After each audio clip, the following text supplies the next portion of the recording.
Chapter 181. The wicked will be dealt with by the wicked. Chapter 181. The wicked will be dealt with by the wicked. Translator. Atlas Studios Editor. Atlas Studios.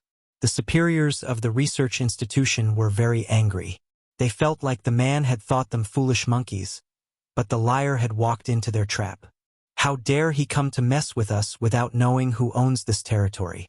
In the exhibition room, Kate calmly backed off, adjusted his clothes, and looked at Han Xiao haughtily. If you move, such as wanting to capture me as a hostage, you will be turned into a pool of blood, so don't have any ideas of taking the risk. Just put down the gun and surrender. You can still live. Han Xiao looked up at the dark black guns.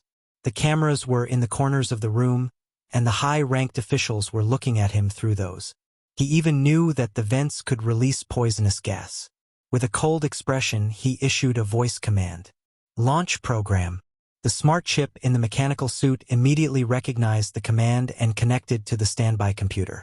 It then entered the research institution's intranet and activated the hacking program planted by Han Xiao the previous night.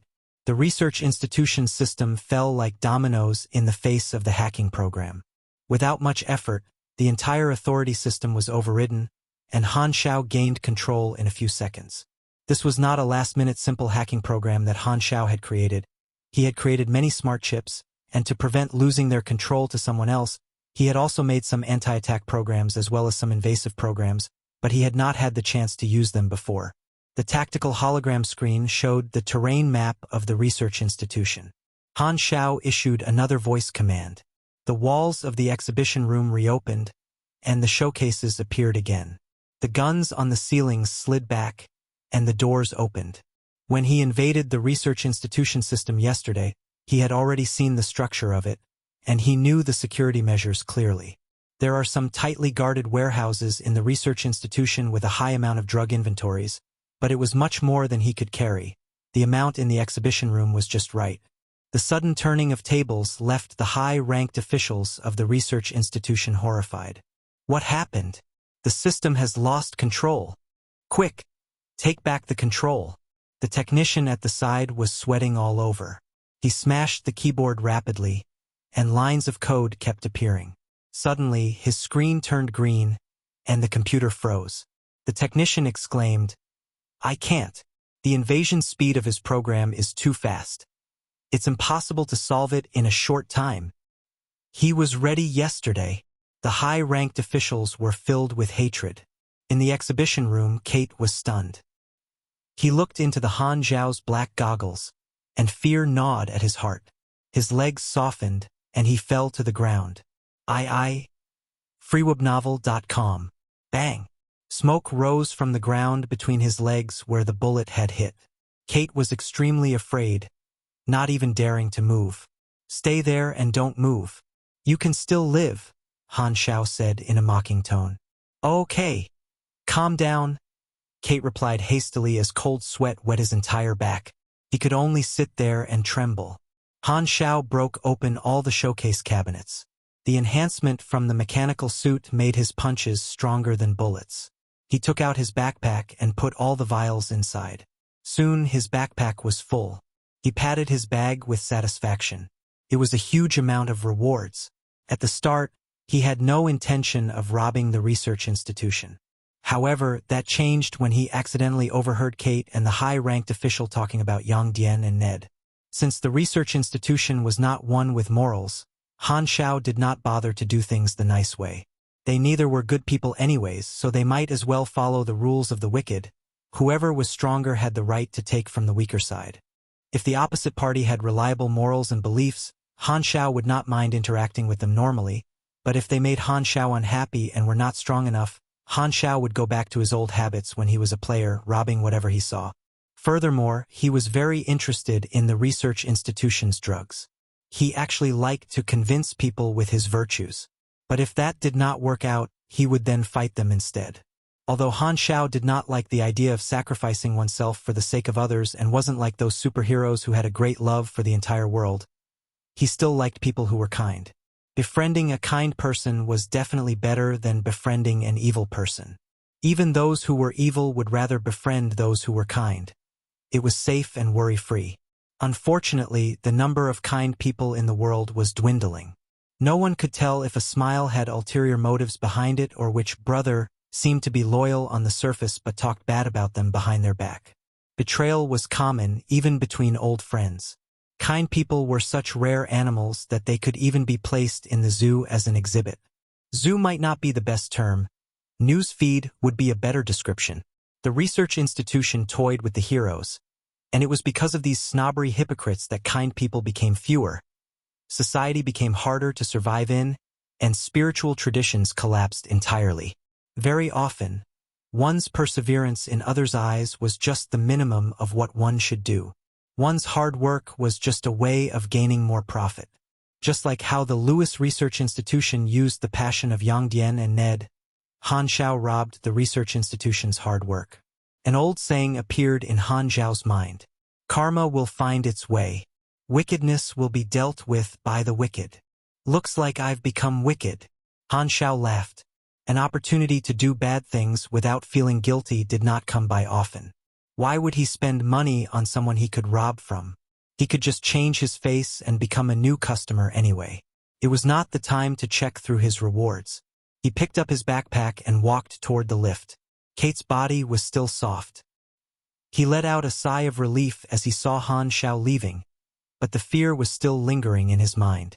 The high-ranked officials in the surveillance room were bleeding in their hearts when they saw all the drugs being taken. One of them yelled in anger, "Quickly think about what can we do? I got it. Ask the switchboard room to cut off all electricity in the basement and trap him in there. Immediately seek help from Maple. We still have some guards. Gather them all at the main gate. We just have to stall him for 15 minutes until the military force arrives, and I want him to be demolished then."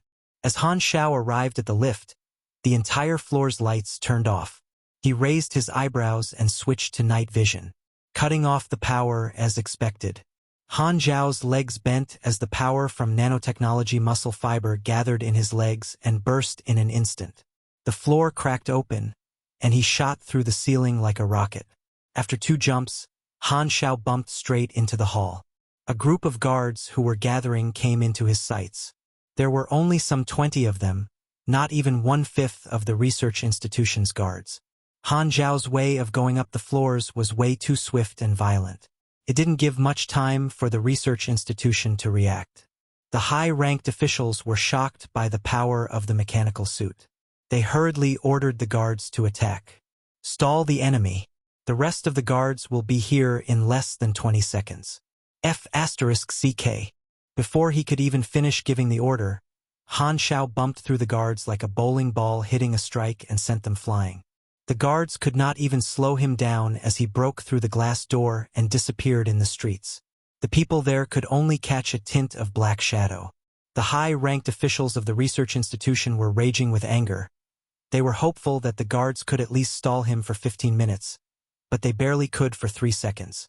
Seeing the drugs would not able to be retrieved, the superiors' hearts were bleeding, and they were furious. When will the Maple military arrive? At least 10 minutes. That's too long. That asshole would have been long gone. Is there any other way? Kate had returned to normal and immediately said, "The superhero duo is still in the city. I will contact them now. Hurry up." Chapter 182 Shaken. Chapter 182 Shaken. Translator. Atlas Studios Editor. Atlas Studios. Yang Dian received a phone call from Kate. Confused, he asked, "Mr. Kate, are you looking for us?" Kate sounded anxious. "A robber has taken the products of the research institution, including the oppressor for the death virus. If we can't retrieve it, our results will be lost. Since the military can't make it in time, we have to count on you guys." The duo turned serious. "We will definitely help." "That's great. You're our only hope. I'll send you the coordinates." The enemy is a man wearing a black mechanical suit. Black mechanical suit. Yang Dian and Ned's expressions changed. Could it be him? Running on the street wearing a mechanical suit was too flashy. As soon as Han Xiao left the research institution, he climbed onto the rooftop of a building and continued running across rooftops. That way, even if someone saw him, it would not cause as great an impact. He was planning to find a hidden spot to take off the mechanical suit and change to a different face. So many drug potions, enough for me to drink it like water. Han Xiao laughed. After turning into a few streets, Han Xiao jumped into an empty alley.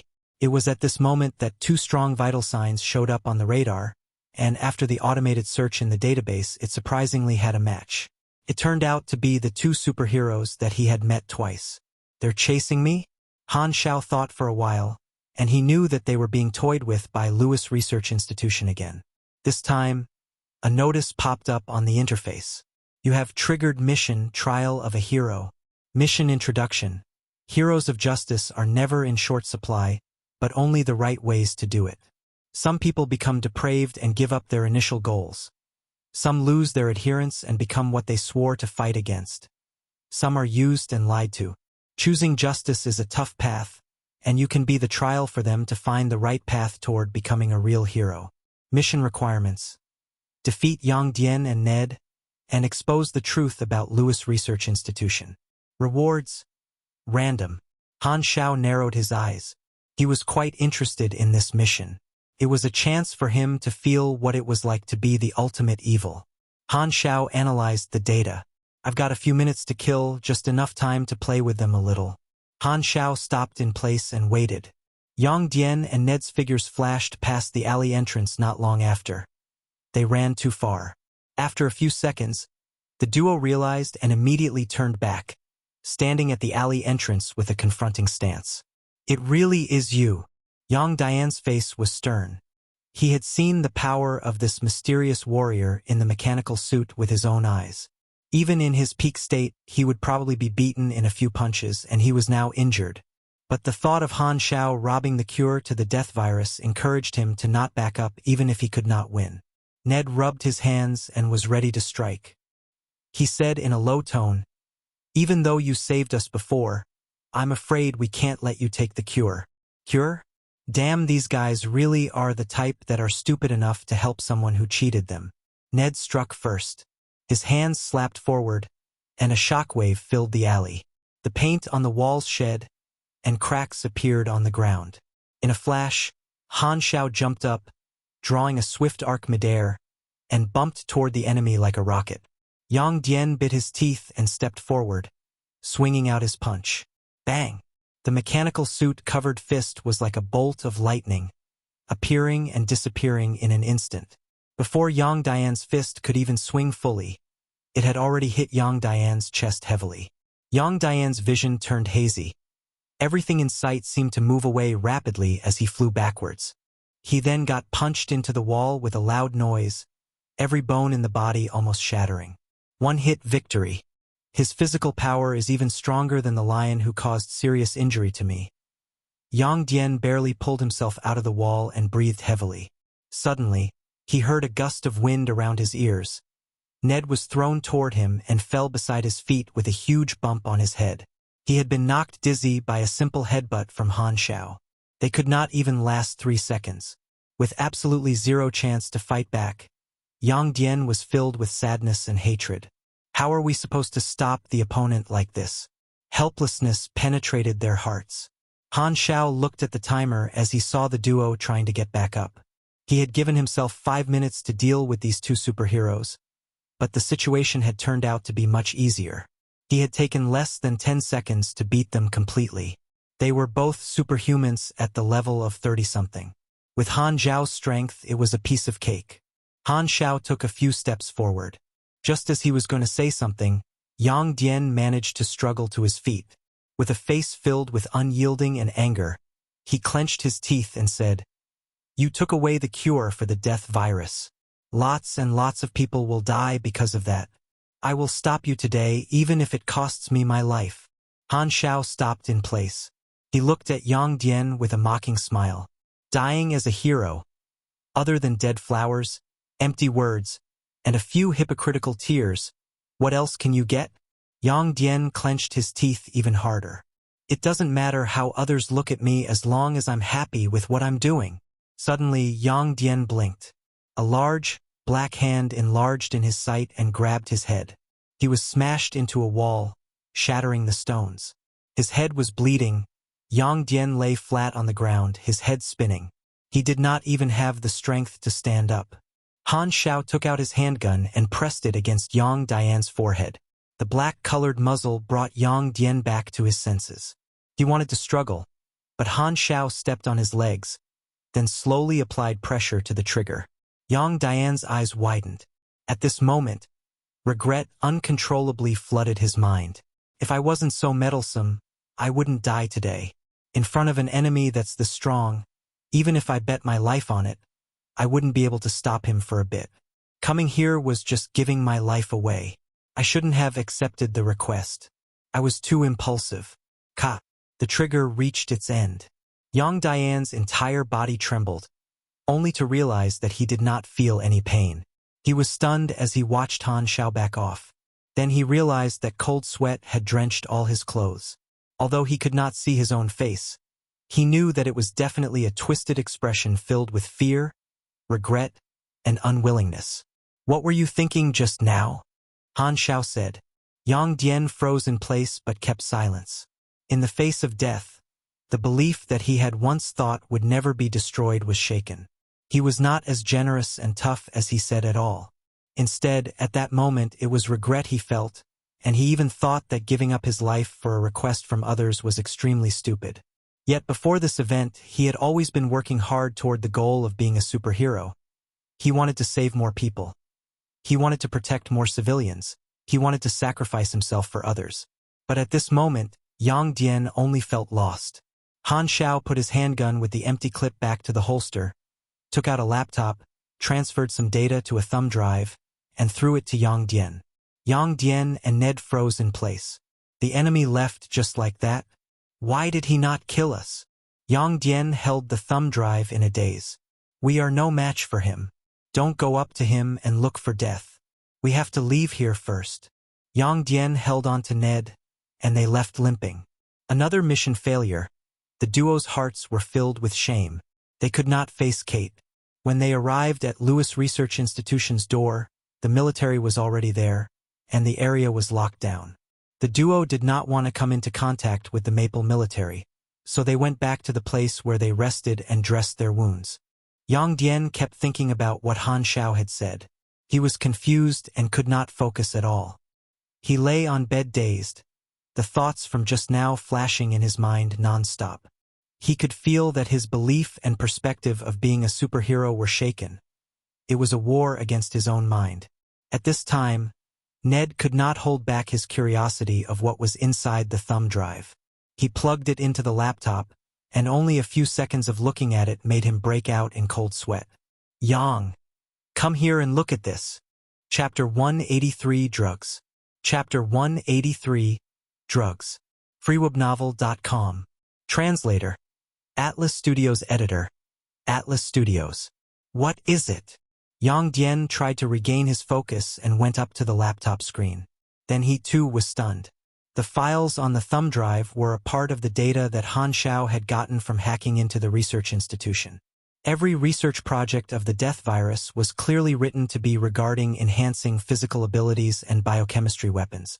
There was no mention of the cure Kate talked about.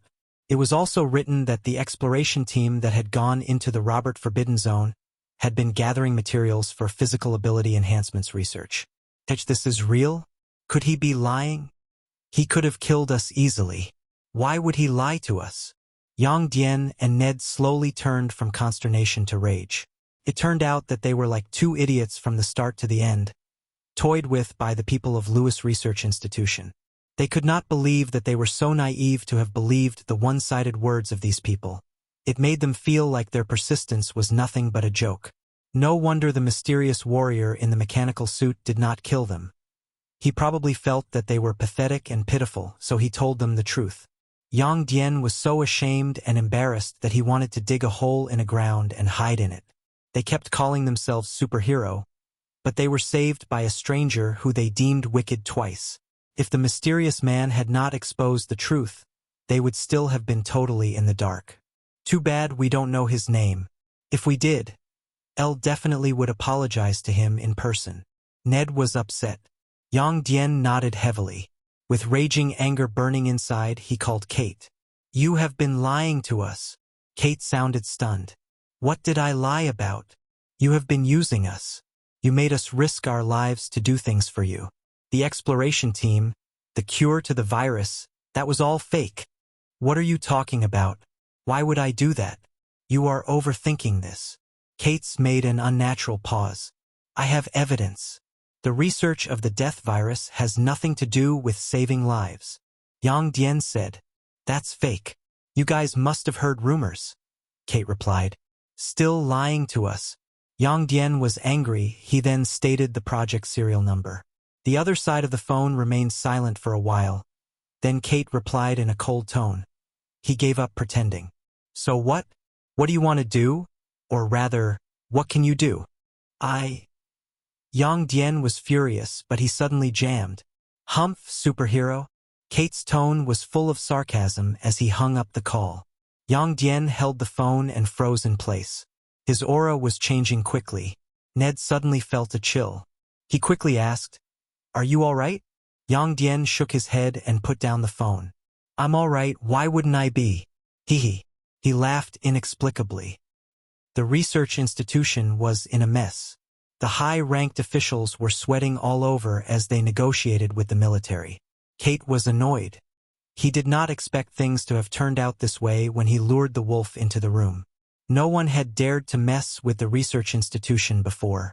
They had many financial organizations behind them, and anyone who stroked the tiger's beard would face its wrath. They would be chased down by organizations with no escape. After contacting the financial organizations backing them, the organizations were all understandably furious. He called himself Germinal Organization's Executive Officer Heisenberg, and he had a mechanical suit with extremely advanced technology. It was quite convincing. The Germinal Organization was like a mouse crossing the street. Everyone wanted to beat them. It would not matter how many enemies they made, and it was very possible that they were throwing the helve after the hatchet. The financial organizations decided to not only let Western continent's intelligence organizations look thoroughly for this person, but they were also going to give money to the Six Nations expedition through military donations. The reason behind these financial organizations having such an exaggerated reaction was because there were drugs that the owners of these organizations urgently needed among the stolen stock. Therefore, they desperately needed it back even if it meant they had to spend more money. Kate was already annoyed enough. He did not even want to bother about the questioning from the two superheroes, and he did not care at all about them finding out the truth, because superheroes would never take revenge for such small matter. Thus, Kate was calmed and had nothing to fear. Han Xiao had taken off the mechanical suit, changed his face and mixed into the crowd. Trial of a hero completed. Plus 40 Yang Dian's impression of you, plus 40 Ned's impression of you. Han Xiao waited for some time, but there were no new notifications. That's it? What do I need the good impression from these two guys for? He had never even heard of these two guys before, so they were probably not anyone important. Han Xiao was speechless. It was a reasonable reward, but he would have even preferred experience points over this. Never mind, it's just a small mission. The biggest rewards are these drugs. Han Xiao chuckled as he looked down at the bulging package in his hands. When he stole. That's wrong. When he requisitioned the drugs, Han Xiao took everything in the exhibition room of Lewis Research Institution, which was almost every type of drug. He found a random small hotel and checked in. As usual, he first checked to see if there were surveillance cameras. Then he opened his backpack and took out all the various drugs before arranging them in rows. Let's see if there's any good stuff. Han Xiao rubbed his hands. He had heard that one would be lucky if one's hands were heated. Green lizard drug, medium concentration 23.3% made from the green lizard genes. This is a lazy being. After you drink this, you will feel calm. Han Xiao stunned for 3 seconds. Then he stood up in rage and threw it on the floor. Green my ass. What's the point of even inventing this kind of drug?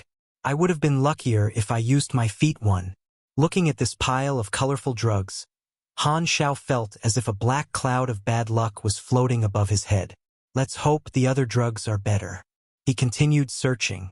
There was a total of 34 types of drugs, and luckily, there was not another one that was as useless as the green lizard drug.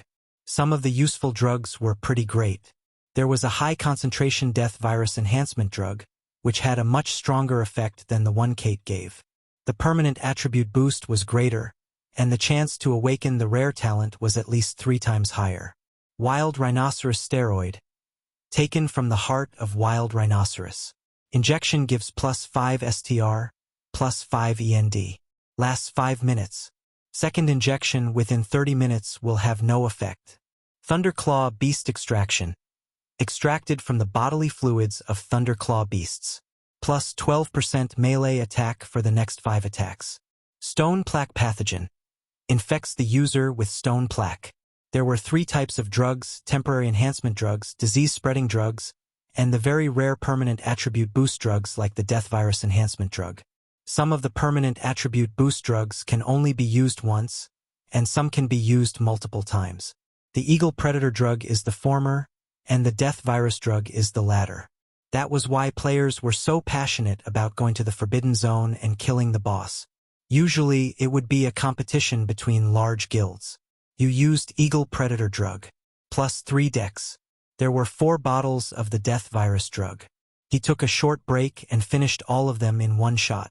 His strength, dexterity, and endurance all increased by 4, and that bottle with high concentration made him awaken the rare talent. Extraordinary Physique. Plus 10% health. Plus 180% recovery rate. Plus 8% abnormalities resistance. Chapter 184. It's more torturous to think of a title than to write a chapter. Chapter 184. It's more torturous to think of a title than to write a chapter. Translator. Atlas Studios Editor. Atlas Studios. It was a tank bias talent, not up to the standard of being a molding ability, but it did make Han Xiao tankier. He recalled that Gila had a recovery passive too. Extraordinary Physique had similar effects and also gave him another 300 HP from the health boost. As a mechanic, is it really a good thing to be this tanky? Han Xiao did not know whether to laugh or to cry. This was forcing him to fight people head-on. He felt like if he continued like this, his style would totally shatter. FreeObnul.com. I just want to be a technical mechanic. Close combat is for savages. I need to find an offensive talent or manufacturing talent, but those kinds of molding ability are way too rare. The most common ones are still defensive and enhancement ones. As a mechanic, talents that could match with his firearms were what he needed the most. He had been hoping to trigger the lethal shot talent. Although it was not a molding ability, it had rather good effects. The requirement was to deal extremely high damage with his firearm to targets that were at least the same level as him 50 times. He had already done that almost 40 times, but enemies at his level were getting harder to find. He had to spend some time to do it. As for the temporary enhancement drugs, he planned to put some of them in the mechanical suit's rapid injection module and then find an opportunity to sell the rest, preferably to players, which would be another sum of money. Among the drugs, surprisingly, there was one that was incomplete and only had 1 syringe. Unknown drug. A semi-finished product of some drug, unknown effects. Its color was clear like water. Usually, unknown things would have surprising effects. Han Xiao had an inkling that this thing was not simple, but he would not use it when its effects were unclear. Lewis Research Institution might complete their research in the future. I will just have to go there again at some point, and I will know its effects when it's completed. Han Xiao raised his eyebrows. In order to make drugs or learn about magic potions, one had to gain the class pharmacist. Han Xiao was not interested in making potions and wasting class slots, and he felt making potions and drugs were very different from making machines. As making potions demanded strict material ratios and manufacturing processes, a tiny mistake could cause failure, whereas making machines was just a channeling process. Han Xiao snuck out of Kalos in the afternoon. He had another threatening mission in Maple. Bennett wanted him to scare some government officials who lived in the capital of Maple. The 2 people who had gone there first to check on the situation was already at standby in the city of Maple Leaf. The capital of Maple was called Karamochi, meaning the city of Maple Leaf.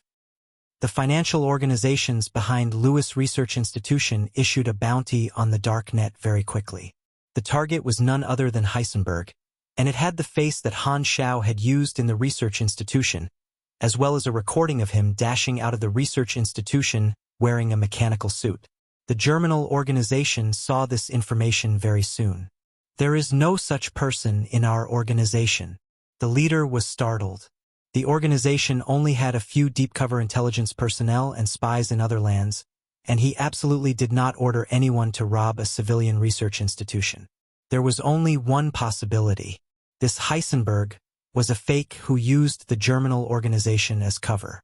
He did not even think this was a framing act, because framing germinal organization was totally unnecessary.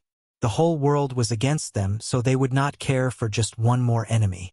Since the germinal organization was beaten, everyone took them lightly, like a tiger without its fangs, and added insult to their injury. What kind of nobody was this Heisenberg? What the leader focused on was the performance of the mechanical suit. To his surprise, he realized that this mechanical suit was using technology that was even more advanced than what the organization was currently working on. Even the super soldier project that kept having breakthroughs did not have this level of practicality. If we can get hold of this mechanical suit, our single unit combat power will skyrocket. Which organization invented this mechanical suit? If it's our Enum, why? The leader's hands grabbed harder onto the table edge, leaving a clear mark on the metal table. With a serious tone, he ordered, "Tell our intelligence network to pay attention secretly to the user of this mechanical suit. I want to know everything he's doing." However, this was sadly the only time Han Xiao was observed using the mechanical suit. The intelligence agents of the germinal organization were unable to gather any more information. It was all very mysterious. An organization that can invent such a mechanical suit definitely has very strong backing. The leader felt like he had discovered the tip of the iceberg of some hidden organization, but they did not have any other leads, so there was nothing they could do at the moment. He calmed his mind and asked, "How is the capturing of Inhumans going?" The assistant took out the archives. "We have captured 2,103 Inhumans. At the start, they were gathered at a few fixed points, but afterward, they started to actively escape from the capture and spread to other areas. More and more people resisted to the capture, and our mission has been meeting some obstacles. Cyberlos has come up with a new theory through observing the experiments. Even if these Inhumans are not brainwashed, they will still accept all kinds of requests, and they act with a very clear objective. They do not have much common sense, they talk weirdly, and they seem to have some kind of special way of communication between each other. Some Inhumans knew each other. We are still investigating the causes of all that, but we have yet to gain any results. As Cyberlos put it, these Inhumans are like time travelers who came from the past." "What is the stance of the Six Nations toward the Inhumans?" the leader asked. "Our intelligence network shows that the Six Nations have sent their own teams of people to contact the Inhumans. They had different attitudes, anywhere from friendly to forceful." The leader nodded. After pondering a moment, he said, "They have stopped their war preparation, but it won't be stopped forever. Agents from every country have already infiltrated Andrea. Find them. I want their every move to be under our surveillance. I have a feeling that Inhumans will be the key for us in this war." Reflections on the sunglasses showed the exterior appearance of a luxurious villa. There were Secret Service agents in normal clothes patrolling around the area continuously. A white old man who looked like a beggar pushed his sunglasses up, touched the cap that covered his bald head, and then fidgeted with the mini earphone that was hidden under the cap in his ear. Duplex 4-floor villa. The manor door needs the interior system to be opened. 2 standard Secret Service teams patrolling outside the manor. 1 team inside. A total of 18 Secret Service agents. Leaves house 8 a.m. sharp every morning. Travels in a bulletproof car. 2 teams follow for protection. Has lunch at the interior restaurant of the government building. The same team follows along for protection. Hannes spoke softly into the headset as he pushed his sunglasses. The target lives in Maple's political area. Patrolling police and sentries are packed along the roads. If you're doing it on the streets, you'd better be quick about it. The calmed voice of a woman, Vernina, was heard through the headset. Then let's do it on the streets. This reminds me of the old days. I must be mad, Hannes said with discontent. Still doing things with you guys after I have retired, and it's to kidnap a high-ranked officer of Maple. Damn it, Garian. Why did you have to find me for this? Why didn't you ask Bennett? He's still fighting on the front lines. You had to look for this retired old man. Couldn't you let me enjoy a few years of leisure? Humph, you owe me a favor, and I don't like Bennett. He gave me 3 bullet holes 33 years ago. Another voice appeared in the headset. Garion was a rough man. His voice was like a cannon. Anyway, stop complaining like some woman. Have the days of doing nothing and planting vegetation softened your toughness? Gentlemen, don't forget there's a woman here, Vernina said calmly. I am already 60, and you are 1 year older than me. It's not normal for you to think about fighting and killing all day. Hannes was speechless. Humph, I'm yet to hit 70. Is that old? Garion whined for a while and turned back to being serious. In 9 seconds, patrolling officers will appear from the corner. Be careful to stay hidden. Hannes leaned forward, and his aura immediately turned unnoticeable. After 9 seconds, a patrolling police officer walked around the corner of the street and saw Hannes. He walked forward and yelled, "Identification check." Hannes took out the fake ID that looked exactly like a real one. The officer glanced through and returned it. No lingering here. Move along. Hannes moved his feet slowly like an old man, turned into the corner, then sped up. He said softly, "There are too many patrolling police officers and sentries here. To kidnap the target quietly without anyone noticing, it'll be best to do it at night.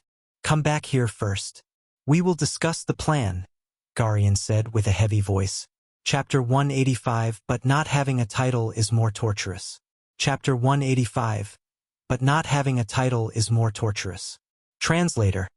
Atlas Studios Editor. Atlas Studios. It was gloomy and raining in the western continent. After a few days of taking the shaky civilian train, Han Xiao finally arrived in the capital of Maple, the city of Maple Leaf. Maple's population density was low despite having a large area of land. Houses were cheap and the average house size was rather big. Even those in the middle-income bracket were able to afford a villa. The civilians in the capital had a pretty high income.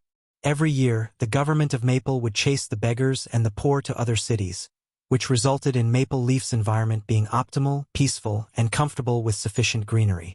Han Xiao was smuggled in as usual. Following the map, he found a villa at the edge of Maple Leaf. It was a safe house that Darknet had bought with a fake account and identity. The contact would be waiting inside. The villa had 3 floors. The door was made from gray glazed wood and had exquisite carvings. Han Xiao grabbed the door knocker and thumped to the rhythm of their secret code. The door opened with a squeak, and an old female butler who had more wrinkles than an expired orange invited him in with a plain face. After entering the house, the old woman, whose true identity was a long-term resident contact, closed the door and said, "Both guests are waiting in the basement." Han Xiao nodded. He opened the hidden door in the cabinet beside the staircase and walked down to the basement. It was not as dark as he had imagined it to be. It was bright and surrounded by metal walls. Many pieces of equipment and firearms lay around. There was also a specially designed lathe and a material case at the corner.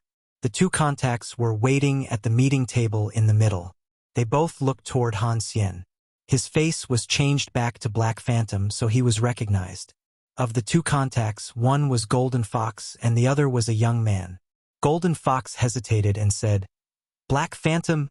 Han Xiao's eyes brightened. He laughed and said, "Oh, it's you. I've seen you before. You seem to have become prettier."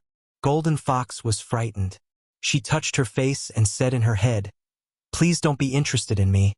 I beg you." freewebnov.co.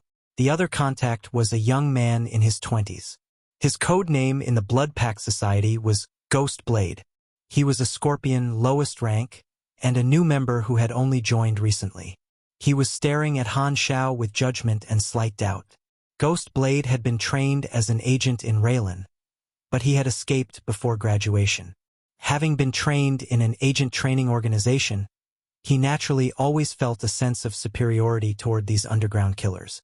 He had joined the Blood Pact Society around the same time Han Xiao did, but Han Xiao was already a legend in the organization while he was still struggling in the Scorpion grade. So he had always been unconvinced. In terms of experience, Han Xiao actually did not have much of it, but he became the ace of Blood Pack Society with his strength and Bennett backing him up. There were a small group of proud contract killers who were unconvinced. Most of them had other successful experiences before they turned to become a killer. Despite the results of these battles were written clearly, there would still be people who were in doubt unless they saw it themselves. I heard about your battles. They say you're a legend, but it seems like there's nothing special, Ghostblade said with a plain face. Han Xiao glanced at Ghostblade but could not be bothered with him. Golden Fox cut in hurriedly and started talking about the main topic. Ahem, there are 5 targets. Harry Rayman, Sanine Miller, Billy Angus, Dick Van City, Darasi Farami. They are all government officials who opposed the plan. There are guards around them when they're out and where they live. With a glance to Ghostblade, he snorted, took out a map, and laid it out on the meeting table. This is the terrain map of the target's villa. The guarding power and the patrolling routes of police nearby are also marked out. The data was very detailed. Ghostblade's ability to collect intelligence was the textbook example that strictly followed the training booklet of Raylan. He had collected almost every detail there was in this mission. With the secret knowledge he had as an agent, Golden Fox did not need to help at all when he was gathering the data. It made him feel superior to these killers. After all, he was a pro, and amateurs were on a different level. Ghostblade peeked at Han Xiao. He was confident that such detailed intelligence would surprise the Black Phantom, but Han Xiao kept a straight face as if it was a common occurrence to him. With a frown, Ghostblade said in a deep voice, I have designed an action plan for you. You see these red lines and marks? These are the action routes I have planned out. As long as you keep to my plan and don't make any mistakes, you will definitely succeed. I'm assuming you understand what I wrote here. These are special symbols used by agents. If you don't understand them, I can explain for you. No need, I will look at it myself. Han Xiao knocked the table while reading through the intelligence carefully. He then asked, what is the exact mission? To place these documents into the target's homes, somewhere obvious that ensures the target sees them. Inside, there are some pieces of evidence that have the ability to cause them harm. As long as they realize that we can put these in their house without anyone noticing, they will know they are not safe. This will act as a threat but not cross the line, Golden Fox said. I will be infiltrating. What will you guys do? I am only responsible for providing intelligence. Carrying out the mission is your mission as an ace, so don't think about seeking my help, Ghostblade snorted. Golden Fox gave Ghostblade a stare, before saying in a pleasing tone to Han Xiao, if you need me to back you up, I can do it. Never mind. There's no need for that. Han Xiao waved his hands. It's a pretty easy mission. I can do it alone. It is indeed easy when you follow my plan. Ghostblade nodded lightly. He had actually left out some intelligence in the data. It would not affect the mission, but it would give the person carrying out the mission some slight challenges. He wanted to test out Black Phantom. Although the latter was an ace of the organization, unless he could pass the test, Ghostblade would still maintain a cold attitude toward Black Phantom. However, Han Xiao looked at the plan and shook his head. The plan is too complicated. I will do it my way. Ghostblade was unhappy. This plan was made from my careful and precise research of all the intelligence we have, and you came up with a better one within a few minutes of looking at it? This mission is not challenging at all for me, Han Xiao said. Quit messing around. Ghostblade snorted with anger and walked away. He was very discontent that Black Phantom did not follow his plan. He was a professional and his plan was perfect. Black Phantom had no idea of what he was looking at. There will definitely be accidents if he doesn't follow my plan, Ghostblade thought. He had some dark thoughts, and he even wanted to gloat at Black Phantom's failure. To him, not following his plan was basically screwing around. Black Phantom had better have meant what he said. If he ends up using my plan, I will only look down on him. Han Xiao looked at his watch. I will act tonight. You guys just have to wait. The two contacts were not involved in the field action, and Han Xiao did not need a supporting intelligence crew. Since it was just Han Xiao acting alone, there was no need for a headset. He's only just arrived, and he is already going to act. How impulsive. Ghost Blade shook his head. He felt this mission was most likely going to fail. Not listening to suggestions from professionals would almost always result in failure. Night arrived in no time, but clouds covered the moon. Han Xiao had changed into a black outfit. He hid whatever he was not going to need in the safe house. Then he made sure the circuits were working and reset the password to prevent anyone from opening it. He brought along the necessary equipment and left. At night, the streets of Maple were quiet. The night wind blew past the trees and made a calming sound as fragrance from the gardens at the side of the street filled the air. There were few pedestrians on the street. In fact, those pedestrians were mostly patrolling police, which hinted at the high-pressure policies within the country and the security not being as peaceful as it looked. Han Xiao walked past quiet streets one after another and arrived at the political area of the city. Patrols on the street became more frequent, so he hid in the shadow of an alley, observed the situation, and waited patiently. About 10 minutes later, a patrolling police officer walked toward him. "This is B-3248. We are clear," he said into the walkie-talkie and walked toward the alley entrance. Then he unconsciously looked into the dark alley. A pair of arms reached out suddenly and dragged him into darkness. His yelling only lasted a mere second before it stopped.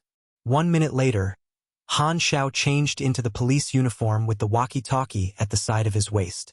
His face had changed completely. The skin mask had scanned the policeman's face and imitated it perfectly. Chapter 186, Accident 1. Chapter 186, Accident 1. Translator. Atlas Studios Editor. Atlas Studios. Han Xiao injected sleeping medicine into the police officer and hid him in a rubbish bin in the alley. He probably would not be discovered until the next morning. The strong sleeping medicine was not the normal kind one would find on the market but a secret recipe made by Golden Fox. She claimed that it could make a 3-meter-tall elephant fall asleep in 10 seconds. As for why she used an elephant to experiment, Han Xiao was confused too. Golden Fox had the intention of endearing herself to Han Xiao by providing the sleeping medicine, but Han Xiao had a feeling that the atmosphere between him and Golden Fox was very weird. Every time their eyes met, it felt like it ignited a spark in the air. Golden Fox would shrink backward like an injured little beast and turn to look at somewhere else, not daring to look Han Xiao in the eye. If Han Xiao did not remember giving Golden Fox a weird impression back when he was too bored, with Golden Fox acting like a young girl in love, he would have thought she wanted to do something inappropriate to him. However, he knew that she was actually afraid of him. Han Xiao diluted the medicine so that it was not that strong. Normal people would wake up after about 10 hours. He had tested it himself and was notified that one with endurance higher than 45 would be immune to it. He had more than 80 and close to 90. The average endurance of a LV-55 mechanic is around 70. Han Xiao did not exceed that by a large portion, but his health was more than 1.5 times of the same level mechanic. With molding ability, basic strength in life, and the recently awakened extraordinary physique, Han Xiao's health was an astonishing amount of about 3,400. Together with magnetically controlled retractable armor and Viper that only a mechanic would have, he was at the same standard as the same level boss. However, this was the capital of Maple. If he was to be too high profile, he would probably not end up well, so he decided to do an ordinary infiltration like Hitman 47. Wearing the police uniform, Han Xiao swaggered toward the villa of the first target, Sanine Miller. Trees and vegetation filled the garden on the side of the road, and branches sliced the light from street lamps into thin light curtains. Using Night Stalker's ability, Han Xiao entered stealth. He walked around the villa and observed the cameras on the streets. Total of 3 surveillance cameras looking at 3 different directions of the villa. They rotate at the same speed automatically.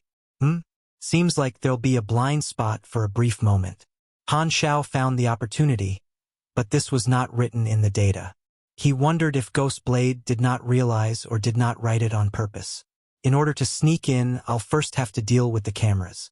Every 5 minutes, the camera's field of sight will leave a 2-second blind spot, which made things much easier. There was no need to go through to trouble of accessing the circuits of the camera and invading the surveillance network. As long as he was fast enough to enter the villa, he could avoid getting caught by the cameras. Due to the surveillance of the city not being looked at every hour of the day, a patrolling officer going missing would not be noticed immediately unless it was seen by the surveillance monitor. He was not hoping to infiltrate perfectly without leaving any trace. All he wanted to do was complete the mission that night. There were Secret Service agents standing both inside and outside of the villa, detection devices at the door, and electrical railings on the wall. But other than that, it was no different from a normal residence. The agents outside were easy to deal with, he just needed to divert their attention. However, there were also people in the manor, and he could not identify their positions with his eyes. Han Xiao had his ways though. He put on a pair of sunglasses. They looked just like any normal sunglasses, but they actually had a portable version of the electromagnetic scanner. By clicking the mini switch on its side, the biological reaction inside the manor would appear as blurry human-shaped images, which was enough to identify their location. However, it was weird to wear a pair of sunglasses during the night. It reminded him of a scene in Kung Fu Hustle. The officials of Maple had guards around them all day as if they were afraid of being attacked even on the streets, which was an indication of how much they were disliked by the civilians. Unlike the other 5 nations, which did not have this kind of measure, even the air in Maple felt pressurizing. The cultures of various nations were different, and this protective measure of the government officials in Maple had not been there in the beginning. It happened because of the same reason that led the government to create the policy of evicting low-class civilians in the capital, the Ulrich assault, the government assault event that everyone in Maple knew but was afraid to talk about. It happened in the 11th year of the new era of the 6 nations. Han Xiao had seen this segment of history in the Darknet history events. Every civilization in Galaxy had some history that was worth digging for. However, in the case of Maple, whether in his previous or current life, Han Xiao did not know much about it. These thoughts flashed past as he was in the middle of the mission. Then he continued to think about the infiltration plan. The Secret Service agents patrolling the villa had looked like they should not be messed with. Han Xiao put down a spider detector and observed from a hidden corner. If he himself passed by the villa too many times, it would have raised suspicions. He found an opportunity very soon. The second a blind spot appeared between the field of vision of the Secret Service agents and the cameras. He activated his electromagnetic hover boots and slid over the wall without a sound, smoothly landing behind a tree in the manor. Although he controlled his movements as much as he could, the leaves still shook a little. A highly alert secret agent hiding below the tree notices the movement and immediately looked up. Han Xiao had a plan the moment he jumped in. Without any hesitation, when the Secret Service agent was carefully looking up with squinting eyes, Han Xiao moved like a phantom with his more than 100 points of dexterity and appeared from behind the tree. He covered the Secret Service agent's mouth and injected a syringe. Before the Secret Service agent could struggle, he was already quiet. It did not make a loud noise, but there was another agent not far away that saw his friend leaving the position in the edge of his vision. Fortunately, Han Xiao was too fast for him to see. Sealy, the agent called his friend's name quietly and walked over. Shit, Han Xiao thought. Traditional infiltration was all about timing. He kept his nerves tight at all times and came up with a solution very soon. He quickly scanned the face of the agent he knocked out and changed into his face. He walked out from behind the tree and shook his head, signaling that everything was fine. What were you doing behind the tree? The agent who had walked over loosened his alert as he saw his friend. He continued to close in, wanting to know what happened behind the tree. Han Xiao flipped his hands and a tiny handgun appeared. It shot a syringe out quietly and hit the neck of the Secret Service agent. The agent's footsteps became unstable as he was falling asleep. Han Xiao immediately dashed forward and held him up. Then he carefully dragged the man behind the tree. There were 4 patrols in the manor. They contacted each other with walkie-talkie constantly, so within a few seconds, the others would realize 2 of their colleagues had lost contact. I've got to knock out all the patrols, Han Xiao thought. The Secret Service agents inside and outside were 2 different teams, and they only contacted each other once in a while. Removing the external agents would give him about half an hour, which was enough time for him to act. Han Xiao moved quickly and quietly like a cat. The other 2 patrolling agents were knocked out in no time. They were just well-trained normal elites, so they could not resist Han Xiao at all. After making sure the patrols were cleared, Han Xiao entered the villa from the window. He turned on the electromagnetic sunglasses, and the villa's structure was presented clearly before his eyes. The bald official was sleeping while hugging his young and beautiful wife in the master bedroom, and there was a maid sleeping in another room. In such a big house, there were only 3 people. Han Xiao found his way to the study. He took out the document that had evidence collected by the darknet and placed it in an obvious position on the table. One target was completed. I shall not delay. There's still some time till Maple finds out someone has sneaked in. I have to speed up. Han Xiao swiftly sneaked out of the manor. The Secret Service agents that were guarding outside were still doing their job, not knowing what had happened inside. Han Xiao infiltrated 3 more targets' villas.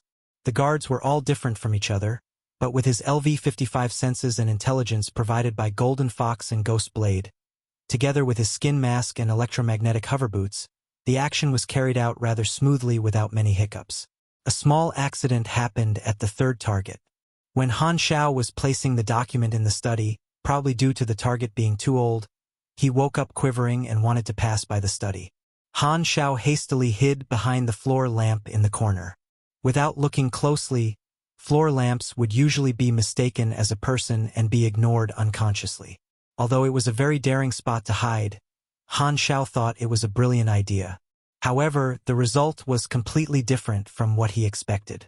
Having woken up in the middle of the night, wanting to go to the bathroom, already being scared while walking in the dark corridor, the old man passed by the book room and mistook the floor lamp for a person, which made him even more nervous. When he wanted to take a closer look and assure himself that he was just being scared of nothing, he noticed, holy shit, there actually is someone behind the lamp. The target was an elderly man. He covered his chest and fell straight down. You have killed Dick Van City, LV5. You have received 1 EXP. The target was scared to death. To death. Death. Fu *K. Seriously. Han Xiao was completely stunned. I didn't kill anyone. You suffered from myocardial infarction. I'm innocent. Hey Grandpa, wake up. You still have so much youth to look forward to. How can you die like this? Han Xiao shook the old man's shoulders continuously, almost shattering his bones. Accidentally killed the target, what now? Han Xiao had a headache. Suddenly, he had a flash of insight and he had a new idea. Wait a minute, the fundamental purpose of this mission is to reduce the number of officials that are opposing the project. If they all die, there will be nobody opposing. Achoo! Bennett, who was far away at southern continent, suddenly sneezed. He had a bad premonition. Flu. Chapter 187. Accident. 2. Chapter 187. Accident. 2.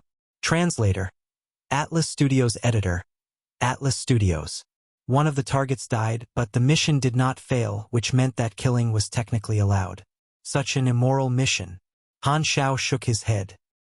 He carried the dead body of the old man and put it into the cabinet. The longer it stays hidden, the better it is. He did not want to kill. The targets were all officials of a rather high rank, and killing them would cause a storm in Maple.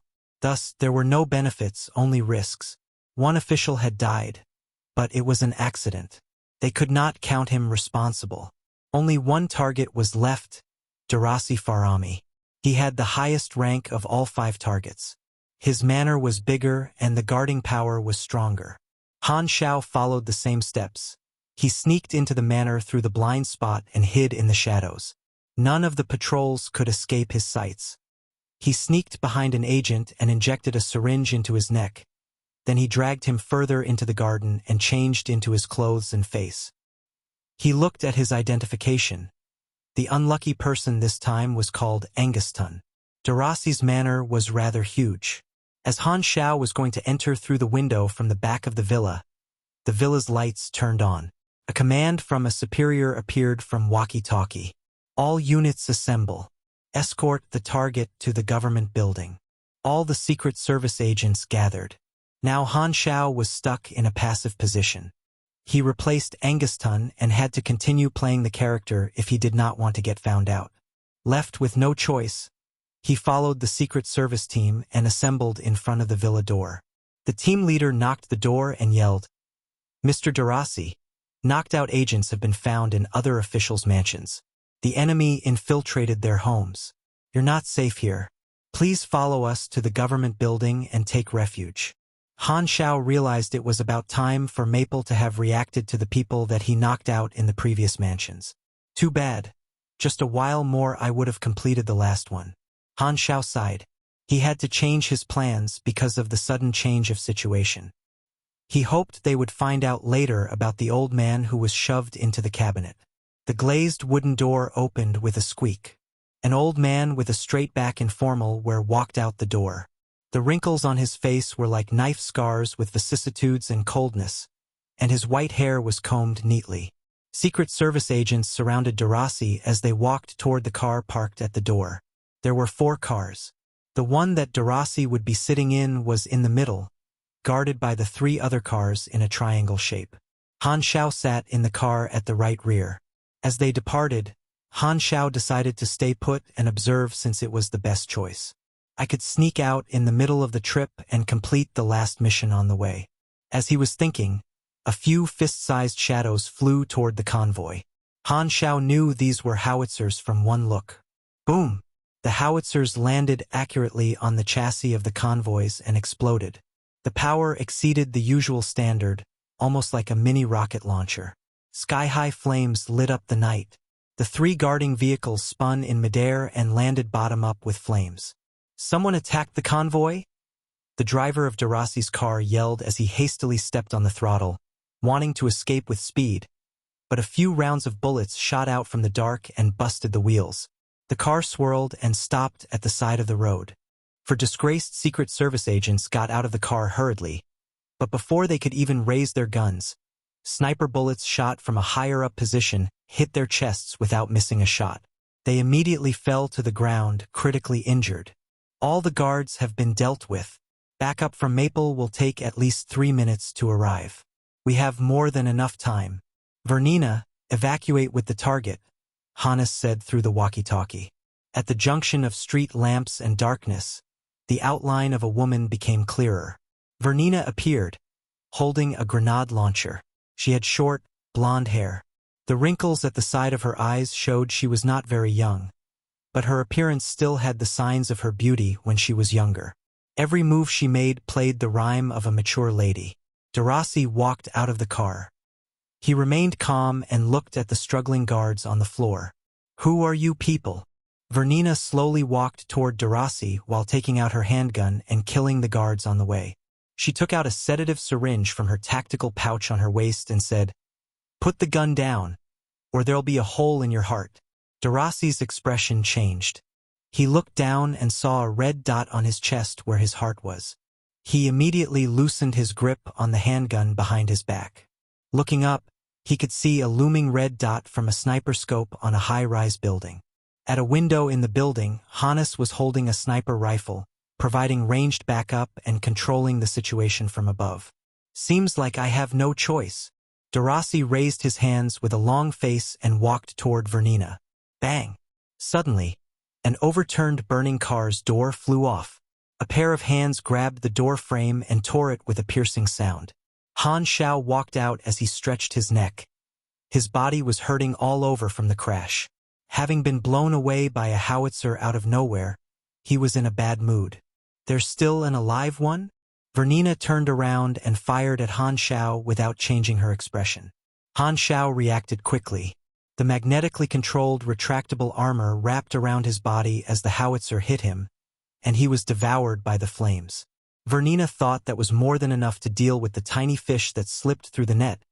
But after the smoke disappeared, Han Xiao was still standing there, staring at her coldly. The expression in his eyes made her nervous.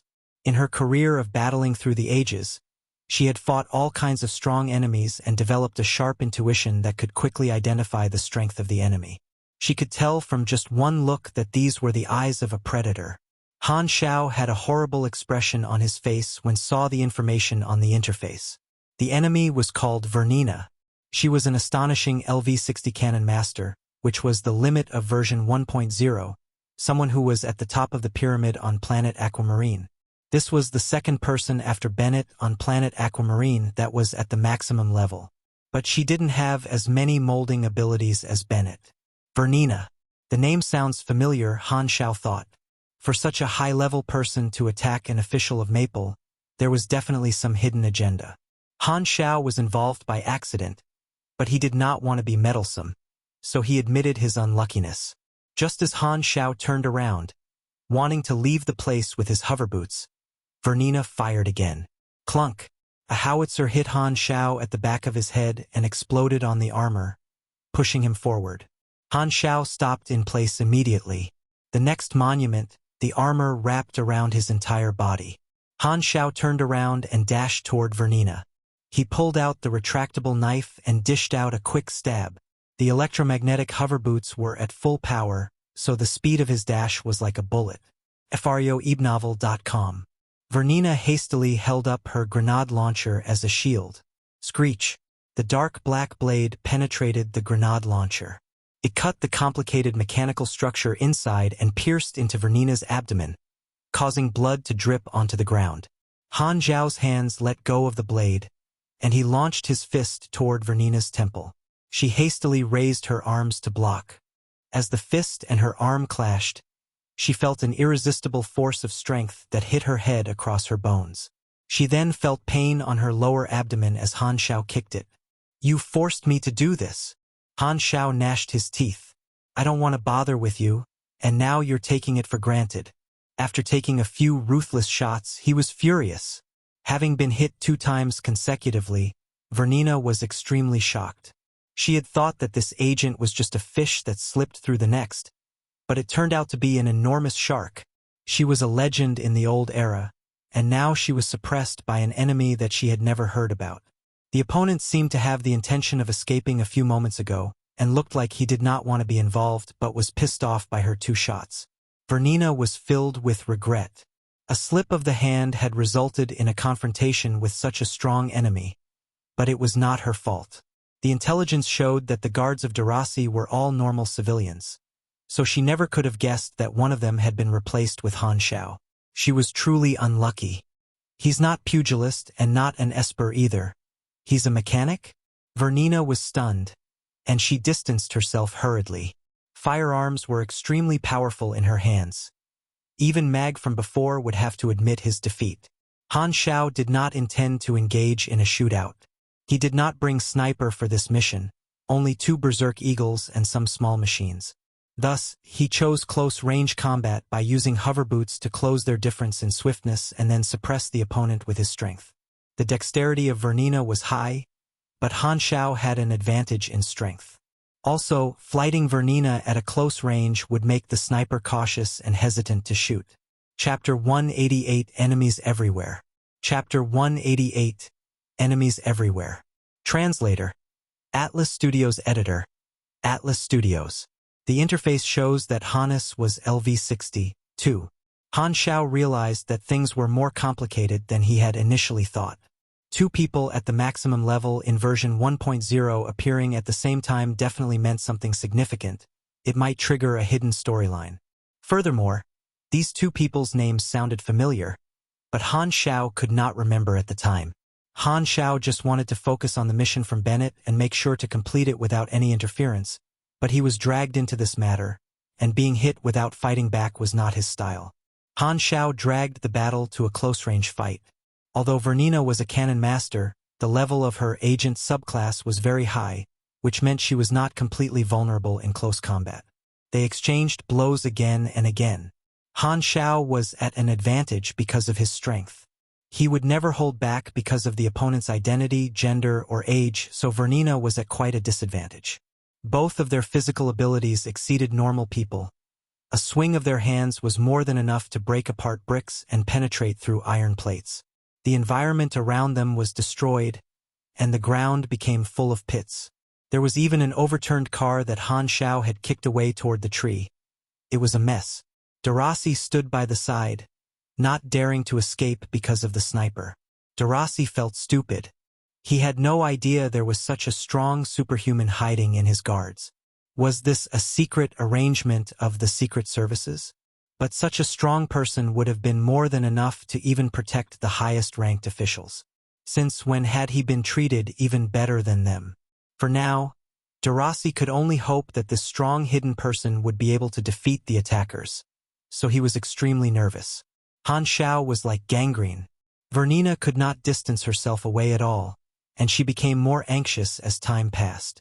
This agent is way too strong. Their backup will arrive soon. I'm stalled. Hannes, quickly help me. He is too close to you, and you're moving at a very high speed. There's a 50% chance I will hit you instead, Hannes said. Vernina felt troubled. It was originally an easy mission, but with Han Xiao appearing, all the plans were ruined. The intelligence clearly showed Darasi's guards to be normal people. Where did this guy jump out of? Hannes quickly came to a decision. Retreat! It was at this time that the police sirens sounded. Police vehicles and the Special Operations Unit closed in at high speed, and the sound of rotors appeared in the sky. 2 helicopters were circling above. The place was surrounded from every direction, and they had locked onto the 2 people that were fighting each other. The emergency backup team had arrived. It had only been 3 to 4 minutes since Darasi was attacked. They surely lived up to their team name. Vernina clenched her teeth and used her back to take 2 punches from Han Xiao, moved with the force from the punches, and dashed into the encirclement while enduring piercing pain in her organs. The people of Maple fired continuously. She was very agile, so she avoided the attacks by repeatedly sidestepping and found a safe route within the concentrated barrage. Even when she was hit, it only caused her single-digit damage. The damage from normal people using normal firearms posed next to no threat to her. As Han Xiao saw Vernina was about to escape the encirclement, he snatched a heavy sniper from one of the special operations soldiers, activated Flaming Will, and hit Vernina's shoulder. Blood splashed. Her footsteps stumbled. Then she sped up again and disappeared in the darkness, leaving blood stains on the ground. The majority of the team chased in their vehicles. Han Xiao threw the gun away, feeling much better. There was no benefit in chasing. Injuring the opponent was enough, and he could not kill her anyway. I'm on their side in Maple's people's eyes for now, but if I escape now, they might chase me too. Han Xiao's eyes twinkled. He decided to stay in place and find the opportunity to escape when the police officers were not paying attention. More troops arrived, and they started cleaning up the place. Darasi was surrounded and taken care of by a doctor. From the conversation between the police, Han Xiao knew that both Vernina and Hannes had escaped, which was expected. As he was leaning on a car, resting, a high-ranked officer walked in front of him and said in a low voice, "I'm Colonel Danny. You have done a good job, protecting Darasi's safety and not letting the kidnappers get their way." Han Xiao continued putting up a show. He acted calm and said, "It's my job to do so." Danny looked at the street that was filled with pits, and slight shock appeared on his face. Anguston joined the army 11 years ago, trained as a special unit soldier for 3 years, took part in 2 military missions, kicked out of the special unit due to disciplinary issues, and joined the secret services to protect government officials. "Your history is very common, never showed the strength of a superhuman," he said. Han Xiao shrugged and said, "People are constantly changing." Colonel Danny frowned. This was a very serious issue. This Anguston had been hiding his real strength. His motive was very suspicious and had to be checked thoroughly, but right now was not a good time. Then Darasi came forward. "Good job, you saved me. I will let your superiors know about this and reward you for it." Darasi knew that he had to keep a humble attitude after seeing Han Xiao's strength. Such a strong superhuman was not like any other normal soldier he could just command around. Han Xiao secretly observed Darasi, thinking, what secret does this old government official have that interests 2 people that are LV-60? After Darasi showed his appreciation, he looked at Colonel Danny with a straight face and said, "What was the identity of the attackers?" "We are still checking." "Oh, they have found it." Colonel Danny took the laptop from his assistant, but he was stunned with only one look. Vernina, former Raylan agent, currently decommissioned. She was once very active in the battlefields of the old era, was one of the shining legends of that era. She carried out more than 100 highly dangerous missions, including assassinations, protection details, infiltrations, subverting governments, and so on. Today was her first appearance in decades, and her threat level is determined to be the highest. If it had something to do with legendary characters of the old era, then it would more or less have some connection to Bennett. Oh, I remember now. Han Xiao had a flash of light in his mind. He now remembered where Vernina and Hannes had appeared. It was in the middle of version 1.0 when players came into contact with these two names. They appeared in a form of something more like an Easter egg.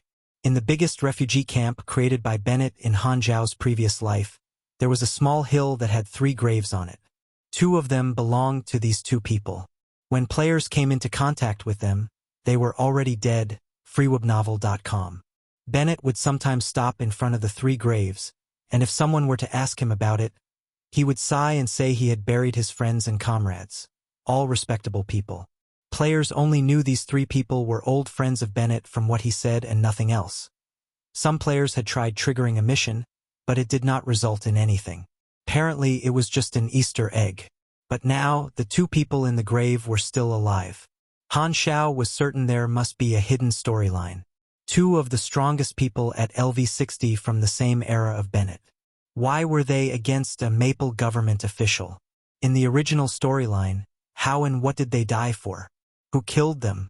Colonel Danny looked up at Han Xiao with suspicion. This person that he had never heard before had chased away a legend of an era. He was stronger than he had thought. There was such a scary guy hidden in Secret Service, and the military had not noticed. We'll have to investigate thoroughly, Colonel Danny thought. With such thoughts in his mind, Colonel Danny commanded the people to clean the battlefield, and within a short moment, Han Xiao disappeared from under his nose. Han Xiao activated Night Stalker's abilities as the attention of the people around him was diverted by cleaning up the battlefield. He walked to the corner and immediately changed his face and escaped. His level was much higher than everyone there, so as soon as he activated stealth mode, he was undetectable unless he lingered right in front of someone for a very long time. As soon as Colonel Danny had realized this, he quickly asked the people around him, but nobody saw Anguston leaving. He stood still in shock. With just a slight dip in attention, the person had disappeared. He commanded his people to search the nearby areas, which of course lead to no result. Not long after Colonel Danny was confused, someone found the real Anguston lying in the garden of Deraci's mansion. He then realized that this Anguston was a fake, and it was the same thing that the mystery person who infiltrated other mansions of the officials had done. The attacker's identity is confirmed, but who is the infiltrator? Colonel Danny thought with a heavy mind. The infiltrator was as strong as Vernina, so which organization did he belong to, and why did an ace-level power appear in the capital? Deraci was horrified and covered in cold sweat when he knew the truth. After all, it turned out the person that was protecting him was also an enemy that had been stalking him all along. 2 enemies actually fought with each other. It was like he walked past the edges of hell and ended up unhurt. How am I alive? Deraci was still panicking. Chapter 189 Fearsome Assassination. Chapter 189 Fearsome Assassination. Translator. Atlas Studios Editor. Atlas Studios. As the people of Maple were still investigating, Han Xiao had already returned to Deraci's mansion. He placed the last document in the study and left, swaggering. Deterrence and Threaten is completed. You have gained 120,000 experience, plus 500 relationship with Blood Pact Society. Current relationship. Respect. 4450/6000. There was an affiliation between organizations. The Blood Pact Society was a subordinate organization of Darknet, so the relationship with it would also influence the relationship with the Darknet, just like how his relationship with Division 13 also affected the attitude that Stardragon had toward him. In order to unlock relationship with the higher-tier organization, Darknet, Han Xiao guessed he needed an opportunity, like a mission or something. As the relationship with the subordinate organization became higher, it would start to affect the relationship with the superior organization. This was not a difficult mission. It probably also has some hidden benefits, like increasing my relationship points with Bennett. Han Xiao nodded. When he returned to the southern continent, he would become a partner of the refugee storyline. He was looking forward to it. After being busy for more than half of the night, Deraci finally returned home, exhausted and protected by new guards. As he passed by the study, he realized that the desk lamp was on. He walked toward the study table and wanted to turn the lamp off, but then he saw a document on the table that he had never seen before. Daraci's expression changed. He hesitated for a few seconds and started reading the document slowly. Inside the document were pieces of evidence of his corrupt profits and his unpleasant history, and it was shockingly inscribed by Darknet. Darknet sends our warmest regards. We wish you a healthy body. Daraci's face turned green. He immediately understood why the Darknet did this. It could only be regarding the appropriation of supplies. He did not expect the Darknet to even find out that he was one of the people who opposed the appropriation. He threw the documents on the floor angrily, gnashing his teeth, and said, "How arrogant! This is blackmailing, a bunch of robbers.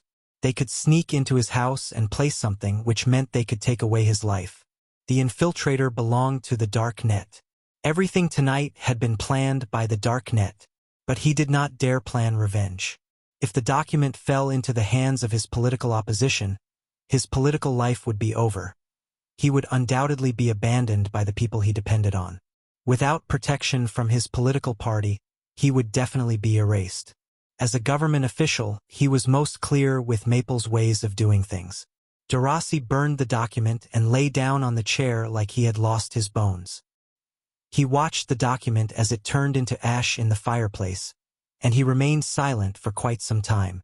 I can't let people know about this. I was not the only one that opposed the appropriation. The others wouldn't be stupid enough to spread it. Daraci's eyes twinkled. If no one talked about it, no one would know, and it would remain a secret. As long as they agreed with the appropriation, Darknet would not take further action. However, things never turned out according to plan. One of the government officials whose house had been infiltrated was found dead, with his dead body hidden in the cabinet. This had immediately raised the importance level much higher. Secret Service agents locked down the official's mansion and investigated the entire house carefully. Han Xiao saw that the target died at the time. Therefore, he did plant the document. Of course, the intelligence team did not manage to find anything. They did, however, have a rough guess. 5 victims, but only 1 died. Why were the other 4 unharmed? What was the motive of the infiltrator? The intelligence unit asked the rest of the 4 victims, including Daraci, if there were any abnormalities. All 4 of them denied it. However, the intelligence team had found a link between the 5 parties, which was their opposition to providing aid for the Darknet not long ago. The Darknet was the most suspicious. The infiltrator had battled with the legend of the old era, then disappeared into thin air. Maple Intelligence Institution immediately narrowed it down to the most suspicious person, Darknet's Black Phantom, which meant that the 4 officials were lying. But why did the dead government official get killed? The doctor checked the cause of death. They did not find any injury outside or inside. The cause of death was a myocardial infarction and overflow of adrenaline. In short, he was scared to death. What did he see before he died to scare him to death? Did he see a ghost? What did Black Phantom do? The more they thought, the scarier it was for the intelligence agents of Maple. Such a fearsome way of assassination. Natural. No trace. Godly disguise. Unbelievable. The intelligence agents recorded it hastily. The toughness of Black Phantom was known by everyone in the underworld. It was almost impossible to find him. The intelligence institution of Maple could only do all they could, and they were already expecting their efforts to go to waste. Vernina sat bare top on the chair with her front facing the back of the chair. Her hands grabbed the chair back and placed her chin on the back of her hands.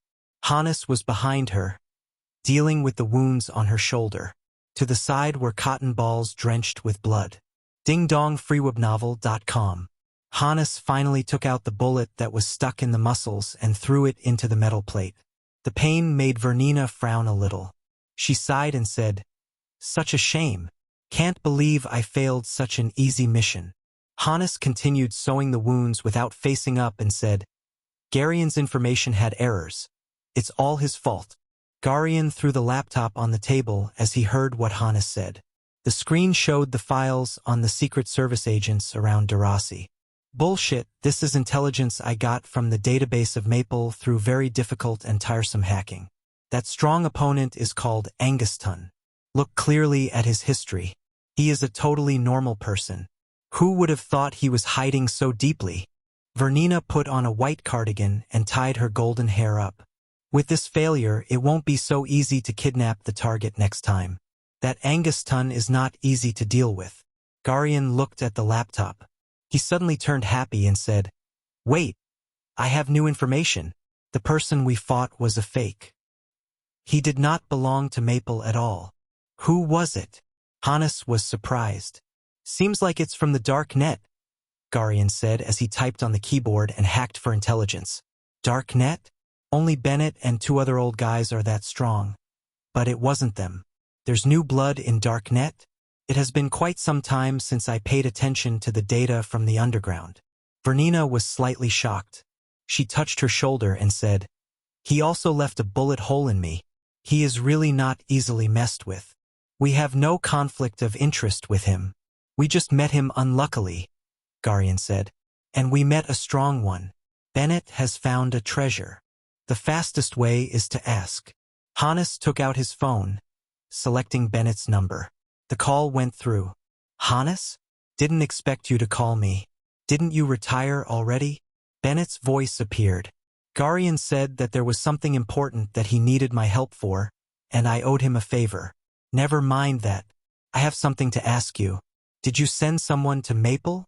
Hannes then explained what had happened. Bennett didn't know to laugh or to cry. "Such a coincidence. I don't know whether it's him being lucky or you guys being unlucky." "Who is he?" Bennett stopped talking for a second, then laughed and said, "Are you looking for trouble? I suggest you don't mess with him. He might kill you." Chapter 190 Hidden Main Storyline 1. Chapter 190 Hidden Main Storyline 1. Translator. Atlas Studios Editor.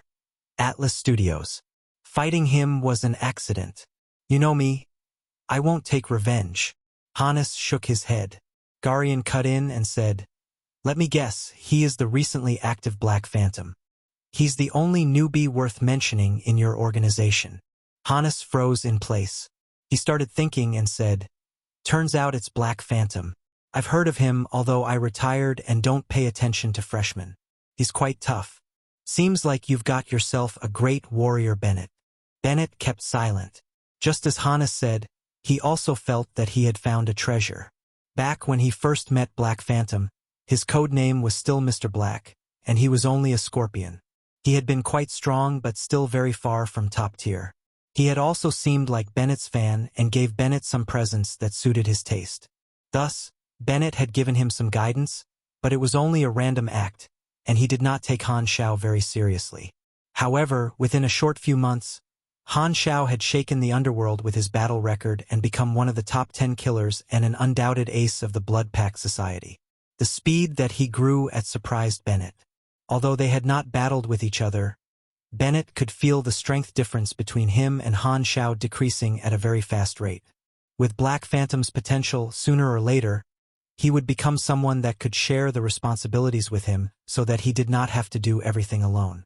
Black Phantom's partnership with the Darknet was at the honeymoon stage, so Bennett paid a lot of attention to it. "Since he's one of your people, I want him to help us do something," Hannes said. Bennett rejected and said, "Black Phantom is not my subordinate, and I cannot command him. The most I can do is help you ask, but it still depends on his response." Hannes pondered and said, "All right, I would like to talk to him myself." "That can be done." The call ended. "You want to let a stranger join us?" Vernina said with surprise. "Although he's strong, we know nothing about him. He's very strong. What's bad about having another person assist us? We don't need to keep what we're doing a secret anyway." Garion was the initiator of the mission, and he completely agreed with what Hannes wanted to do. "We're digging for a big secret, and 3 of us is not enough. I have been collecting intelligence for many years and have finally found some leads. I need to know no matter what." "One day you'll die of your curiosity," Hannes said with a heavy heart. As the sun began to rise, Han Xiao returned to the Darknet's safe house. Golden Fox and Ghost Blade had been awake for the whole night. Seeing him return, Golden Fox breathed a sigh of relief. "Is the mission completed?" Ghost Blade questioned. "Did you follow my plan?" "Your plan wouldn't work." Han Xiao shook his head and briefly described the challenges he faced during the infiltration. Ghost Blade's intelligence had missed out some details, and these were very important details. After what Han Xiao said, Ghost Blade noticed there were errors and flaws to the intelligence that he had collected, despite him thinking it was as detailed as it could be. He felt shamed as Han Xiao pointed out the details that he had missed. Ghost Blade had originally been very confident of his precise plan, but he realized that following the plan would not have been enough to deal with the sudden changes of situation. Yet Han Xiao improvised on the spot and completed the mission seemingly with ease like it was nothing. The difference made Ghost Blade feel defeated and embarrassed. But he realized that Han Xiao had no intention of blaming or insulting him. Rather, he did not seem to care about what he was thinking at all. Ghost Blade was completely ignored. Plus, having been slapped in the face by reality, he felt even more embarrassed. "Whether it's taunting or respecting, he doesn't care about what I think," Ghost Blade thought with discontent. It felt like he was provoking someone, but that someone treated him like air and completely ignored him. It was like punching a cotton ball. Furthermore, with their difference in position and strength, he felt his actions were even more laughable. Being ignored felt horrible for Ghost Blade. It was like he was just an extra, and he felt like something was clogging his heart. Although Han Xiao did not know about the change of attitude from Ghost Blade, he was able to guess it. It was probably nothing more than arrogance and doubts. Then getting slapped by reality and feeling embarrassed. Han Xiao's heart was completely unaffected. Everyone's mind was different. Whether it was childish or crazy, everyone would have thoughts that were way out of line. But as long as they did not act on it, it would forever be a secret. Therefore, the great Han Xiao did not care about the thoughts and emotions of others. That would be more meaningless than a pair of spectacles without lenses. Whether Ghost Blade doubted or respected him, it would not affect his emotions even for a little bit. There was nothing that described this characteristic of his better than the phrase, "doing things his own way." Free web novel .co. This was the legendary calming aura. Golden Fox licked her bright, tender lips, and her emotions were complicated. The first time she saw Black Phantom was in the Manor Defending mission a few months ago. Black Phantom had just been a scorpion back then. His rank had been even lower than hers. But in a few months, she was still in the same place, while Black Phantom had climbed up in a short time to be an ace of the Blood Pack Society as well as made a connection with the superiors of Darknet. Golden Fox envied Black Phantom's position, but she knew she did not have what it took. If she could sacrifice her body to have Black Phantom back her up, she would definitely do it, but it was too bad that Han Xiao had no interest in her. She could understand it. What was wrong with men being weird? Not bothering with the puzzled Golden Fox, Han Xiao opened the safe and took out the equipment that he had previously placed inside. There was no need to stay in Maple now that the mission was done. As he was getting ready to leave, his phone rang. It was Bennett. Han Xiao picked up the phone. "I have completed your request. There were some small accidents along the way, but I was overall stable. I knew you wouldn't fail. I have something else for you," Bennett said. "The enemy you met in the middle of the mission was actually my friend.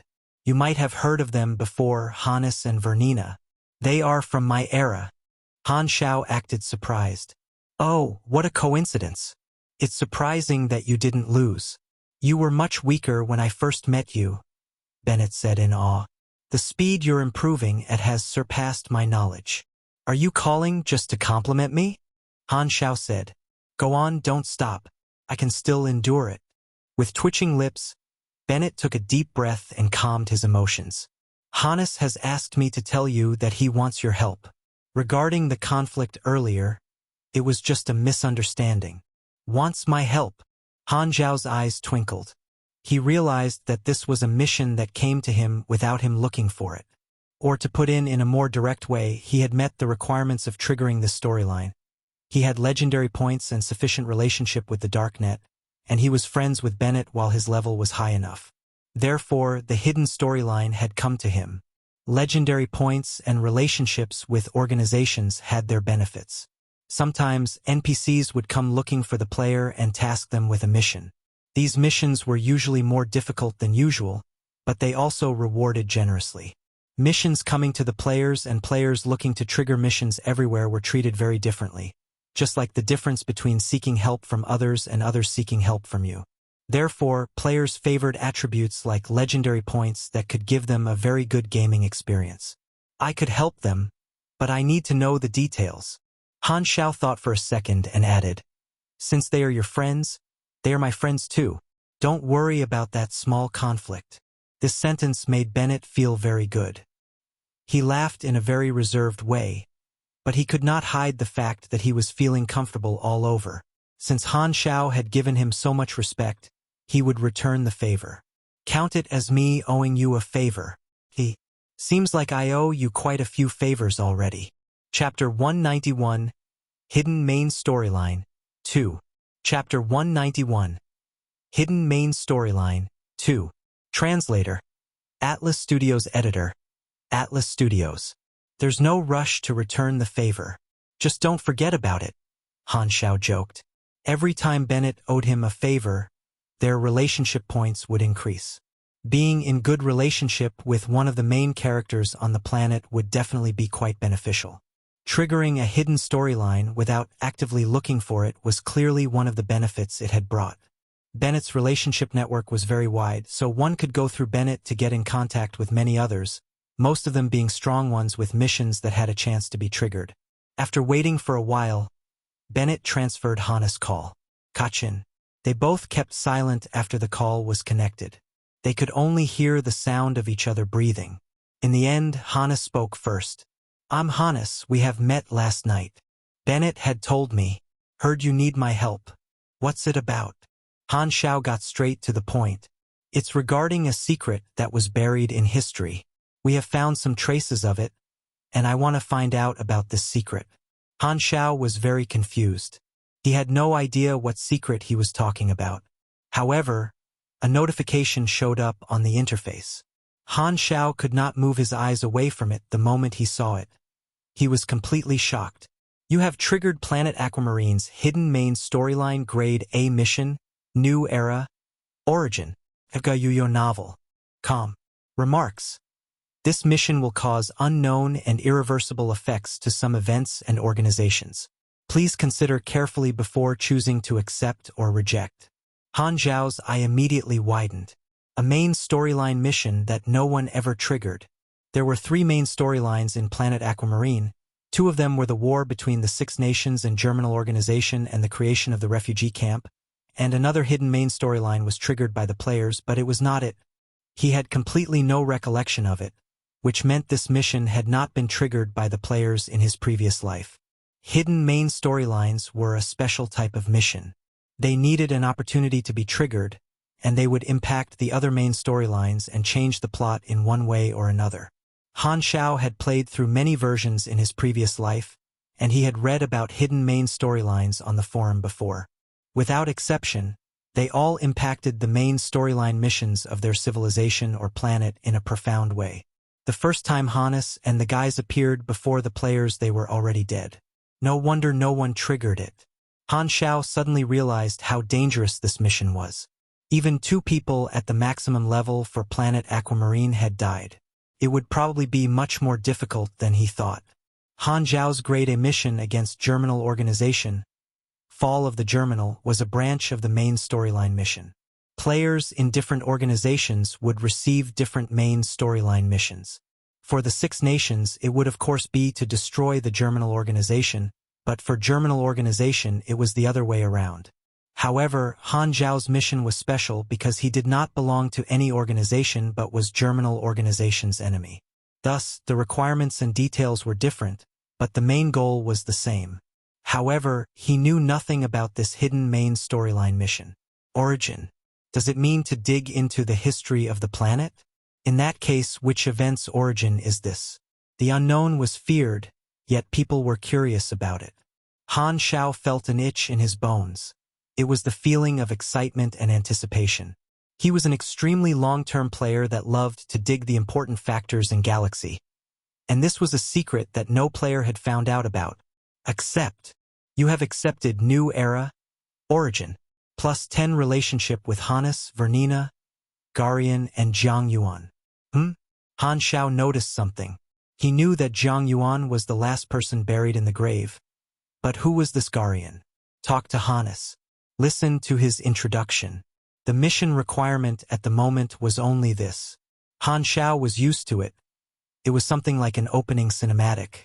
It has something to do with us attempting to kidnap Darasi last night. He took part in a secret plan some years back, and this secret plan of Maple is one of the leads. There are many secrets in the nation of Maple. When you infiltrated the government officials' mansions, did you feel weird that these officials were protected around the clock? But this doesn't happen in other nations? Han Xiao nodded. I know about this, the Ulrich assault from many years ago. Yes, Ulrich assault. Hannes described the event in detail. Ulrich's position in Maple at that time was similar to a prime minister. He had been attacked at home, not by a few people, but a large group of civilians who somehow had weapons from an unknown supplier. They used gunpowder weapons and burned Ulrich's expensive mansion to the ground. Ulrich, his wife, and their 3 children aged around 10 years old were brutally slaughtered by the attackers. The entire process was recorded and uploaded online. It shocked the nation and even the entire world. The reason for this was that Ulrich approved a policy that was basically to remove power and citizen benefits from the civilians and to use it as an investment of a ridiculous project, which was actually a way for Ulrich to put money into his own pocket. Corruption of the government officials in Maple was known throughout the world. But before the War of the Old Era had broken out, Maple had been known for their gentle government. They were normal and not a strong nation. When the Old Era War broke out, the government implemented policies that were very pressurizing for the civilians. Most people showed understanding and accepted the policies under pressure, and some even actively contributed. The government officials of Maple had tasted the delicious fruit of evil. After the war ended, because of the pressure from the nation losing power after the war, they did not go back to the old easygoing policies. Instead, they continued to pressure the civilians with tax and labor, which was used to recover the nation's power. Conflicts within the country became worse as time passed by. The gentle society environment disappeared and never returned. People who were not living the life they wanted were like a spring that was pressed to its limit. The policy Ulrich approved was the last straw. Then, half an hour after Ulrich was attacked, the special force received a command to kill everyone who took part in the attack. They showed no mercy. The nation was shocked, and this signified as the opening of the change of times in Maple. If this had happened before the Old Era War, it would have been a scandal that could cause the complete downfall of the government. But in the new era, where power was left unchecked, the other 5 nations had no intention of getting involved. It was already difficult for everyone just to protect themselves after the war. Organizations that protected human rights and power alliances no longer existed. The structure of the world changed. The balance was broken. Economies were close to collapsing. Resources and military power became the only standard to measure a nation's power. Maple felt that the civilians' feelings did not matter anymore, so they did not serve the citizens like before. In their eyes, it was time for the citizens to serve the nation. The old era was over. With everything being destroyed and waiting to be rebuilt, it was a chance to reshape the country, so they chose a radical way of doing it. The assault that shocked the nation also alerted the government officials of Maple. They decided to retrieve the weapons from the civilians. The government officials had never been this united before. They approved 24 strict policies with high efficiencies within 2 days. The 24-hour protection of the officials was the most basic policy, and there were even insane ones that graded civilians, which led to rotten meat being evicted from the big cities every so often, rotten meat being citizens deemed worthless. Thus, the effects of the assault went down a weird path. The Maple government announced that the attackers were not ordinary citizens. There was a reactionary group in the nation who planned the attack. Their weapons were the best evidence. The Maple government listed dozens of lame pieces of evidence. With the justifying excuse of capturing the reactionary group, they started to use force to take back the power that they had given to the civilians, pressure the reactionary group, deal with anyone who might be a threat to the nation, then lock the information down. They wanted to turn civilians into a completely controlled labor force. Chapter 192, Hidden Main Storyline, 3. Chapter 192. Hidden Main Storyline 3. Translator. Atlas Studios Editor. Atlas Studios. The way Maple dealt with what came after the assault became the biggest scandal of that year, but with strong military power, they completed the reshaping of their country and built a nation with a completely different style. People were classified as a pyramid, except there were close to no ladders between classes. The citizens saw no hope in life. They were just waiting to die. Those with power were not born with it. Under high pressure, a real reactionary group had formed, but it was not the cold weapon era anymore.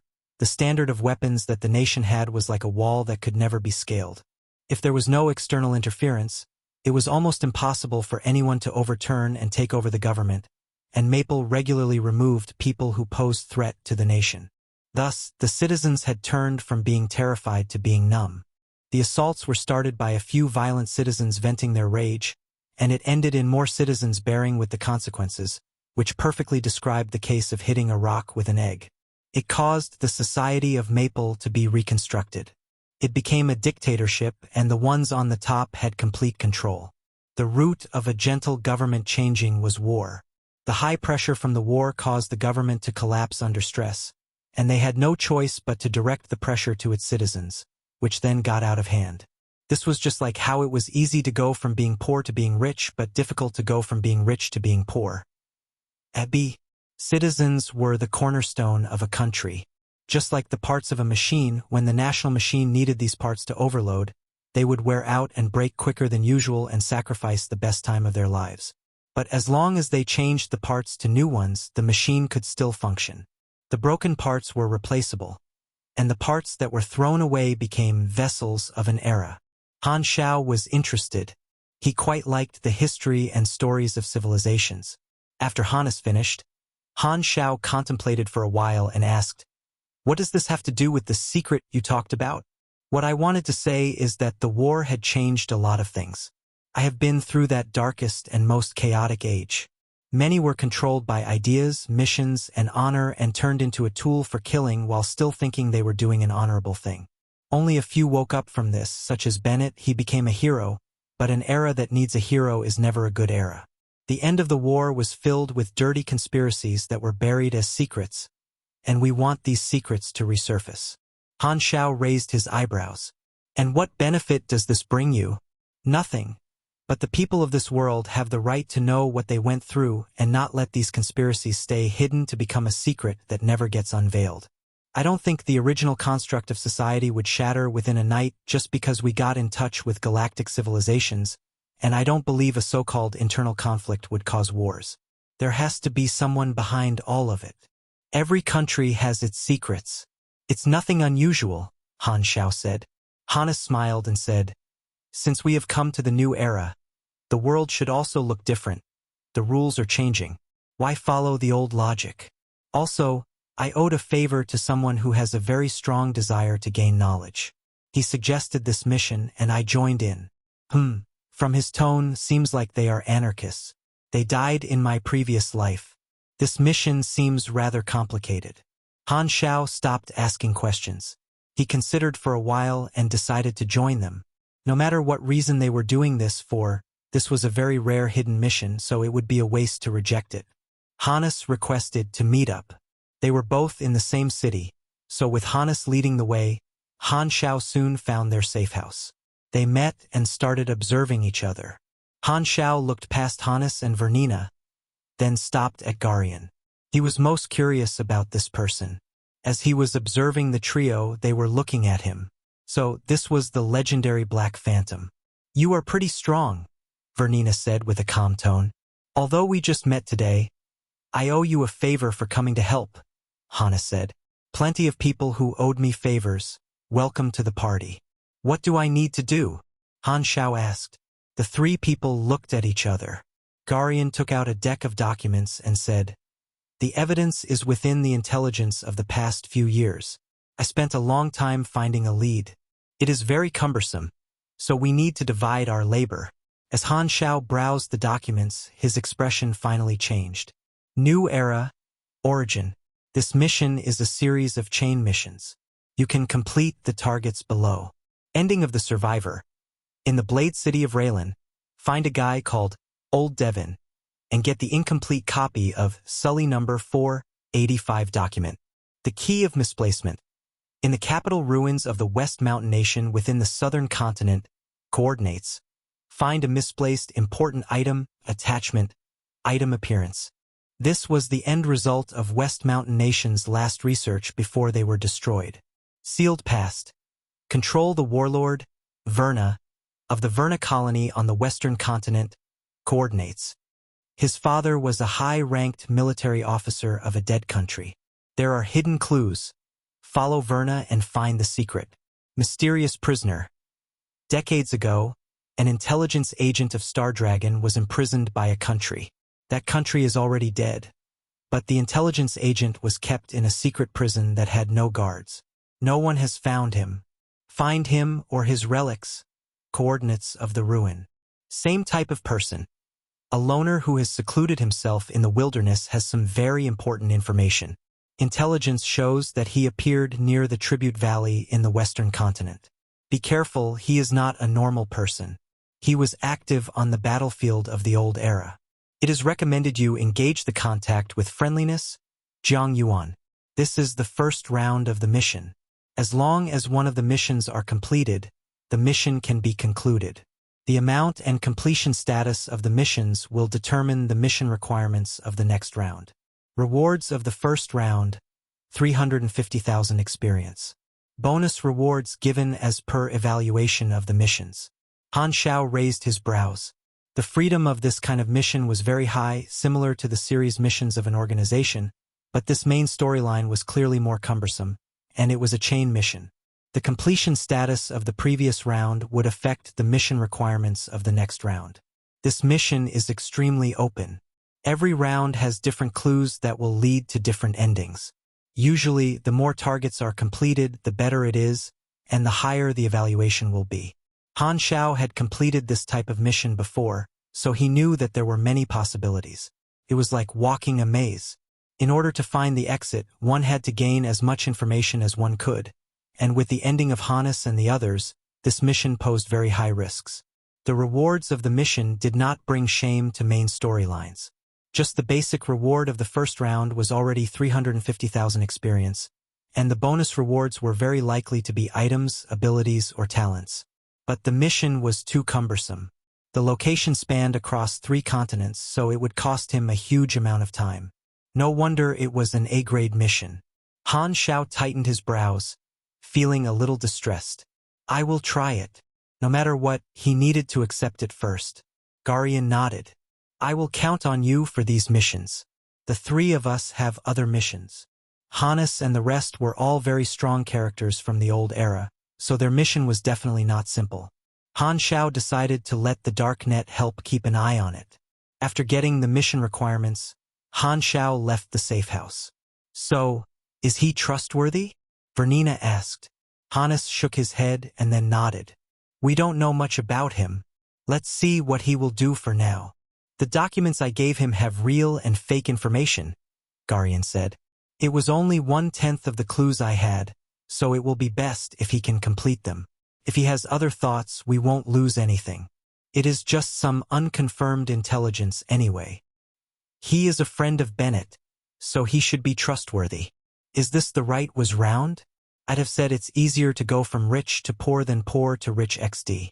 Haha, I would say so too. I think I was not clear in the translation. This was regrading the transition of lifestyle. Chapter 193 T's. Chapter 193 T's. Translator. Atlas Studios Editor. Atlas Studios. This hidden storyline seems to have something to do with digging the history. Logically, it shouldn't result in a big impact. But since it's the main storyline, could it be that there'll be some shocking secret that'll be dug up? Han Xiao thought as he walked on the street. For Yobnul.com. No matter what secrets there were, it was not his mission, and there were enough chances for him to explore it, but of course the rewards were the most important part. Since the mission in Maple was completed, Han Xiao left that very day. The threats that he had issued had resulted in the local intelligence institution carrying out a hidden investigation throughout the city, but because of the godly assassination of a government official, the investigation was very thorough. Because they were in the same organization, Han Xiao brought Golden Fox and Ghost Blade as he retreated. Ghost Blade was unwilling at first, but the situation was severe, so he had to compromise. Ghost Blade did not like the feeling of being protected by someone, so he was sulking most of the way. After successfully leaving Maple, Han Xiao separated from the duo and rushed toward the cargo plane toward Farian without stopping. The players in the novice villages of the Western continent were still waiting for his arrival. The forum had exploded. The players that were waiting for Han Xiao panicked and were worried that he would not be coming anymore. They started being superstitious and spammed posts in the forum to pray for Han Xiao's arrival. The posts reached the astonishing number of 300,000. It was so terrifying that Han Xiao was worried that he might be buried in the sea of players. Some of the players started to play with memes. Youngster, did you drop this black phantom, this white phantom, or this yellow phantom? You're an honest child. To reward you, you can exchange your money to learn skills. Sure. Look at what I found. There's a black phantom that is different from the others. We can try to capture it. One black phantom could provide us with energy for many days. But it is not easy to deal with. We have to quietly close in from its back. I've been discovered. Help! It wants to eat me. Run, Calvin. Black Phantom used Death Stare. It was super effective. Finally, after tens of thousands of summons, the great mechanic Han Xiao arrived at a novice village. The players waiting for Han Xiao there were countless, much more than any other novice village. The moment he appeared, players rushed over like an avalanche. People who did not know might even have mistaken them for a locust plague. Han Xiao looked at the level of the players. They were at an average of level 10. The hundreds of top-level players on the forum have already reached LV 18. Maple Moon was one of them. With the help of the great mechanic Han, she had been the biggest winner of the prize pool. However, other players also had their own opportunities. The number of people at the same level was not small, but most of them were players from other countries on other novice planets. Planet Aquamarine was the base camp of China's esports clubs, but the number of their players at the top of the level leaderboard was the lowest. It was quite a pain for Han Xiao. Disappointing. Come on, guys. Buck up. Then, he looked at the countless players in front of him, pondered and said, "What's the use of leveling up fast? Being able to fight is the way to go." Nothing wrong with that. Only players from big guilds that were climbing the level leaderboard would be rushing their levels without upgrading their abilities. Other players would not be doing the same. Even though leveling up was fast at the start, it would be slower as their level became higher. With the experience quota, Han Xiao had to think about the missions he gave out. If he wanted to cultivate one player, he could make that player grow at a much higher speed than anyone else, but he would not do that, at least not before the players reach LV20. Before LV20, energy training technique had a lot of market potential, so it was extremely profitable. Han Xiao taught abilities as usual, and the players came swarming. Gaining experience points in Novice Village was also a way of relaxation for him, so he had time to browse the forums. On the forums, the popularity of Inhuman Phenomenon was over the top, and not only on planet Aquamarine. Similar situations had occurred on other planets too, and players received different treatments. On the Wizard planet, they were researched by the witches and were discovered to have a very high talent for sorcery, which was in fact the learning ability on the player interface. They then shockingly joined various sorcery academies. On the Ancient planet, they were seen as messengers of God and worshipped. On the Ice Winter planet, the players in the Ice Winter planet were the safest. The devil species had no interest whatsoever in their unique characteristic of being able to revive after death, and when the players saw the spaceships of the space devil species dash through the universe and breaking apart the meteors surrounding the planet for resources with their gravity-capturing devices, they all understood why the reaction of the devil species was so normal. To the Extinguished army, the strength of the players was like an ant. Who would care about what an ant looked like? Of course, there was also the possibility that the devil species were used to seeing the ability to revive. No one knew for sure. It was all just speculation anyway. The planets above were all very lucky, but planet Aquamarine was one of the unluckiest planets. NPCs were very fearful toward the players. The players were captured, experimented on, sliced to pieces, and brainwashed. They were treated like slaves. players being filled with hatred was a certain, and with the situation on planet Aquamarine, the players had new speculations. Black Phantom was probably a compensation from the game company and producers. No wonder. That's why a character like Black Phantom only exists on our planet. Luckily, there is Black Phantom. If we didn't have him, we would have nothing to play with. Seeing comments like this, Han Xiao smiled. His efforts did not go to waste. As he saw the expression in the player's eyes, he smiled even brighter, looking like a farmer who was looking at his harvest. The inhuman phenomenon on planet Aquamarine had arrived at a key stage. All the organizations were contacting the players. Some of them were using a soft approach like Star Dragon and Hesla. There were also some that went for a colder approach like Raylan and Ordina. Other militaries and financial organizations were taking action, too. It was not all bad for the players, at least they had the opportunity to join an organization without having to run everywhere, and that was exactly what the players did, with the 6 nations having most players joining them. In Han Xiao's previous life, the Germinal organization had lured in the most players. But now, their bases were all destroyed, and they could only capture players in the local area of their headquarters. It was pathetic. Their player count was reduced by approximately 80% compared to his previous life. The inhuman phenomenon also led to another change. The players developed a hobby of teasing the NPCs. They became very curious and asked a lot of questions, and they liked to do things that were out of the line, wanting to see the reaction from the NPCs. Players had a lot of fun, but to NPCs they were acting extremely weird. All the organizations did one thing at the same time. They added one line to the inhuman documents. Most inhumans have a mental illness. Their actions are very random and they might do anything. They cannot be judged with a normal mindset. Han Xiao did not know to cry or to laugh when he saw this line on the dark net.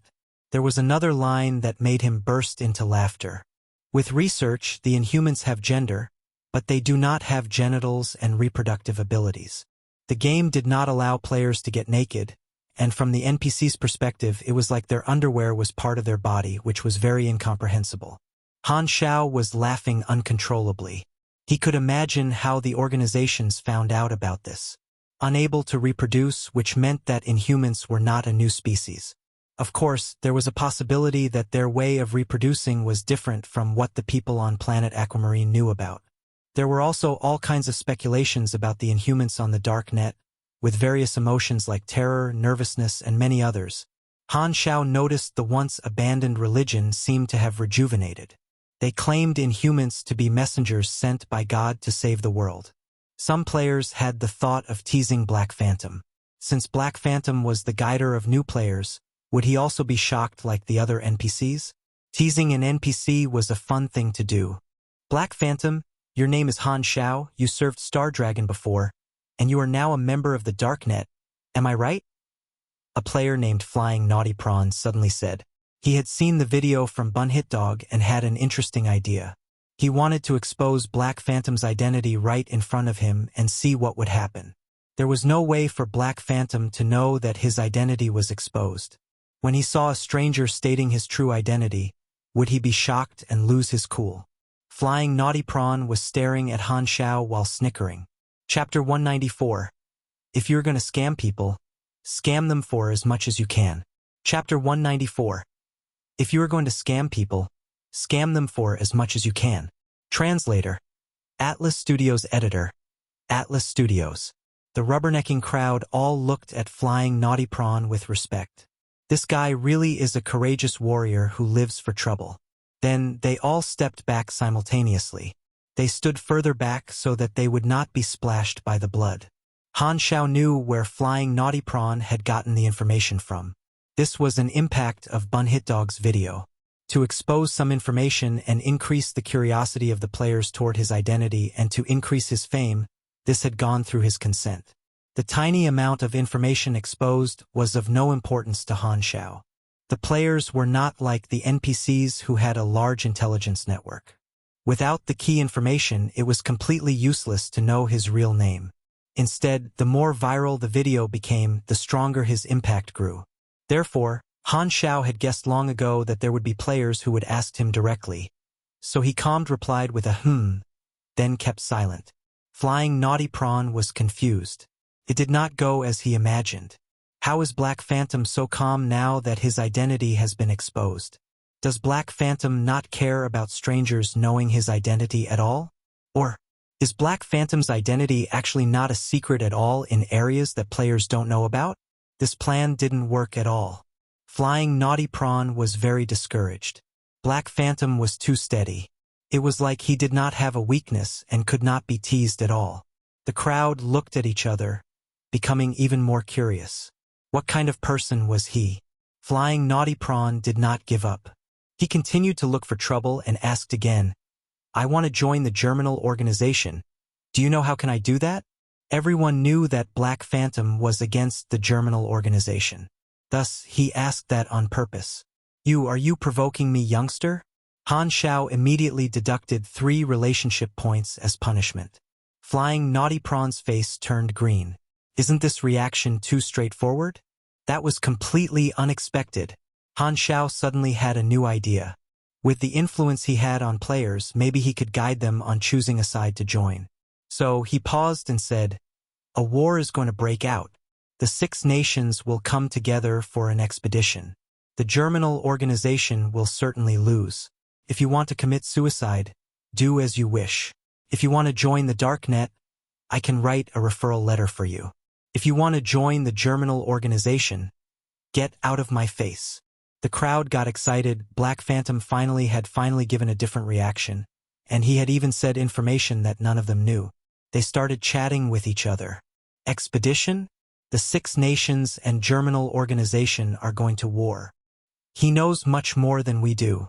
His judgment is definitely reliable. Then joining the Germinal organization would be quite a loss.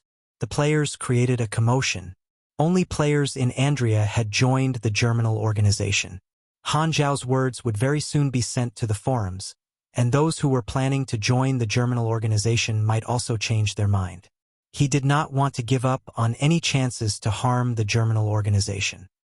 He had not bothered them for a while, and they seemed to be having a rather peaceful time.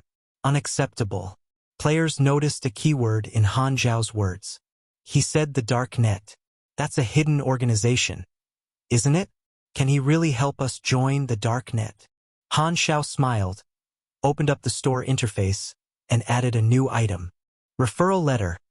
Unlocks the Blood Pact Society. Remarks: the Blood Pact Society is a subordinate hitman organization under the Darknet.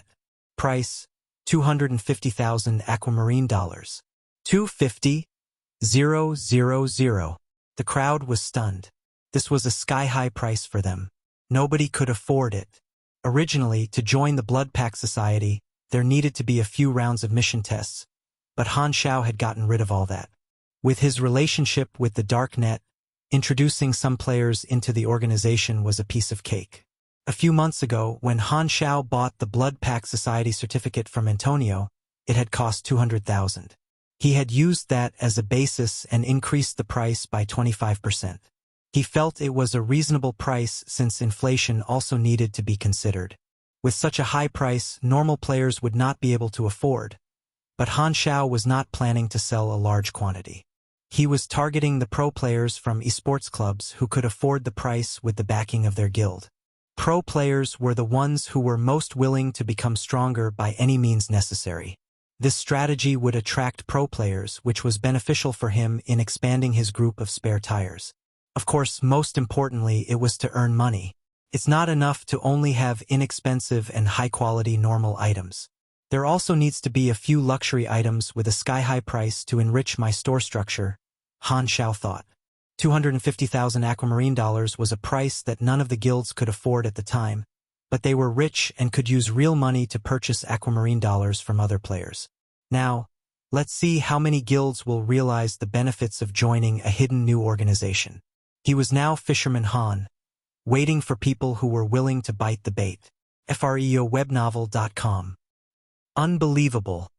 The most expensive item by far. Black Phantom. Germinal organization will certainly lose. Posts with such titles appeared in the forums of Planet Aquamarine, and it immediately attracted players' attention. When they saw the sky-high price of 250,000 for the referral letter, they were all shocked speechless. Wow! Is this organization made of gold? Blood Pact Society, no idea what they do. The price is outrageously high. What's so special about this organization called the Blood Pact Society? Anyone had heard of this organization before? This person was just asking randomly, but someone unexpectedly replied, I triggered the mission to join the Blood Pact Society. It is very cumbersome and difficult. The introduction of it is that it's a killer association, and the benefits are still unknown. However, to me, it's not worth it to spend $250,000 just to skip the prior missions. The outrageous price of $250,000 caused a wide discussion. The average value of a player at the time was about $3,000 to $5,000, so it was not difficult for guilds to gather $250,000 since the number of players was increasing continuously. However, most of the guilds didn't feel it was worth it. Buying an organization referral letter for $250,000 was too luxurious. The situation was not clear yet. They decided to wait and see. Han Xiao had quite an influence on normal players, but guilds had always been very logical, considering everything with the benefits they could earn. Other players were playing a game. They were running a business. Compared to the outrageously priced referral letter, players paid more attention to the information Han Xiao shared about the war between the Six Nations and Germinal Organization. They were in an uproar. After playing the game for a few days, players on planet Aquamarine all knew that the conflict between the Six Nations and Germinal Organization was the main storyline, but war broke out when nobody expected it to, an expedition even, which proved that the battlefield would be in Andria. Many players at the time had yet to even join an organization, and their strength was far from being enough to join the main storyline mission. In the original storyline, war would only break out a few months later, and every continent played a part in the battle. Thus, players from everywhere had been able to join in. But with Han Xiao's interference, not only did the war break out much earlier, it also became an expedition. The impact players had was minimized from what Han Xiao felt. Most importantly, most of the players had yet to even trigger the main storyline mission between the Six Nations and Germinal Organization.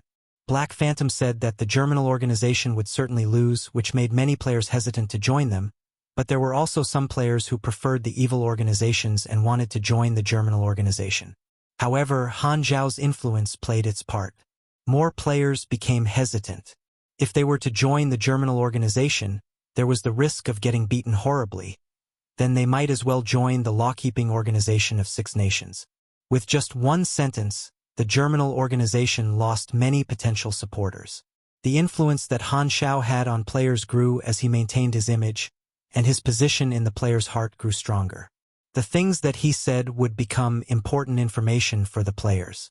Chapter 195 Bundled sales are so damn great. I should always use them. Chapter 195 Bundled sales are so damn great. I should always use them. Translator. Atlas Studios Editor. Atlas Studios. Han Xiao had seen the impact that the leaked information had brought on the forum. It was just as he had expected it to be. He had successfully sabotaged the Germinal Organization secretly again, and they did not even know who was doing it and what went wrong. Doing evil things to the Germinal Organization secretly made him feel really good. However, the referral letter was not popular. Han Xiao was somewhat surprised, but after he contemplated for a while, he realized the reason behind it. It was because of the current financial situation of the players. Although guilds could come up with $250,000, it was quite a risk for them. If the referral letter did not have a good effect, it would slow their progress down by a huge portion. The price that he had set for the time being was too high, and the risk of buying the referral letter would only decrease when the average asset level of the players increased. At that time, there would be guilds that would try buying it. At this price, the first person to eat the crab will take too long to appear. Han Xiao bit his nails and started pondering. The best solution was to lower the price. That's impossible. Not going to happen. I could use some sales strategy, giving out other benefits together with the referral letter. The first thing Han Xiao thought of was giving relationship points as a reward, such as when someone bought a referral letter, he would give some relationship points. Relationship points were the prior requirements of buying high-level equipment in his store. It was all part of the profit chain. But on second thought, giving relationship points would not be a very good idea. They were maxed at 100 points, so he had to treasure them. The relationship points that he gave to normal players were 10 at most. He did not want the players to get them so easily. If he used them with the referral letter, 1 or 2 points would be too few and unattractive, but giving too many would be disadvantageous to him as well. What about giving bonus equipment? The moment this thought came up, it was rejected by him. He had to be a qualified businessman, so he should never have such good morals. He had fused some blueprints recently, but he had not built any of them, so he could not sell those either. And in terms of drugs, it was not a good time to sell them. Some drugs that gave enhancements based on percentage would have a much bigger market once the players reach a higher level. The pro players who had to compete in matches would be his target consumers.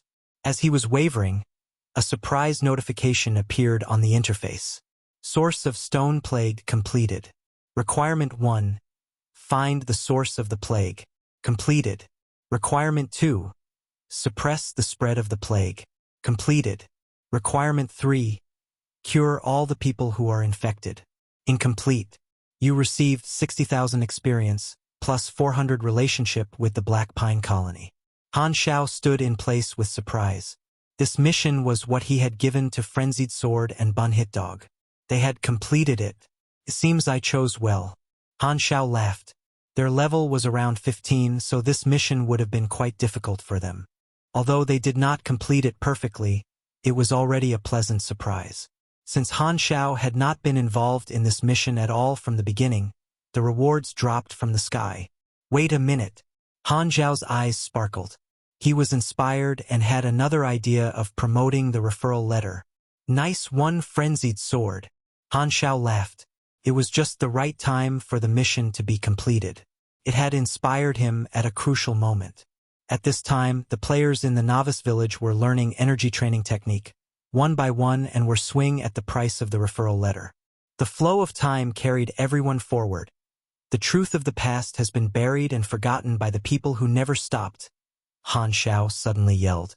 I need a number of trustworthy people to help me with some things. As he was speaking, he distributed the 5 hidden main storyline missions from New Era, Origin that he had just received into new missions. Ending of the Survivor, The Key of Misplacement, Sealed Past, Mysterious Prisoner, and Same Type of Person. New Era, Origin was too cumbersome, and it would waste a lot of time if Han Xiao did them himself.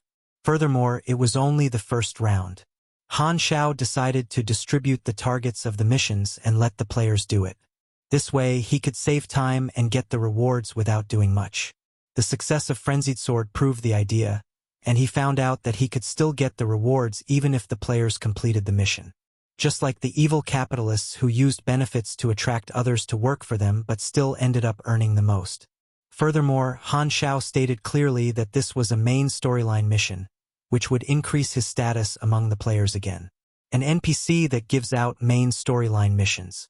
Damn, he has got to be someone important, was what Han Xiao expected the players to think. The players saw the mission and froze in place. Then they became overjoyed. Main storyline mission. God, this is another main storyline. The rewards are plenty. Quick, accept the mission. However, the players noticed that the mission was in gray color, which meant that it could not be accepted. Why can't I accept the mission? Why? The confusion was solved within a short period. They soon realized that the missions had a prior requirement, buying the referral letter. That's too greedy. The players turned furious. How are they going to play 250,000? Who the hell could afford that? Seeing the expression of the players, Han Xiao smiled secretly. Because of the quota, his main storyline mission could only be given to a limited number of players. Thus, he had to target the elites, so he had decided to attract the pro players. Pro players had large guilds behind them, and it was perfect for promoting the referral letter and making bundle sales. You want the main storyline mission? Okay, buy my referral letter.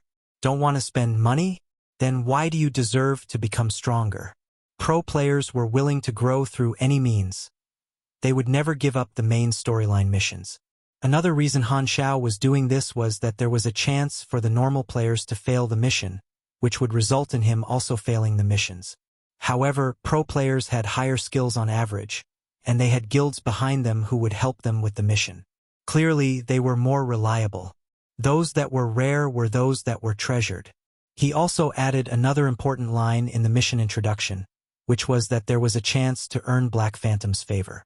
This was an obvious hint that accepting the mission might trigger his hidden storyline. Frenzied Sword, Bun-Hit Dog, and Maple Moon were not attractive enough as examples. Very few highly skilled players came. Maybe it was because they felt triggering hidden storyline required luck. Therefore, they did not take it seriously. Han Xiao decided to go for a strong approach, to let the highly skilled players see that there was a way with a higher chance to trigger Black Phantom's hidden storyline. This is a good strategy. It's killing two. Many birds with one stone. Han Xiao was satisfied. Even this won't attract you. I doubt that. The forum had a chat room function. At this time, there was a room with a password that had people joining in continuously, and the notifications kept popping up. Jade Green Sky entered the chat room. Jupiter entered the chat room. Morning Snow Twilight Frost entered the chat room. Your Mom Collapses When I Cry entered the chat room.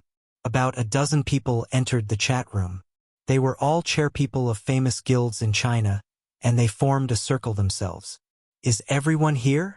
Mountain Rain, the chairman of Drizzling Rivers Guild, spoke first. Nope. Your Mom Collapses When I Cry said. The chairman of Nine Gates Guild, 3 times 3 equals 9, asked, Where's Old Chi? Did anyone invite him? Never mind, he spams all the time.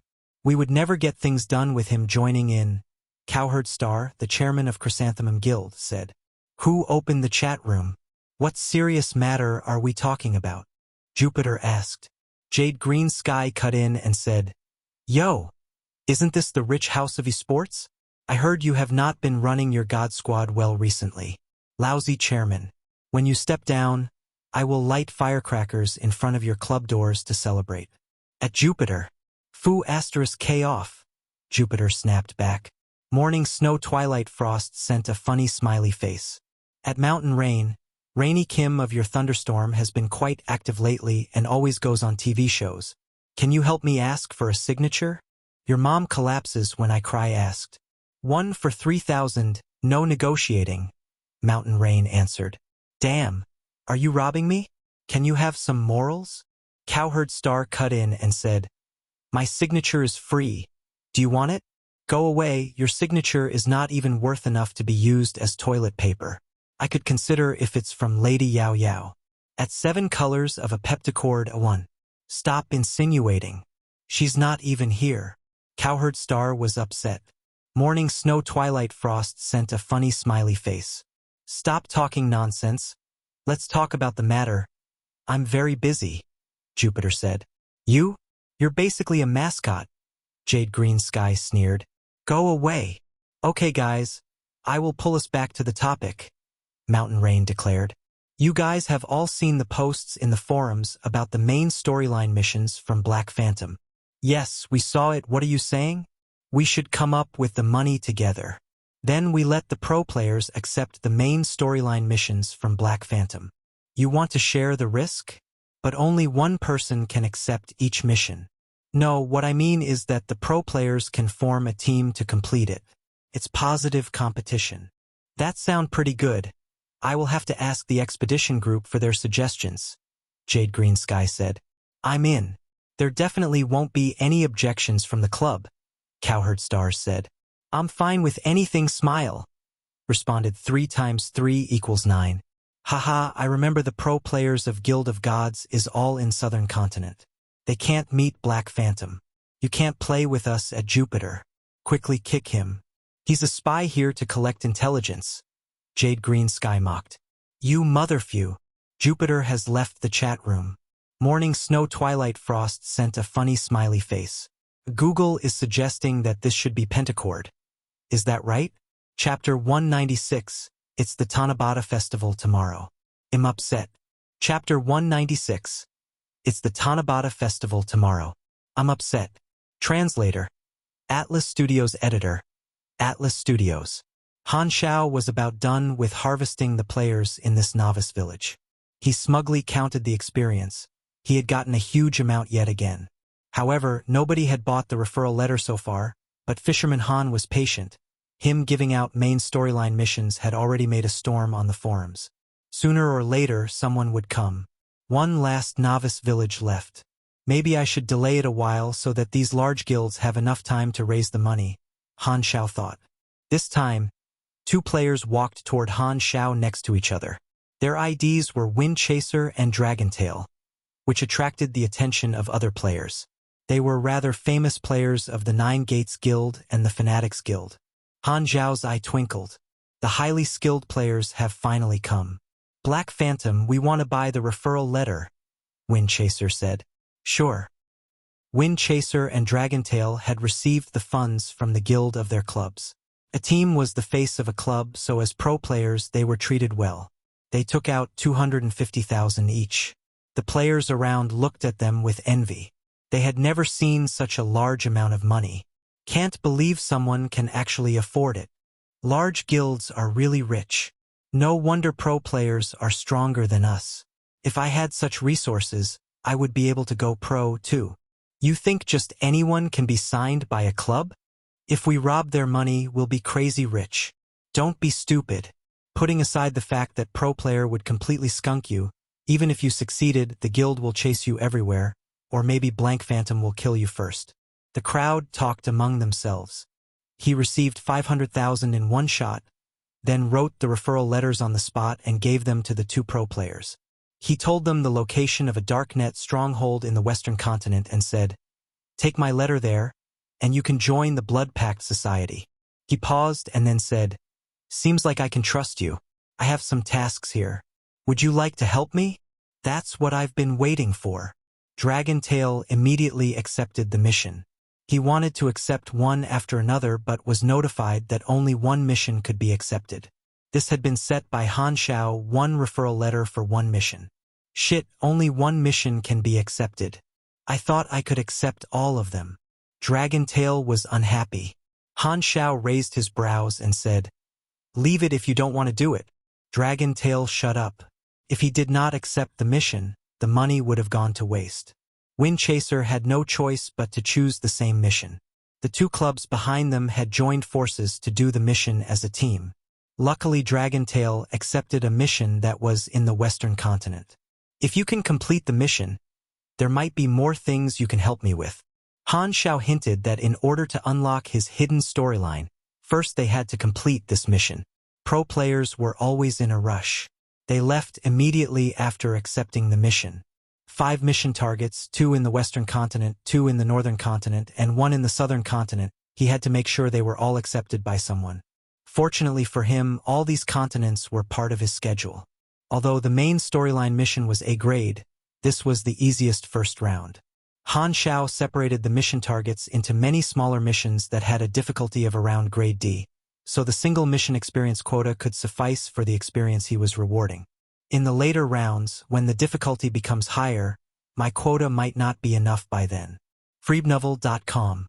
He felt that he needed a way to increase his quota. Leveling up was not an option at the moment, so he had to go for organizations and legendary points. There was no need to think about these at the moment. Wind Chaser and Dragontail were normal pro players, and they didn't have a very good battle record in my previous life. I shall observe for now. Han Xiao was strict in choosing his spare tires. He was not going to choose every pro player. Fanatics and Nine Gates posted about their players buying the referral letter on the forums, which was a promotion of themselves to increase their fame within the players. The huge amount of money that they had spent attracted many players' attention, and they were all amazed at what they had done. Han Xiao's face also showed up indirectly because of the advertisement from these two clubs. The clubs that followed after would also mimic the same actions so that they did not lag behind. Han Xiao guessed that his face would probably appear many times on the forums. Without stopping, Han Xiao came to the last novice village in the Western continent. As he was harvesting experience, there were other pro players that used the funds from their guild to exchange for a chance to accept the missions. Normal players could only watch and envy from the sidelines. Another mission in the Western continent was also accepted by a pro player. Han Xiao could finally relax and happily sell his abilities, at the same time paying attention to the forums and the dark net. New episode of Galaxy Times, titled, Creation of the professional league. Han Xiao felt wide awake. He had always paid a lot of attention to the show, so he clicked in immediately. Hello players. The male host greeted. This is Galaxy Times, dedicated to sharing first-hand game information. Your gaming career is our top priority. Spring, I have been quite anxious recently, the female host commented. What's wrong, Autumn? I fell in love with a man. He doesn't speak much, and he's so handsome, but he's never looked at me seriously and never talks to me. Don't worry, I think you two suit each other very well. Female host was surprised. Really? Of course, he's handsome and cool. You're short and ugly. How suitable. It was the awkward opening joke again. The style felt very nostalgic to Han Xiao. The screen was filled with comments. A lot of players watched Galaxy Times. In less than a month after beginning, they had already become the go-to show for the players. After all, they had the official background, so they had a lot of first-hand information. They chatted for a while to bring up the atmosphere. Then, the male host said, "All right, let us get back to our main topic. In today's show, we will be digging deep into the most popular topic, inhuman phenomenon, the news from pro players, and we also invited Li Gu to be our guest. Be sure to stay." The contents of the show were interesting as always. They started off by going through the progress of players in all various planets while giving some comments on the level leaderboard. Currently, the highest level players are already closing to level 20. Level 20 will be the first class advancement, so I wonder who will receive this honor. The first player to receive a class advancement will be recorded in the books of gaming history as a milestone. As everyone can clearly see, the players on the top of the leaderboards are mostly not pro players. The Japanese players have the highest number of players on the list. As everyone knows, their base camp planet is the Lani planet, where technology and magic coexist. They are at the peak period of the civilization, which is very suitable for getting missions and leveling up. There are also quite a number of players from France and America, while there are not many from China. Oh, I see someone I know. Maple Moon, do you guys remember? Not long after the official launch, she received more than 100,000 experience points, which was from the first prize pool mission the players have seen. Speaking of the Black Phantom, from the beginning of the game till now, he has been the center of attention for the players in Planet Aquamarine, and recently something has happened again. He continuously appeared in novice villages to give out guidance and rewards, and not long ago he showed another main storyline mission, but it had a prior requirement of buying an item that was priced at an outrageous amount of 250,000 aquamarine dollars. If players from other planets want to know how much this means, please move to the currency exchange panel and look at how many resources can be purchased with 250,000 aquamarine dollars. Players from other planets envied Planet Aquamarine. Why did they not have such a great novice guider? Chapter 197. Responses from all sides. 1. Chapter 197. Responses from all sides. 1. Translator. Atlas Studios Editor. Atlas Studios. The male host changed the topic. Recently, an event has raised wide discussion among the players. The NPCs in the game have expressed extreme curiosity over the unique characteristics of players. Every planet has witnessed different reactions and labeled this phenomenon differently, such as Chosen One's Inhumans Genius phenomenon, which was very exciting and surprising. It's like NPCs have their individual minds and are not as rigid as NPCs in other games. If every NPC has an individual mind of their own, the amount of computation needed will be extremely high, but Galaxy is using the latest light-speed computers. Its limit is unknown, the female host said. Players wrote their speculations in the comments. The fact that NPCs seemingly had their own intelligence and interacted as freely as a person would in the real world was very new and exciting. The hosts read from their scripts. They talked about the situations on various planets and made some speculations. From the player's perspective, they only knew the NPC's attitude toward them and not the responses from the organizations, but Han Xiao did. Recently, the information on the darknet had almost all been about the contact with Inhumans. The rapid increase in the number of players had given a lot of pressure to the organizations. All the organizations agreed that, if the number of Inhumans grew continuously without a limit, it would bring endless potential dangers and subversively impact the current social construct, but they could not find a way to suppress that growth at all. Luckily, Inhumans were weak and easy to control. The organizations in Planet Aquamarine had yet to notice that the strength of players was growing at a very fast pace. Before they were LV-20, their power was still in the category of normal humans. Han Xiao shook his head. When the level of the players is high, these organizations are going to be really shocked. The topic of the inhuman phenomenon had ended. The male host said, "We have invited Li Gu to join us today. Good to see you, Li Gu."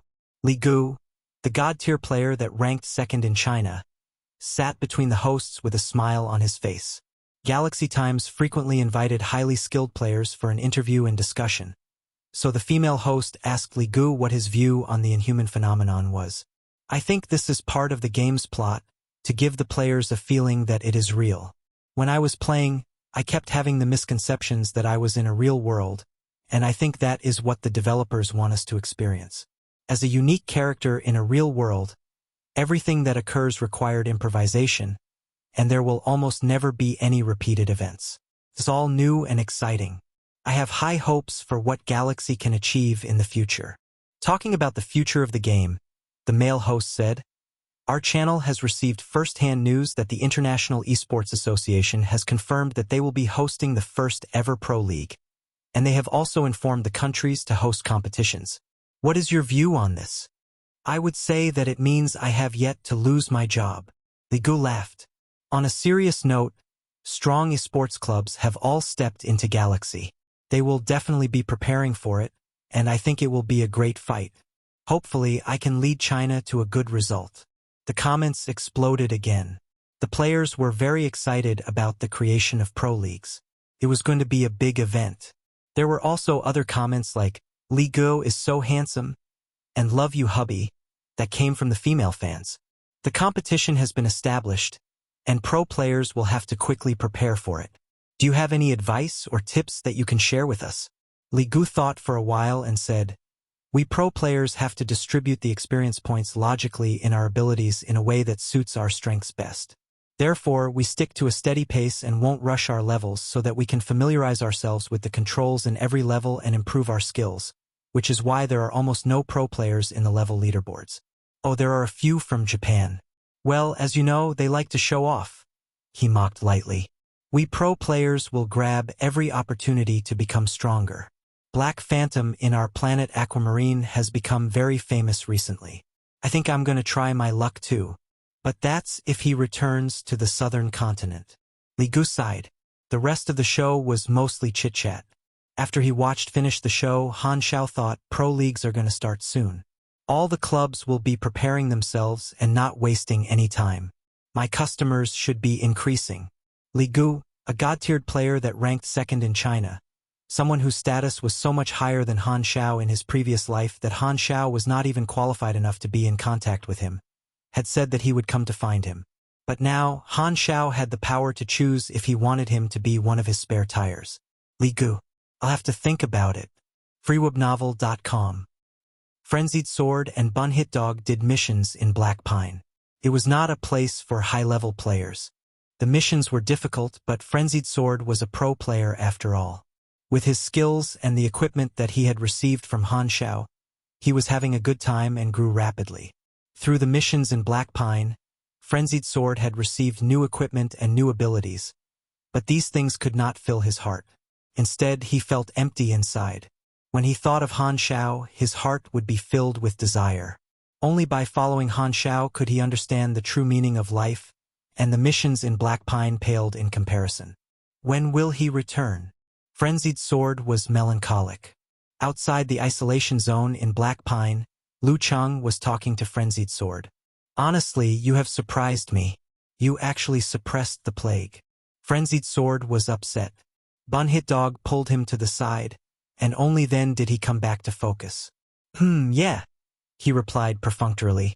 In the beginning, when Black Phantom had left the two of them to deal with the plague, Lu Cheng did not take it seriously at all, but not long after, he realized that these two people really could be of huge help.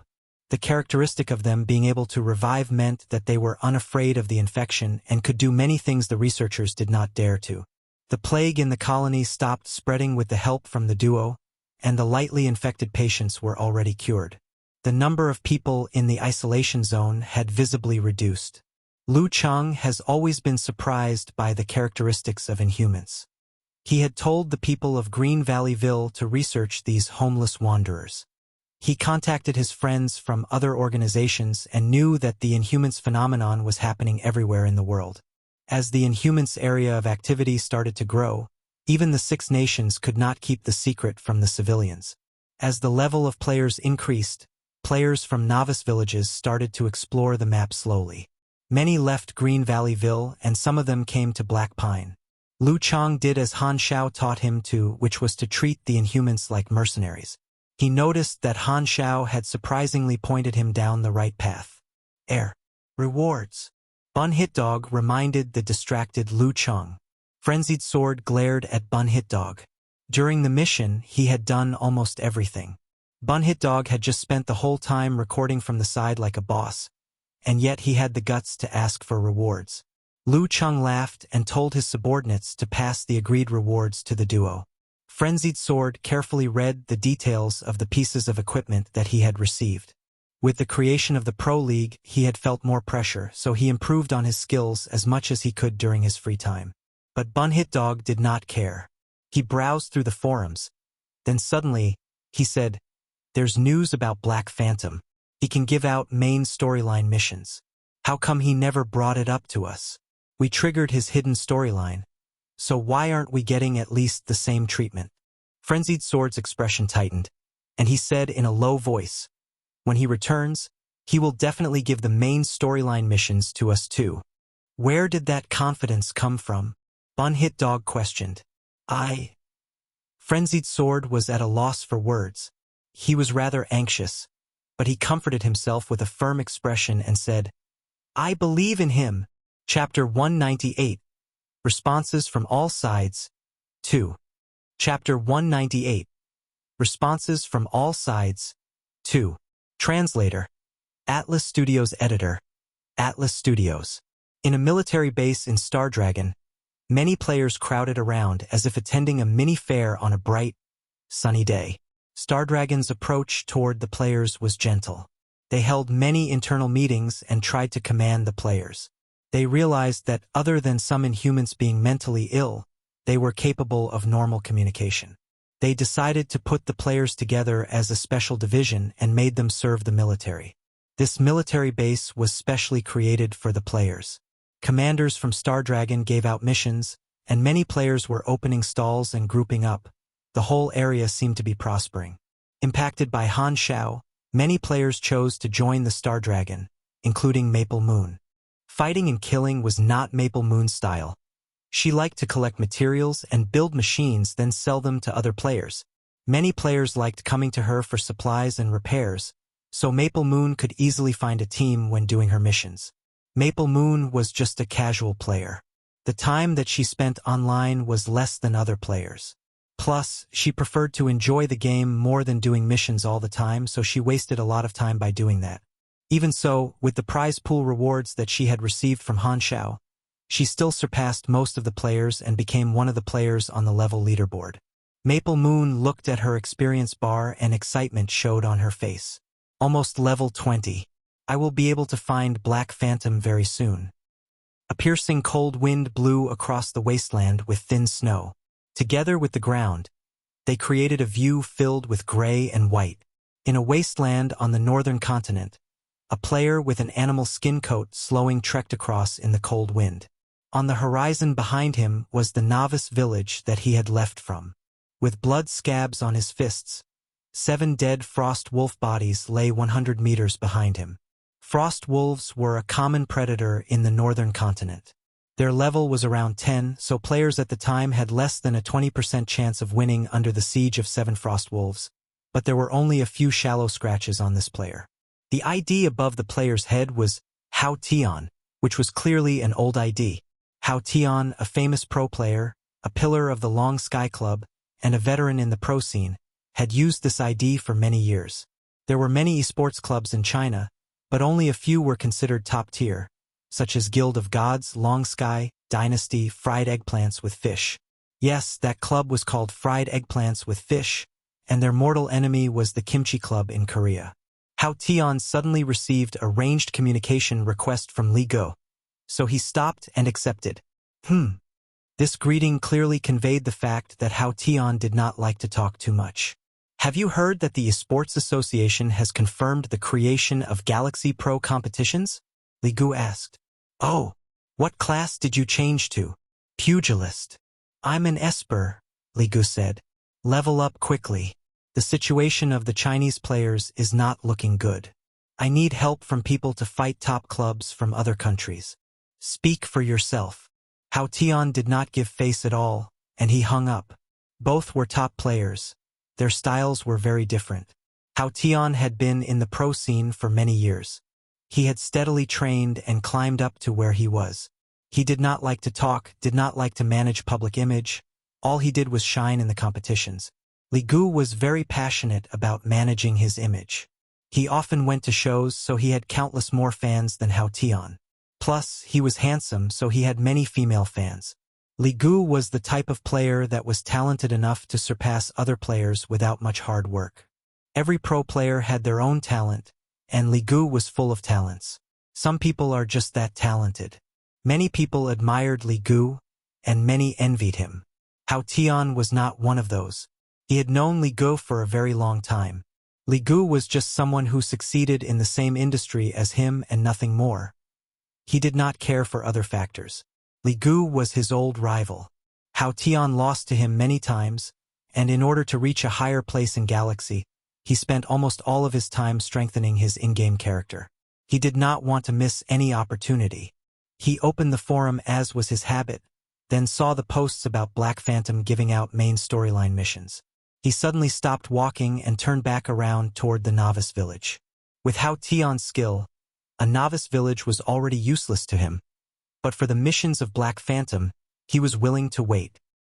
In the basement of the Dragon Horn building, the headquarters of Division 13, the corridor toward the central computer room was dark and metallic, with infrared detectors in the walls all along the corridor. The ground was equipped with devices that recognized and recorded weight and footprints. Gu Hui typed the password at the door, then had his eyeball, fingerprint, and voice scanned. Within a few seconds, the center computer recognized Gu Hui through the floor and infrared detectors. Identification authorized. Welcome, Deputy Director General. A robotic voice emotionlessly said. All the security devices were turned off. The path was clear, and Gu Hui walked into the spacious center computer control room with a serious expression. He was carrying out the order of the highest-ranked superiors, inquire about the inhuman phenomenon from the galactic civilization far away in the universe, Godora. It was an important issue. All the cameras in the center computer room faced him, and the leaders were watching through them. Gu Hui knew that it was not only Star Dragon, all the other countries were going to do this as well. The inhuman phenomenon was too weird. They had absolutely no way of solving it and could only seek help from galactic civilizations. Godora was the only superior civilization that they were in contact with. It had a mostly neutral but slightly biased attitude toward them, and they did not interfere too much with planet Aquamarine. Gu Hui turned on the central terminal and typed a series of long passwords to unlock the encryption. He then opened the deepest layer of the program and typed another string of secret passwords, activating a secret program. The screen turned entirely white, then a new simple window popped up. It was filled with countless options and links in weird Godoran symbols. All except one were gray, which meant they could not be selected. The only one that could be selected was translated into Planet Aquamarine's language. fruyubavel.cm. Godoran communication window with Star Zone 9, Planet Aquamarine. This was a Star Zone communication device model called Feathers of Light 8. All of the 6 nations on Planet Aquamarine had received it from the Godoran civilization. It allowed them to connect with the galactical civilizations. This technology was yet to be obtained by Planet Aquamarine. The Godoran civilization locked many functions of the program and closed the hundreds of connections on the network. It was limited to only single-directional communication from Planet Aquamarine. Thus, Planet Aquamarine could only make use of less than 0.000000001% of the galactical communication device, and they could only get information about the universe from Ghidorah. But Planet Aquamarine did not have a choice. Gu Hui calmed his mind and clicked the link. The 10-second wait felt like hours, but eventually, the screen flashed, and a dialogue window appeared. A sentence in the Ghidorah language appeared before it flashed into Planet Aquamarine's language through the translation function from the device. Human from Planet Aquamarine. Why did you request communication? Gu Hui revised what he had planned to say before typing it out word by word. My friend from Ghidorah. I'm the person in charge of the intelligence organization of Star Dragon on Planet Aquamarine. I have requested the communication due to an abnormal phenomenon on our planet. We call it the inhuman phenomenon. The details are as below. Gu Hui explained their research on the Inhumans briefly and sent the documents and records over. Then he ended his message with a brief plea for assistance. As our technology is unable to find the reason behind this, we hoped you could help us to solve it. If you can provide assistance with this, we will give you our sincerest appreciation. Ghidorah and Star Dragon will forever be close friends. Chapter 199 Aurora. Chapter 199 Aurora. Translator. Atlas Studios Editor. Atlas Studios. After a few seconds, the person from Ghidorah replied. There are many technologies that can achieve this effect. It also might be a natural occurrence. There are far more weird events in the universe, so don't have to be so surprised. Tens of thousands of species die and come to life every second. We would have to research on it ourselves to know the exact cause.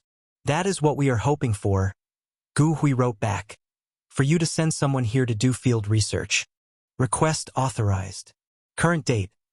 August 10th, 688 Galaxy Time.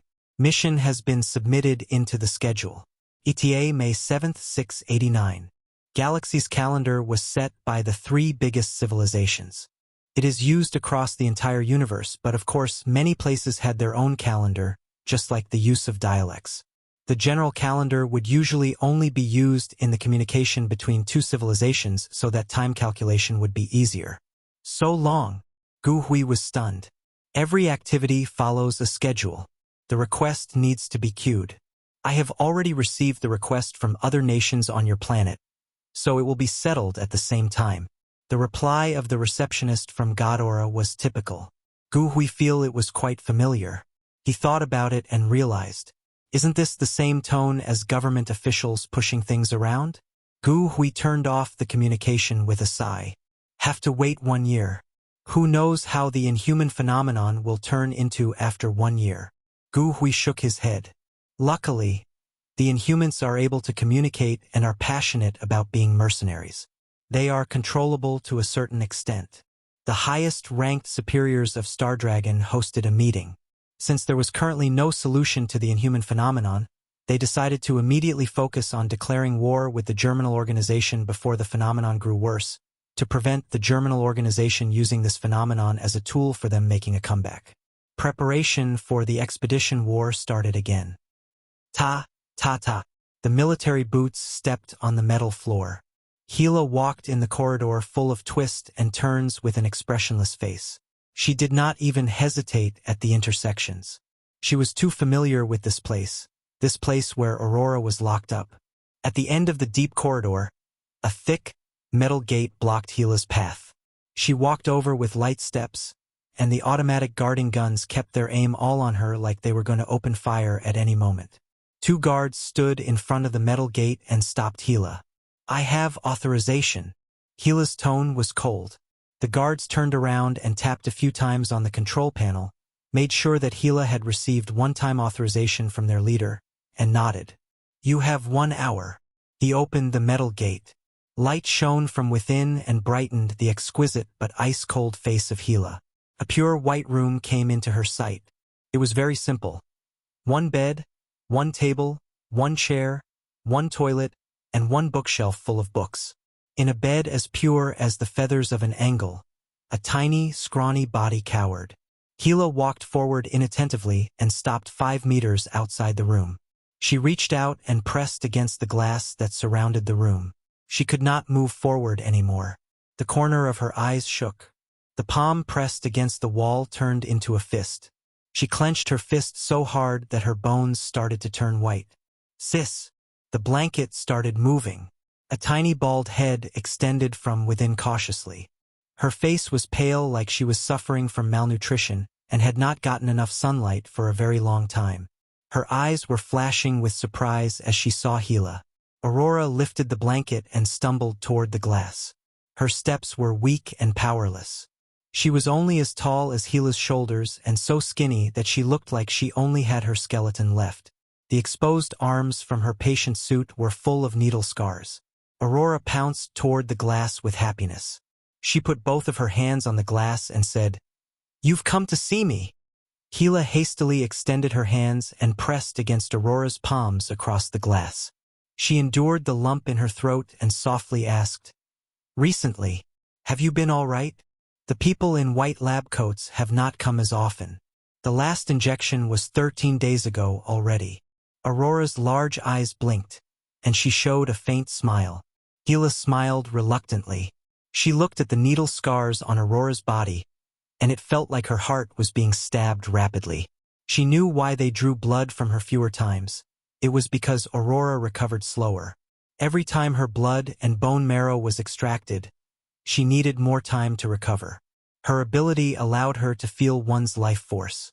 The life force of Aurora, which had once been as bright as the sun, was now a candlelight that might extinguish any time. Her life force was withering. Aurora sat down and hugged her knees. "Tell me stories, elder sister. I want to hear the last one that you didn't finish." Gila sat down too and leaned on the glass. "Where did we stop at last time?" she whispered. Aurora tilted her head and thought about it. The uncle called Zero escaped from the base. What happened next? Did Sis fight with him? After a moment's thought, Gila continued the story with a soft and gentle tone. In the office of the leader of the germinal organization, a row of superiors stood in front of the desk and reported the various situations in the organization. The leader sat straight and tight. No one knew what the expression behind the mask was. His black gloves covered hands overlapped each other under his nose. The inhuman phenomenon has attracted the attention of the 6 nations, but it won't last for long. At least the Inhumans made some time for us to recover. Be prepared. The enemy may invade Andrea any time, he said. The officers nodded in assent. freewebnovel.com. The leader looked around and asked, "Where's Cyberlos? There have been breakthroughs in a few projects recently. He's busy." The leader stood up suddenly and left with large steps. Electrolux was so touched that he was tearing up.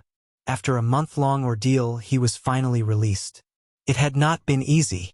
Although he was trapped in prison, he had been paying attention to the forums, and he knew that the germinal organization had captured other players as well. After he was released, he was sent to join a special unit consisting of players.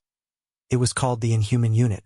It was all the unlucky players whose organization was locked due to being brainwashed. Although he was far behind on levels, Electrolux was confident that with his Esper ability that had A-grade potential, as long as he leveled up, he would definitely be stronger than other players. A non-Chinese on-planet aquamarine player like this was not uncommon.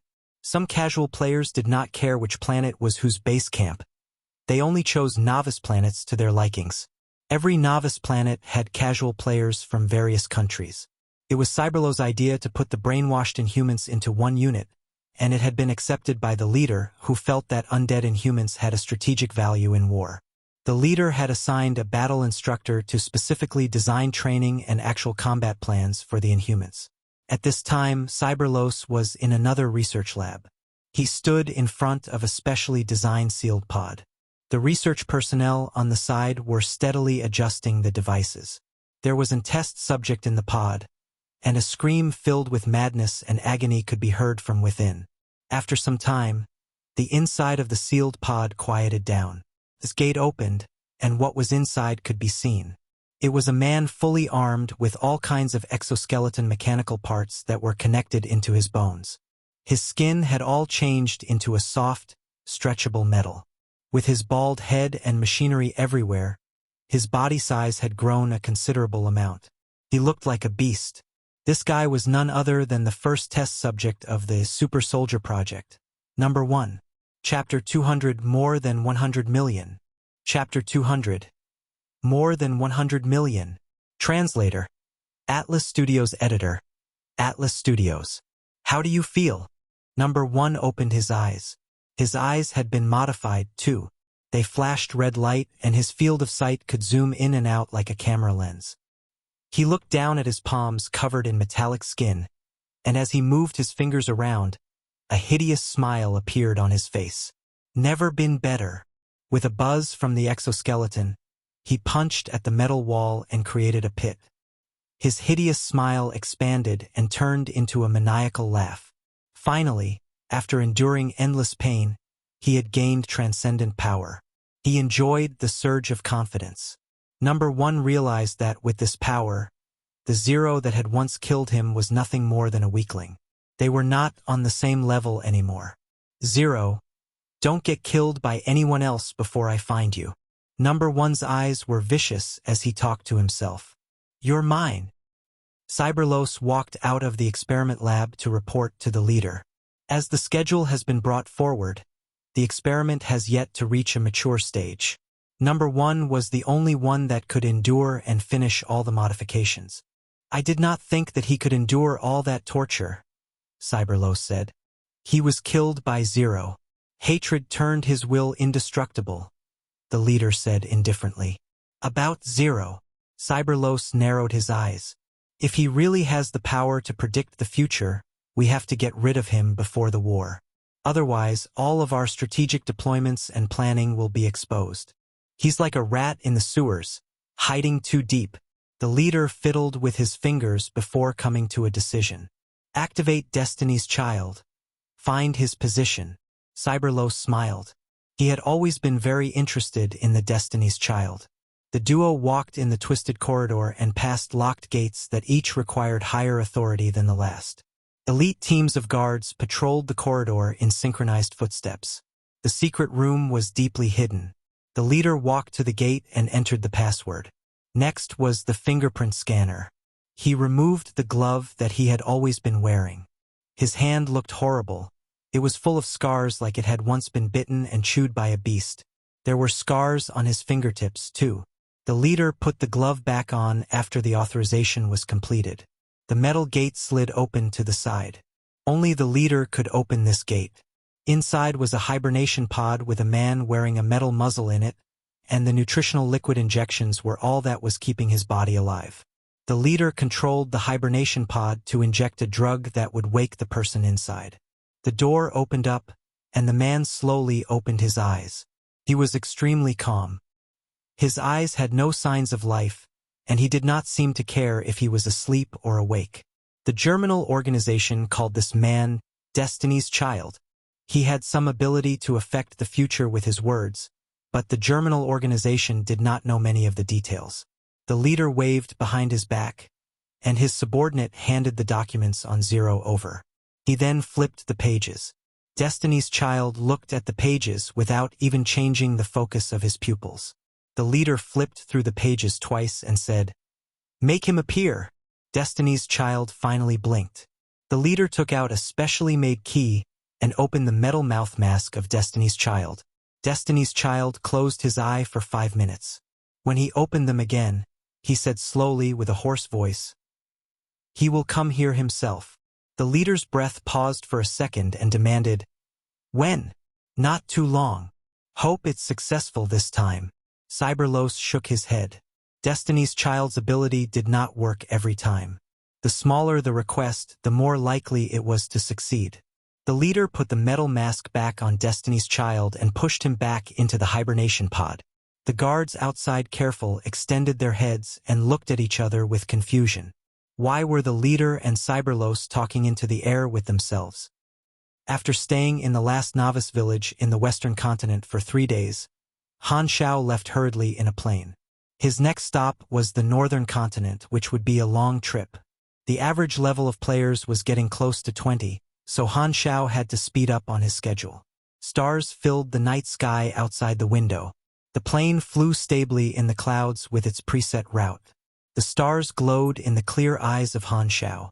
Every time Han Xiao looked at the night sky and the bright stars in it, he thought of the countless civilizations and opportunities that existed in the universe. Han Xiao was very aware of this, and every time he thought of it, he was filled with ambition. A man's journey belongs to the sea of stars. He had already built his base on planet Aquamarine. This was the starting point.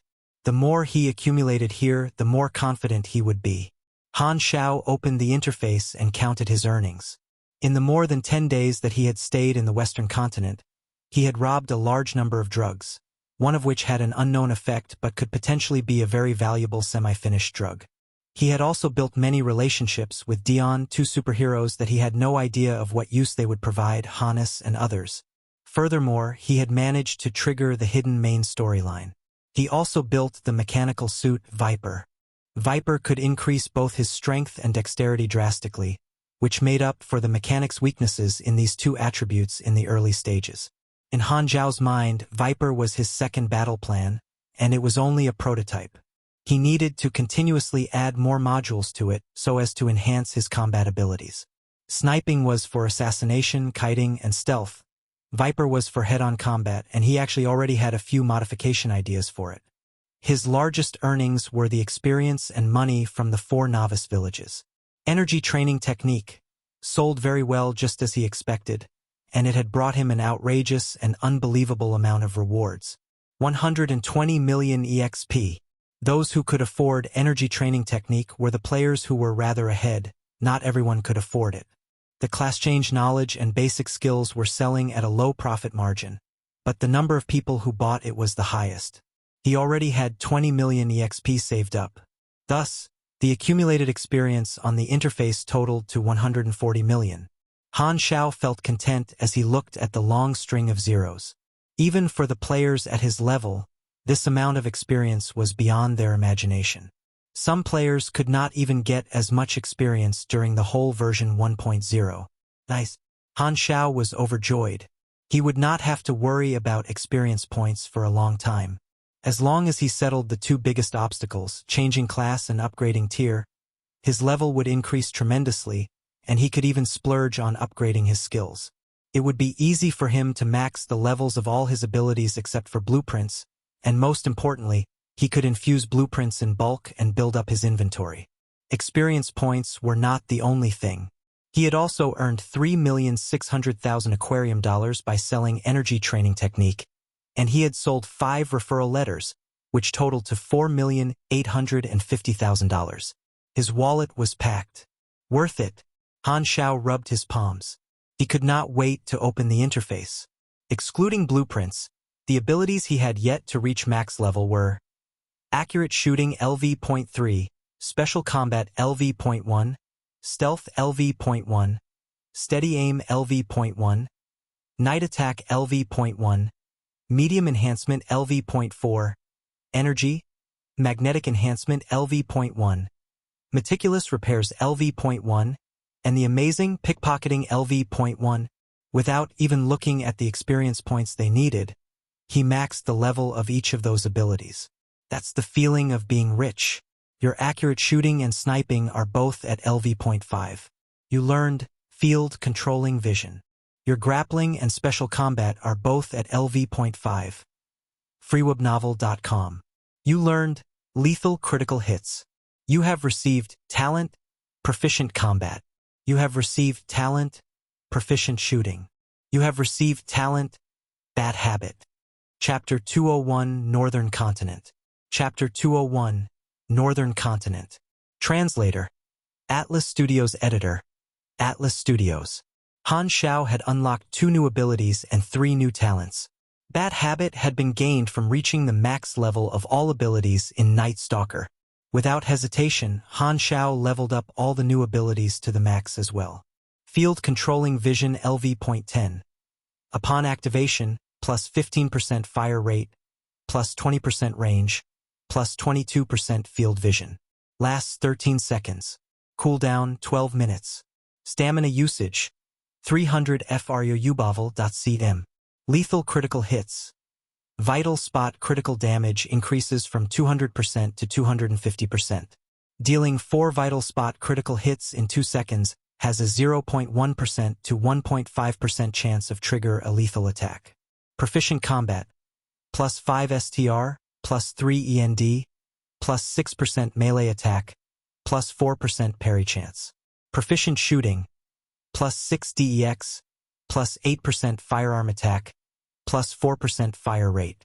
Bat habit, vision will not be affected by the night, able to detect surroundings with sound. When fighting during the night, plus 5% DEX. He used about 12 million points of experience to max the levels of these abilities, in which he spent the most points in medium enhancement and meticulous repairs. After all, they were the main class abilities of the second-tier class. There were still a ton of experience points in the interface. With all these abilities reaching the max level, Han Xiao's strength had increased by at least 20%. The enhance and repair abilities were the main abilities of mechanic class.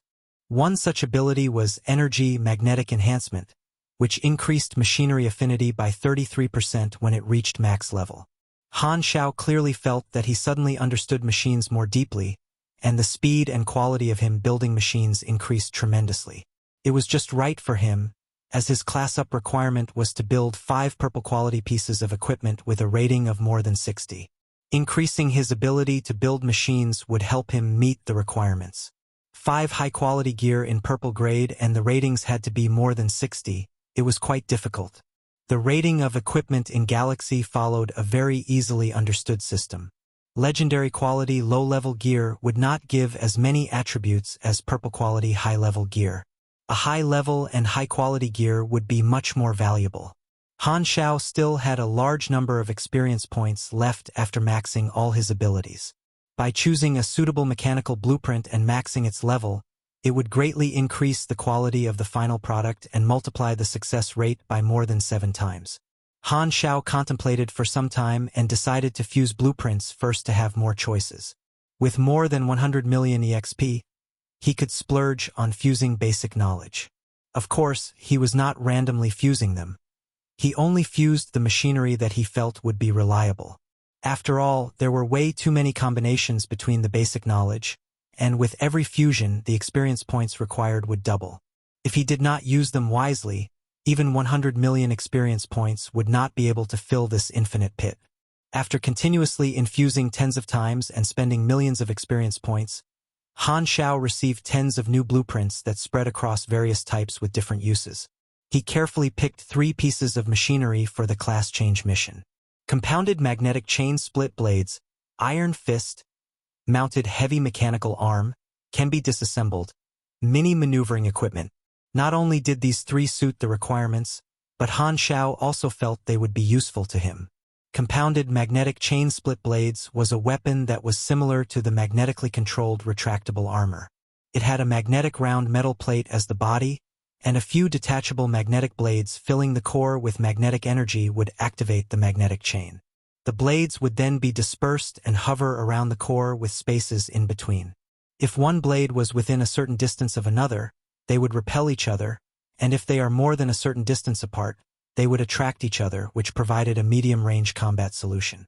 The controls of compounded magnetic chain split blades were cumbersome and unique. By using energy to adjust the structure of the magnetic chain, the blades could be turned into different shapes. With the combination of certain gestures, the blades could be used for both attacking and defending in many forms. It needed practice, just like the magnetically controlled retractable armor. The blades could be put in different pockets and combined together during use, which was convenient for stealth purposes and suited the Viper. This was also superhuman equipment for a mechanical pugilist. Iron fist mounted heavy mechanical arm, can be disassembled, was a type of mechanical arm. Different from the lightweight mechanical arm, the size of it was very huge. It was many times bigger than his arms. Its power source was the built-in motor and engine. As its size was very huge, it had a high requirement of the user's strength. Han Xiao had to wear Viper to meet its requirements. Han Xiao chose this because it could be disassembled. This meant that it could be used as part of Viper for enhancement if needed. Mini maneuvering equipment looked like a belt. It could shoot out bursts of air that allowed the user to jump midair, and its fuel was very expensive. There was a fitting device built in so that it would not fly off without the user. It would tire the user to a certain extent, but Han Xiao was practically immune to it with his amount of END. The most important thing this device gave Han Xiao was agility. He would be about to make turns in midair and perform all kinds of tricky movements, drastically increasing his mobility. He had chosen those 3 pieces of machinery to attempt making purple quality equipment. He wanted to give his mechanical suit melee weapons so that it would cover the close-range weakness of the sniping style. The other blueprints such as cannons, landmines, and bombs were not suitable for making a piece of purple quality equipment as there was not much room to improve. He immediately maxed the level of the 3 blueprints, which cost around 1 million EXP, but it was nothing to him with all the experience points he had. There's not enough materials on the plane. Han Xiao looked at his inventory. He had not restocked in the Western continent. He pondered for a while and decided to make use of the max-level medium enhancement, and enhanced all of his current gear. As he was keeping himself busy in the plane, it flew at a constant speed toward their destination, the northern continent. 1 day later, the plane landed at the coastline of the northern continent. Han Xiao walked down the plane. He got goosebumps from the surrounding cold air. It was freezing in the northern continent. Han Xiao rubbed his palms against each other and breathed out a fog of hot air, opened the map and said, "There are 4 novice villages in the northern continent too. The highest level players should also advance to LV20 soon." The clock was ticking. Han Xiao hurriedly asked the pilot to take off again as soon as the plane was refueled. He arrived at the first novice village in the northern continent very soon and was greeted with warm welcomes. The players in the northern continent had been waiting for him for a long time. They had been reading about the players in the western continent showing off every day with envy and anticipation. It was finally their turn to show off. Of course, the players in the southern continent were even more upset. Han Xiao stood in place, and the players queued to give him money and experience points with smiles on their faces. The numbers on the interface kept growing. Suddenly, a commotion broke out among the crowd. Han Xiao walked out of the crowd as the players around him stepped aside. "I want to buy the referral letter," Han Xiao said. Han Xiao looked up. He recognized Han Xiao, a pro player who had around the same level of skill as Li Gu. Han Xiao gave the money and took the referral letter, keeping an emotionless expression throughout. He took the mission and left without wasting any time. At this time, Han Xiao heard the conversation between the surrounding players. "Didn't Han Xiao finish all the missions in Novice Village? I thought he left 2 days ago." "No, I saw him come back with my own eyes. He stayed till today. Probably waiting for the mission from Black Phantom. It's not worth wasting 2 days for a pro player. I would wait 10 days if I could get the mission from Black Phantom." Han Xiao's eye twinkled. Han Xiao seems like quite a good choice. Chapter 202, Alamera 1. Chapter 202, Alamera 1. Translator, Atlas Studios Editor, Atlas Studios. Including Han Xiao, Han Xiao had already come in contact with many pro players and given them the missions. The way to complete the mission was through a communication device. He gave the pro players his number and email, and the mission would only be completed once they sent over the details so that he could complete his own mission. If there were any mission items that needed to be handed to Hannes, he would have to take the plane and retrieve it himself.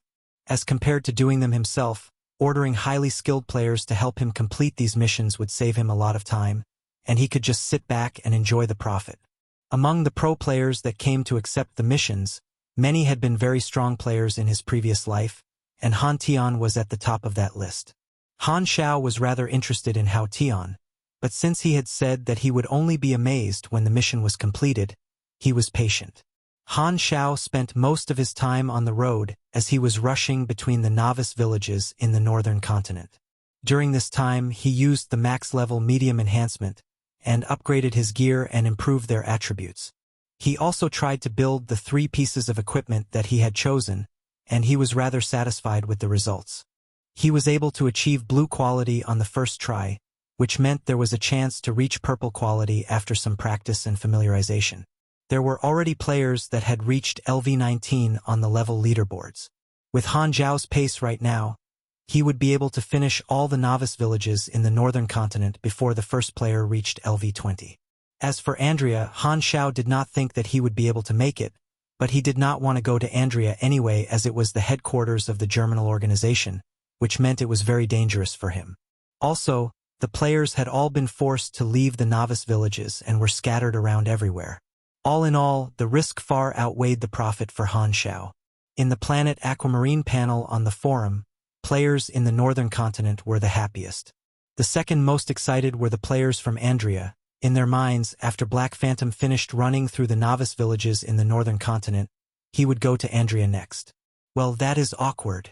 Han Xiao sighed. The weather in the northern continent was cold. Its terrain mainly consisted of snowy fields and icebergs. Thin snow danced in the air, fog surrounded the mountain top, and a clear line separated the black-green mountain body and the snow-covered white peak. The third novice village was called Frostpine Village. It was in an ice-sealed forest valley, where fierce beasts roamed. The plane landed outside the forest, and Han Xiao crossed the forest with his electromagnetic hoverboots, following the radar. The beast roars from afar reminded Han Xiao that the northern continent was filled with beasts, and many of them were of a rather high level. As I remembered, the sharp-claw ice bears on one ice field are all high-leveled, between LV 53 to 56, not including the elites or boss. I can meet the requirements to unlock lethal shot talent there, Han Xiao thought.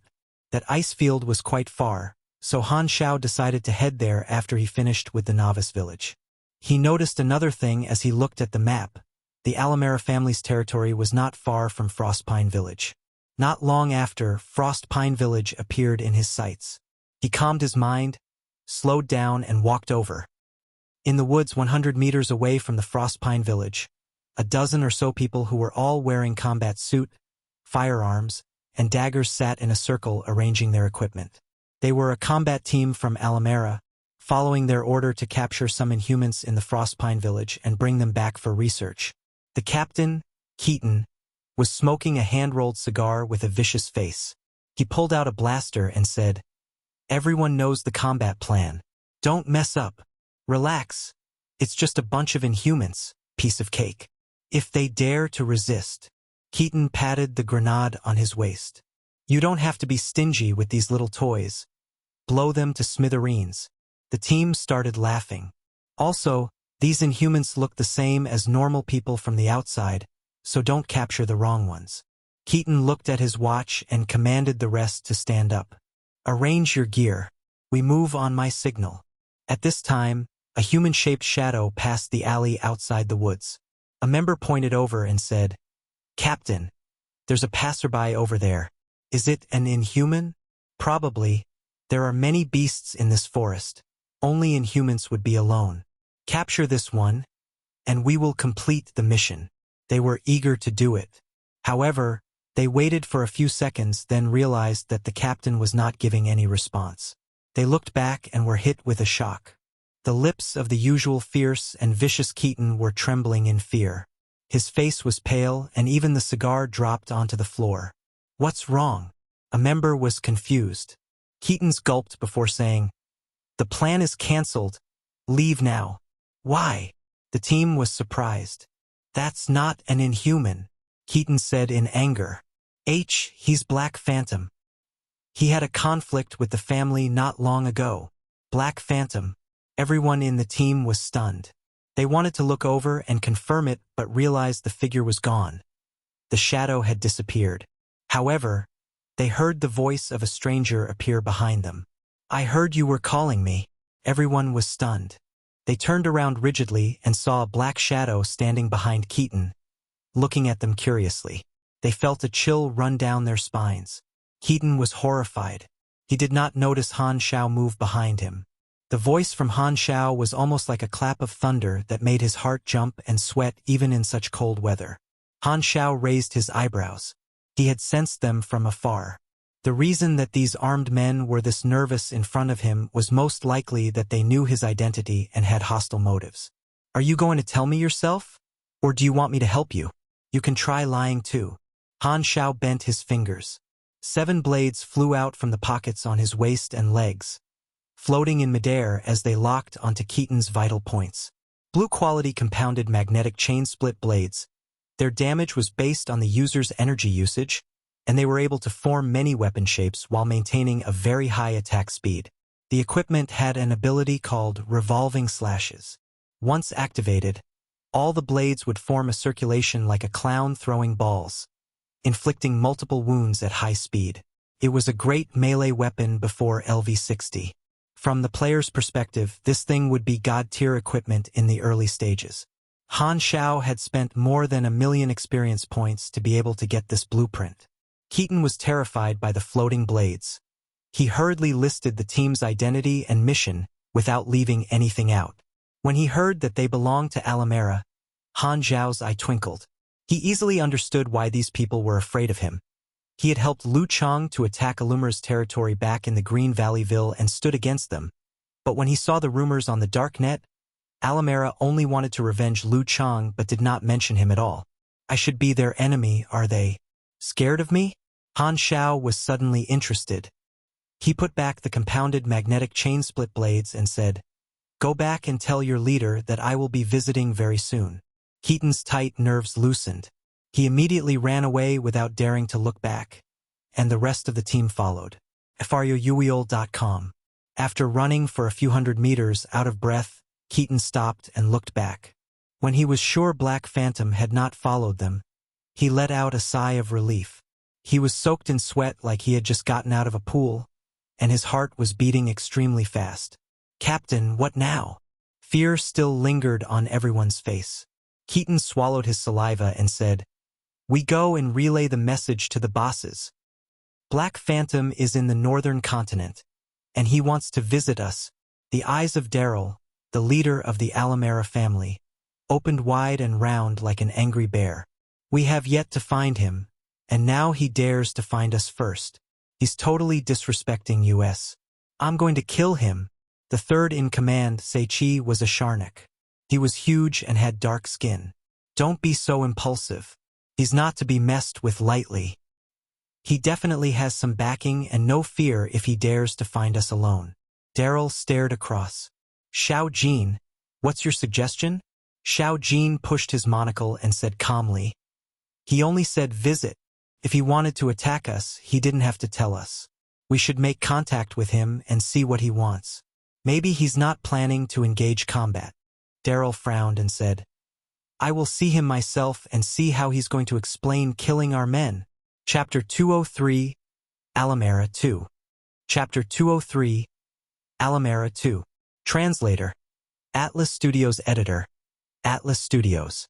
Frost Pine Village was a poor novice gathering point. Poor meant there were many missions. Therefore, although the players had low-quality equipment, they had accumulated a lot of experience points. Many players bought abilities from Han Xiao, and they were taking photos with him from time to time. He was like a celebrity. The crowd appeared wherever he did. Han Xiao left Frostpine Village in a plane after staying for 1 day and harvesting experience points. He brought along all his equipment and went to the Alamera family. He did not feel a sense of belonging to the family of his original body, but he was unavoidably curious about it, so he wanted to ask around about it. Since Alamera was still pursuing his original identity, Han Xiao was very interested in making contact with them. Alamera family, a big warlord in the northern continent, they were partners with Theseus. Within the planet, they have 24 colonies of which 5 are large territories. They are very rich. They are registered as a legal financial organization in Theseus. They are involved in businesses, politics, and many other fields, which are controlled by different factions in the family. The Alamera family is separated into 4 factions internally, which consist of the Home faction led by Daryl, the Xiao faction led by Xiao Jin, the Red Island faction led by the third chair Sei-Chi, and the more relaxed Local Alliance Northern faction. Alamera is a warlord organization made by the alliance of organizations from dead countries. The Home faction controlled the big picture, and the other factions are under them. They took in many loose warlords and became one of the strongest warlord organization in the northern continent. Then they accepted the request from Theseus to be part of the government forces and acquired government backing. They have not made any big movements recently and have mostly been settling tricky problems for Theseus, especially regarding Raylan. The situation in the northern continent was different from the other continents. Unlike other nations that were peaceful, the conflict between Theseus and Raylan was very intense. Killing happened very often, and soldiers, agents, and superhumans battled in secret. Hatred was deeply rooted in both nations. Theseus and Raylan were both very invasive countries, and one mountain could not fit two tigers. For more than 20 years, they had not stopped trying to defeat and erase each other. Only recently, when they decided to work together for the expedition to conquer the Germinal organization, did they pause. Illumira's headquarters are full of danger. They dread my identity and strength only because they have a huge influence, but I am their enemy nonetheless, so there might be a fight.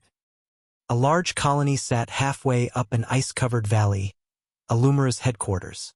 It was a great strategic location as it was easy to defend but difficult to invade. There were only two routes into the colony. One was through the mountain, and the other was by climbing the cliffs at the side. Both were heavily guarded. The mountain rocks were black-green, the snow was white, and the wind was piercing. At the juncture on the way up the mountain, a sentinel wearing a thick cotton coat was scanning the area as usual. He then suddenly saw a shadow in the snow far away. "Someone's coming." The sentinel warned his friend to stay alert. The shadow soon revealed itself fully and appeared in their sights. The sentinels straightened their faces. It was none other than Black Phantom, whom the leader had ordered them to keep an eye out for. Han Xiao's eyes twinkled. The juncture was heavily guarded, just as he expected from the intelligence that he had gathered. He wondered what Illumira's attitude toward him would be. Before long, he was given the answer to that question. After a short wait, the juncture opened, and a man surrounded by a team walked toward Han Xiao. He stopped in front of him and said with a fake smile on his face, "Mr. Black Phantom, welcome to the Alamera family. I'm Ummel, here to lead you in. Please follow me. The leaders have been expecting you." Well, looks like the fight will not happen so soon, and from the way he was talking, they are probably planning a feast at Hong Gate 1. Agayuyobinovel.com. Sigh, how troublesome. Couldn't it just be solved by the simplest solution, violence? That wouldn't be barbaric. It's going back to the basics, skipping what was in between and starting the fight right off the bat. It would save everyone some time. Time is money. Sigh, I'm already here anyway. Han Xiao lifted the single-shoulder backpack that was filled with machinery and followed Ummel up the mountain path. The path wound among clouds, and the guards followed beside the duo as they passed one juncture after another. Han Xiao kept a serious face all along. Ummel kept wanting to ask him questions but did not dare to because of the expression on Han Xiao's face. He contemplated again and again, then asked with a laugh, "The leaders were very surprised when they heard you were coming. After all, there was some discord not long ago. You guys are very curious about why I'm here? Yes, we are not exactly friends. But since you are coming, I believe you have a friendly motive," Ummel said. "I'm here to look for trouble. I have yet to decide who to kill. How about we start with you?" Han Xiao asked.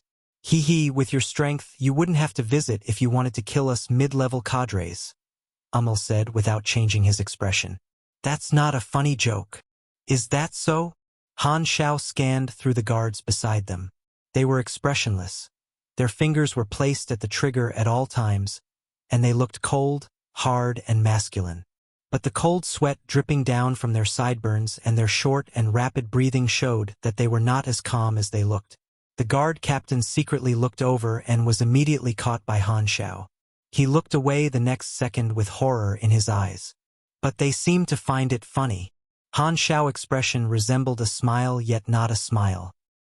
He patted the captain on the shoulder, and he clearly sensed the captain's body tighten for a moment. Ummel was smiling on the outside but was angry on the inside. He's not here for a friendly reason. Not sure why he's here. Han Xiao squinted his eyes and asked out of the blue, "Ummel, right? What faction do you belong to, home or the others?" Ummel's expression became unnatural. He coughed and said, "I'm a member of the Alamera family, that's all." Han Xiao smiled and did not say anything. They kept silent till the door of the territory appeared in sight. Ummel was relieved. "We're here. The leaders are waiting for you in the hall." The door opened, and hundreds of soldiers came forward, staring at Han Xiao. They seemed to have confidence in numbers. Ummel was leading the way in front. He walked very slowly on purpose to spend more time in the middle of the armed forces with the motive of planting fear in Han Xiao. Han Xiao understood what was happening, but he was not affected. Suddenly, he saw a floating ID outside the crowd. There were players here. Makes sense. Alamera is not far from Frostpine Village, so some players that left the novice village will have come here. Han Xiao narrowed his eyes. There are already players in Alamera, so why are they still capturing Inhumans? There were many possibilities. Han Xiao did not think much about it and left the thought in the back of his head. His goal was Alamera. It did not matter if there were players present. What are these soldiers gathering for? Dozens or so of players discussed the situation softly from afar as they looked at the crow. They all had a bamboo rain before their names. They were members of the Bamboo Rain Guild, a small casual guild with less than 100 members who were all young people. The guild leader, Bamboo Rain Fragrance, was a beautiful young girl with long hair. They seemed to be welcoming someone. Is this an unexpected event? Let's go and take a look. Maybe we can trigger some missions, the somewhat handsome Bamboo Rainfly said. Then he looked at the rest of the members inquiringly. Of course, no one objected. This group of players from Bamboo Rain Guild was the only players in this colony, and they had only found it by chance. There was not much information included on the maps of this place that were sold in the novice village. The map on the players' interfaces was full of fog. The places would only be revealed if they went there themselves or bought a map for it. They walked toward the crowd, and Bamboo Rain Xian yelled with surprise, "That's Black Phantom!" The group was shocked. They took a closer look and confirmed they were right, then looked at each other in awe. Why is Black Phantom here? The people here seemed to be hostile toward him. Bamboo Rain Fragrance frowned and pondered aloud. He just appeared in various novice villages a few days ago, so there must be a reason he's suddenly here. Bamboo Rain Xian's eye brightened up. This is an unexpected plotline. There might be hidden missions. Lucky. I have yet to see Black Phantom. Now I can learn abilities from him without going to a novice village. I remember there are some video posters looking for footage of him. They stopped in front of the hall as they saw Han Xiao entering it. The hall was a high-level area that was not open to them. They needed enough relationship points to enter, but Black Phantom could just go in. They were frustrated. Let's all wait outside, Bamboo Rain Fragrance said. He might come out very soon. Chapter 204, Alamera 3. Chapter 204, Alamera 3. Translator, Atlas Studios Editor, Atlas Studios. The hall structure reminded Han Xiao of the ancient kingdoms described in books. It was spacious with rows of chairs on both sides, and at the end was the master seat covered in the hide of a white bear. Lining the walls were guards on high alert. The hall was filled with high-ranked officials of Alamera. They turned to look at Han Xiao almost simultaneously, with coldness and hostility in their eyes. Many of these people thought that Han Xiao had vicious intentions by coming here all of a sudden, so the majority of them disagreed with meeting the legendary killer who was possibly an enemy. They had heard of the things that Black Phantom did, and they knew that Han Xiao was elusive, so they had no idea what he would do. However, Xiao Jin said that since Han Xiao was a killer, it would be safer to meet him face to face. freewebnovel.com. There were guards in the halls as well, all of whom were ready to pull the trigger any time. Superhumans also hid in the dark, which gave the high-ranked officials of Alamera some sense of security. Black Phantom, Daryl, who sat in the master seat, waved his hands casually. Give him a seat. A guard pulled a chair over and placed it in the middle of the hall like it was for an integration. Han Xiao knew that they were trying to plant fear in him. He had come alone, and Alamera definitely wanted to stand their ground. Han Xiao did not care. He placed the enormous single-shoulder backpack on the floor and sat down steadily. Don't you want to introduce yourselves? Stop acting, Daryl said coldly. You've definitely already gone through our data in the darknet. Han Xiao scanned the Alamera members in the hall and noticed something quite interesting.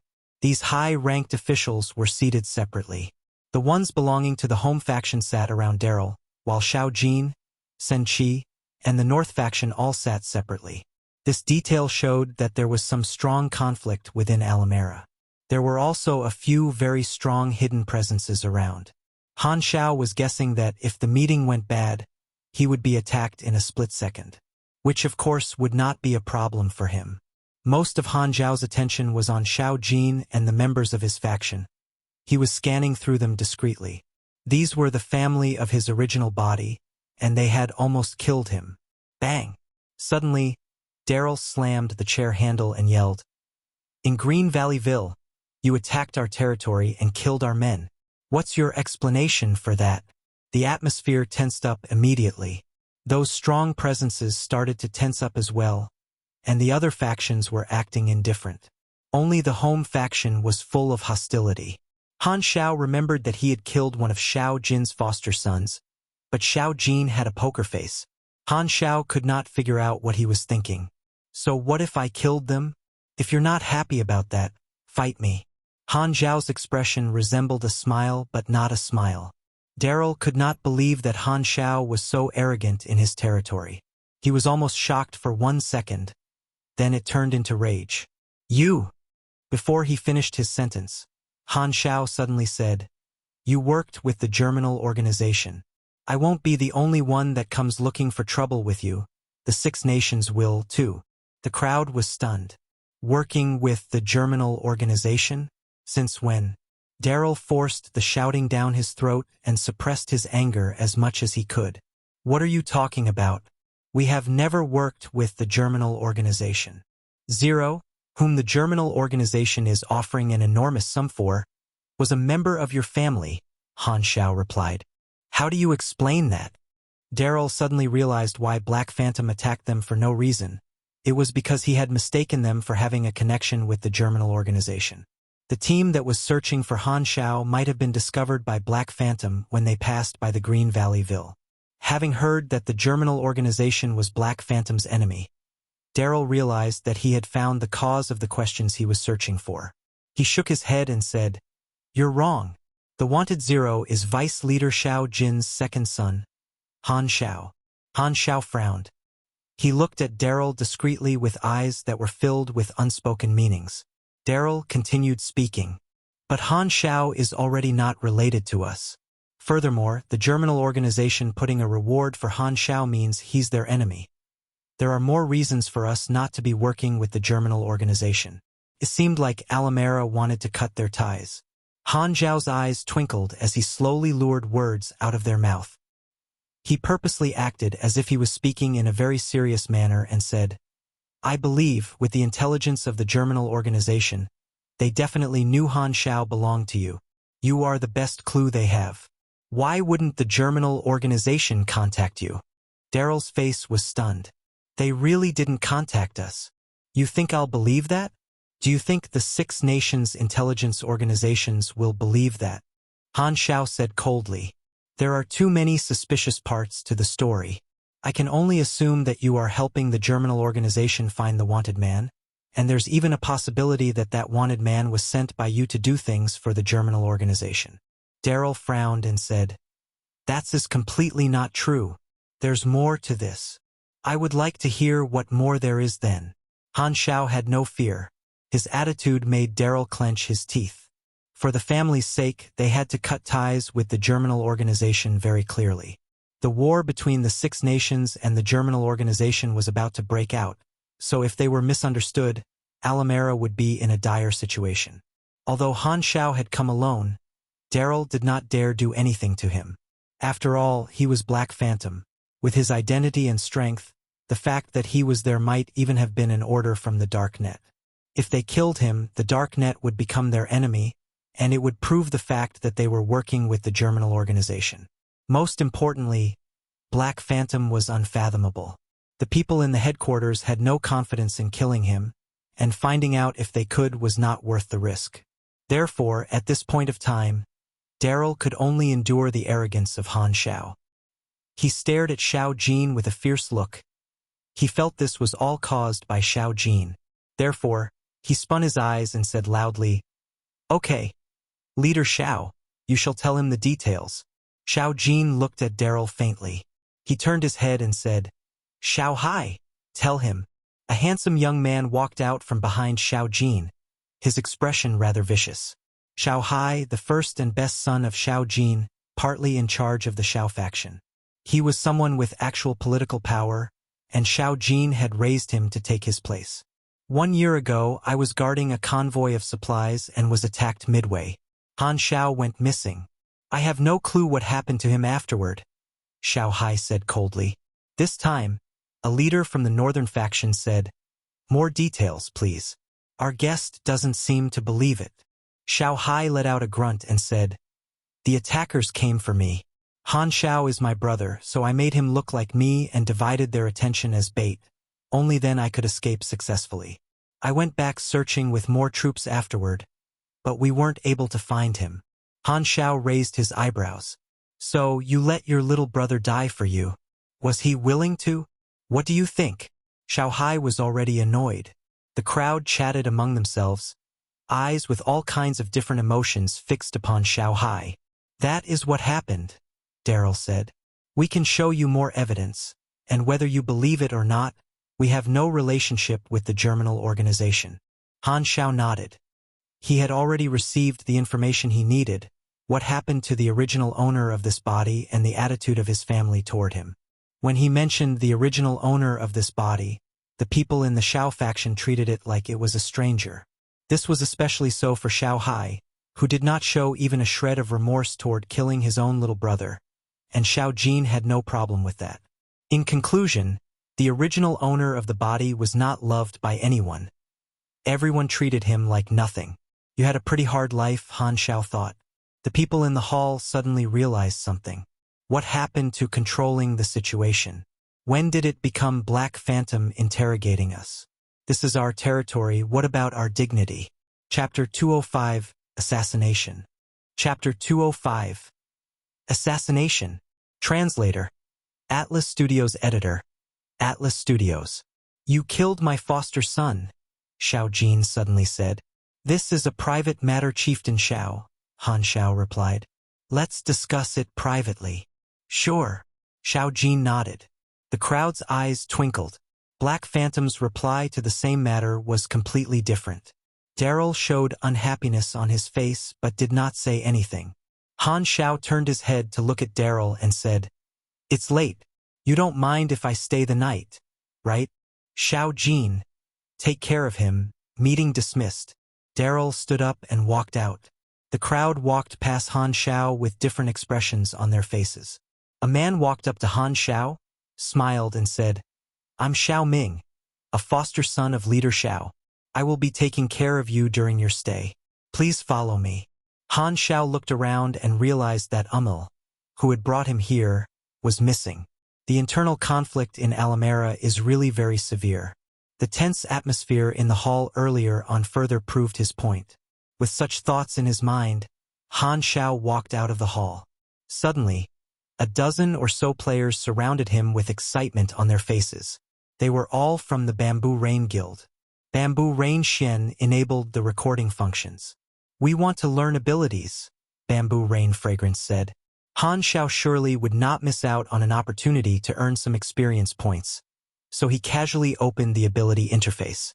Xiao Ming, who was standing on the side, asked in surprise, "Do you know them?" Han Xiao shook his head. Black Phantom seems to be very popular among the Inhumans. The Alamera members who happened to pass by noticed this, and they were rather surprised. The Bamboo Rain Guild wanted to trigger missions, but Han Xiao did not make any other interactions. He walked away after stopping for a few seconds.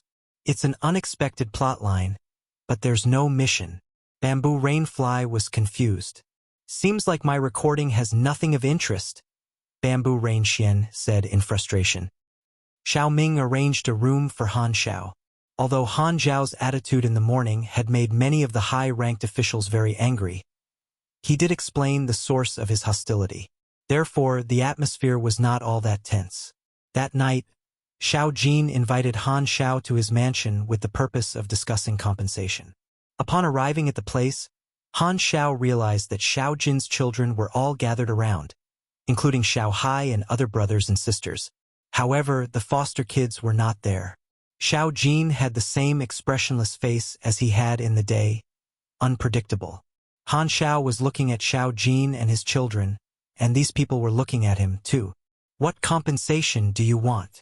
Han Xiao looked at Xiao Jin and put on a smile that did not really look like a smile. It's his bad luck that he died. Xiao Jin's expression was cold. To him, foster children were just assistants and tools. Then why did you invite me here? Han Xiao raised an eyebrow. There are no bad sides to getting to know a famous killer. Han Xiao could not figure out Xiao Jin's motive. Maybe it was just to build a relationship. Maybe there were other motives.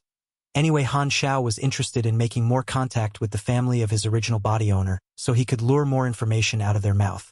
They chatted casually, talking about all sorts of things. Xiao Hai and his siblings said a word or two once in a while, and the atmosphere was peaceful. Xiao Hai was the leader of the siblings. One could feel a sense of adoration when the siblings talked to him, but Xiao Hai did not react to it, as if that was the norm. 1 hour had passed without anyone's notice. Han Xiao suddenly frowned and said, I'm very interested in Han Xiao. Let's talk more about him. The atmosphere suddenly turned cold. Xiao Jin put the cup down and said slowly, He's my son. He has always been incompetent, but I didn't think he would become wanted by the Germinal organization. I thought he's dead for sure, Xiao Hai said. No wonder they say scourges last for 1,000 years. He's still bringing us trouble.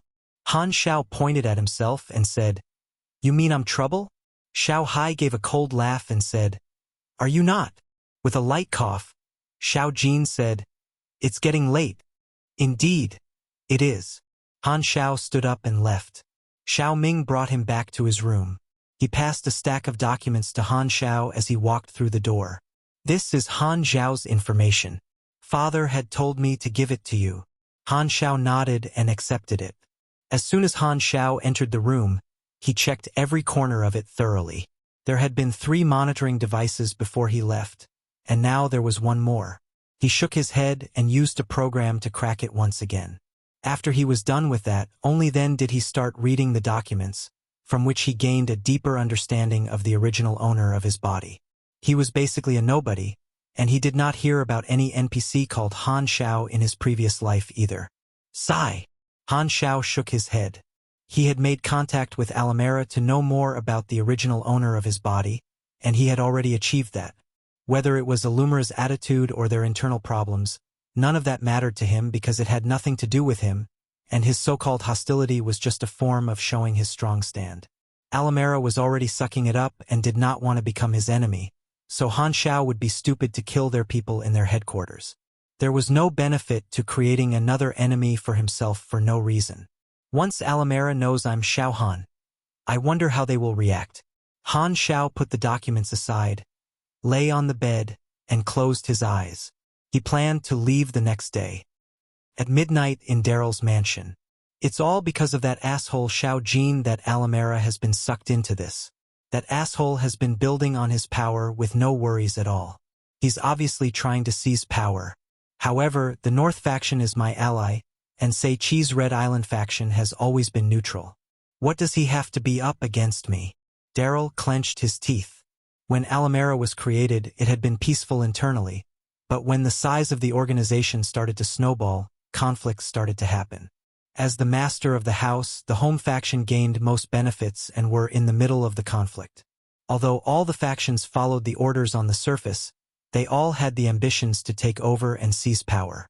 Luckily, after all these long years of partnership, they were all connected to each other deeply, so none of them dared do anything too over the line. A murder was nearly impossible to happen. Even if there was one, it was planned in secret. Xiao Jin posed the largest threat, and Daryl was the one who secretly planned the attack on Xiao Hai, which sadly failed. They had only managed to kill Han Xiao, who did not matter at all. Who would have thought that after 1 year, the Han Xiao who nobody cared about would become a wanted person with an outrageous reward from the Germinal organization and bring the family such a horrifying enemy? Thinking back now, Daryl was filled with regret. At this time, Daryl's son, Lagos, walked in and said, "Father, Black Phantom has left Xiao Jin's mansion." The meeting lasted for 1 hour and 37 minutes. Xiao Jin is becoming more unbridled. Now he even dares meet Black Phantom privately without my consent. Daryl was enraged. What do we do? Just let Black Phantom leave? Don't mess with him. But he dared to be this arrogant in our territory. Lagos was unconvinced. I said don't mess with him. Daryl slammed the table in a rage and shouted, "Get out!" Lagos clenched his teeth and closed the door after he walked out. The moment he turned his head, his expression turned vicious. As the sky started to brighten, loud noises woke Han Xiao up, who was in a light sleep. He jumped out of the bed and looked outside through the window. Alamara members were yelling and rushing somewhere. What happened? Han Xiao asked in confusion. Footsteps closed in rapidly, and dozens of soldiers surrounded the room with guns. Black Phantom, don't move, one of the captains shouted. These soldiers' mission was to control him. They were all in a state of nervousness that could pull the trigger wrongly any time. Han Xiao saw the people outside running in another direction. Seems like something has happened, but it's not about me. Han Xiao squinted his eyes and watched things unfold. Not long after, the captain seemed like he had received an order. He yelled, "Come with us." Han Xiao wanted to know what had happened, too, so he followed the nervous soldiers. To his surprise, they went to Daryl's mansion. It was already extremely crowded. The high-ranking officials from all the factions had come.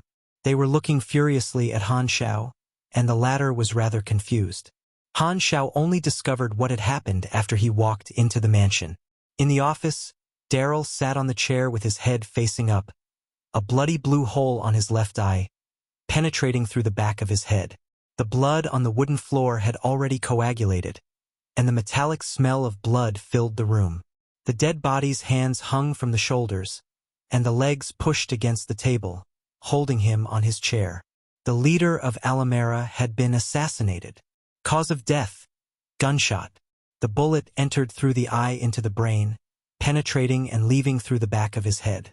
He would have died on the spot. From the size of the bullet hole, the killer used a high-caliber handgun, and the leader did not show any sign of resistance. There are no clues at the scene that showed any signs of the killer ever being here. Han Xiao suddenly understood why the others were looking at him that way. Daryl died in the night, and being the killer who came without invitation, he was the most suspicious. Also, the killer used a high-caliber handgun, and the assassination style was phantom-like. There were too many coincidences. He was being framed. Han Xiao blinked. He took out a cigarette from the pocket, lighted it up, and inhaled deeply, blowing out a smoke ring in the face of the surrounding nervous soldiers. Now this is interesting. Chapter 206. The Real Killer 1. Chapter 206. The Real Killer 1. Translator. Atlas Studios Editor. Atlas Studios. The soldiers surrounded the place securely. The high-ranked officials had different expressions. The home faction was furious. Xiao Jin's faction was frowning with confusion on their faces. Red Island faction led by Sei Chi and the northern faction all had surprise on their faces. They couldn't believe it. Get him! Lagos's face was twisted. Xiao Jin frowned and stopped him. There's more to this. Black Phantom visited us in bright daylight. There's no need for him to do such thing. What if that's exactly what he made us think? One of the chieftains of the northern faction said. Then why did he have to visit us? It's more discreet to assassinate him. Xiao Jin said. Our guarding power is strong. He wanted to get in. Someone said. He's the killer. And you still want to find excuses for him? Lagos was emotional. He took out his gun and pointed at Han Xiao. Sei Chi, who stood on his side, hurriedly stopped him. Calm down. There's no motive for Black Phantom to do this. Motive? Lagos was enraged. He stared at Xiao Jin, clenched his teeth and said, Is there no motive? Xiao Jin frowned and said, You're overthinking. The northern faction and the home faction agreed they should first control Black Phantom, who was the most suspicious, then get on to find more clues. Sei Chi felt Black Phantom was too dangerous and suggested to question Han Xiao on the spot, but was interrupted by Lagos, who believed they couldn't trust anything Black Phantom says. They were unable to come to an agreement. The soldiers surrounded Han Xiao. Many strong presences in the dark were locking their attention on him, and the high-ranked officials also had their attention on Han Xiao even as they were discussing. They were ready to engage the moment Han Xiao does anything suspicious. Han Xiao thought to himself, The result of framing me to take responsibility for the assassination is a conflict between Alamera and the Darknet. Only the third party will benefit from it. Could this be the goal of the people behind all this? If I start a killing spree, it would also fall right into his trap. It was planned for me to be in such a situation where my actions are very restricted. Han Xiao could kill his way out anytime. He didn't care about making Alamera angry, but if he did it, it would be falling into the trap of the people behind this, as escaping would mean he admitted he was the killer, and killing someone creates hatred. He also could not just let them capture him. It seemed like the plan made by the person behind this had worked. I've only been here for 1 day, and they could make the assassination look like I did it. There has to be someone who's an expert in assassination that has been here for a long time, and my arrival had given them the opportunity. Unless they could find the real killer, no matter how many things showed that Han Xiao had no motive to do it, he would still be the most suspicious person without any solid evidence that proves otherwise. After all, no one can truly know someone else unless they can read their mind. Logical assumptions could not be taken as evidence. Wait, evidence? Han Xiao had a flash of insight. It hasn't been long since Dello was assassinated. The crime scene was not checked thoroughly yet. The killer might have left some clues. This time, the discussion between the high-ranked officials had come to an end. Lagos yelled, "Black Phantom, disarm yourself and surrender." Xiao Jin added, "If you didn't do it, we will investigate clearly." Han Xiao smiled. "You know that's impossible? How about you guys disarm yourselves?" Both parties couldn't trust each other. There was no way they would take the risk of disarming themselves. It was a problem that had no solution. However, Han Xiao had a thought. "There's no point of continuing this argument. I can stay temporarily, and you can send people to monitor me 24/7. I will wait till you find the truth," he said. Han Xiao was very curious about who was framing him. He felt it was quite interesting. "Well, that is one way to do it," Seichi said immediately. He wasn't wishing for a conflict. Before Lagos said anything, someone in the crowd suddenly fired his gun. Han Xiao reacted quickly and activated the magnetically controlled retractable armor. The bullet was deflected. However, this had made the soldiers, who were all in a highly nervous state, lose their control and all fired at the same time. Fire! Conflict broke out in an instant. Someone fired unexpectedly on purpose. Han Xiao's eyes became serious. The scene was chaotic, but he saw the person who made the shot clearly. It was an ordinary soldier. Bullets emerged from every direction. Han Xiao had no choice but to deal with the shootings first. The enhanced magnetically controlled retractable armor had an outstanding level of defense. The bullets only made sparks on the armor and couldn't penetrate through. Energy flowed through his body and went into a circular metal plate on his head. The compounded magnetic chain split blades was activated. 7 sharp blades flew out of the pockets and shot out like a storm. Many soldiers' gun muzzle was cut off. They backed off in horror and bumped into other soldiers on the exteriors. The firepower of the enemy started weakening. Just as Han Xiao was about to go for the soldier who made the first shot, the superhuman guards hidden in the dark acted. Hong! Suddenly, a fire appeared in the crowd. Not 1, but 4. 3 pugilists. 1 esper that could turn his entire body into fire. All pounced towards Han Xiao at the same time. Fists covered in fire smashed down hard. Bang! Cracks spread out on the originally standing flow. The walls started to crack open as well. Han Xiao made it in time and jumped up in the air. Suddenly, Han Xiao faced a heat wave coming towards him. The person covered in fire straightened his arms. A snake-like pillar of fire flew towards Han Xiao. Usually, one has nowhere to escape to during mid-air, but Han Xiao was an exception. He immediately switched on the mini-maneuvering equipment on his waist. The boxes on the edge of the belt made a turbo-like sound and shot out a jet stream of air. The belt emitted a strong force, almost like an invisible hand pulling Han Xiao to the side. The fire snake slid by his back and hit the wall, creating a large scorched black hole. Level 46, 48, 49, 3 pugilists, and 1 esper at level 45, all grade D superhumans. These should be the high-tier power in Alamera. If it was before, he would have had some troubles, but now that all his skills were at max level, he was much stronger. It wouldn't be much of a problem for him even if he didn't wear his mechanical suit.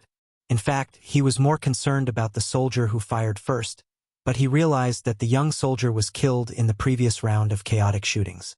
Han Xiao felt a thump in his heart. He didn't believe this would be an accident. Seems like the people who framed me are deeply rooted in Alamera. They saw me taking a step back and decided to attack me on purpose, to cause a conflict. With these thoughts, Han Xiao had more clues. He put the thoughts away and focused on dealing with the 4 superhumans and the soldiers. He spun his hands. The revolving blades covered him like a protecting storm, slashing almost 10 times per second, inflicting wounds on the 3 pugilists who were just closing in. Everywhere he walked past, the weapons of the soldiers were cut into pieces. He used this sort of weapon in his previous life before. It didn't need much practice. He was a pro in it instantly. He purposely held back and didn't kill anyone. Magnetically controlled retractable armor, electromagnetic skateboard shoes, and other equipment he carried around all the time, all went through precise enhancing modification.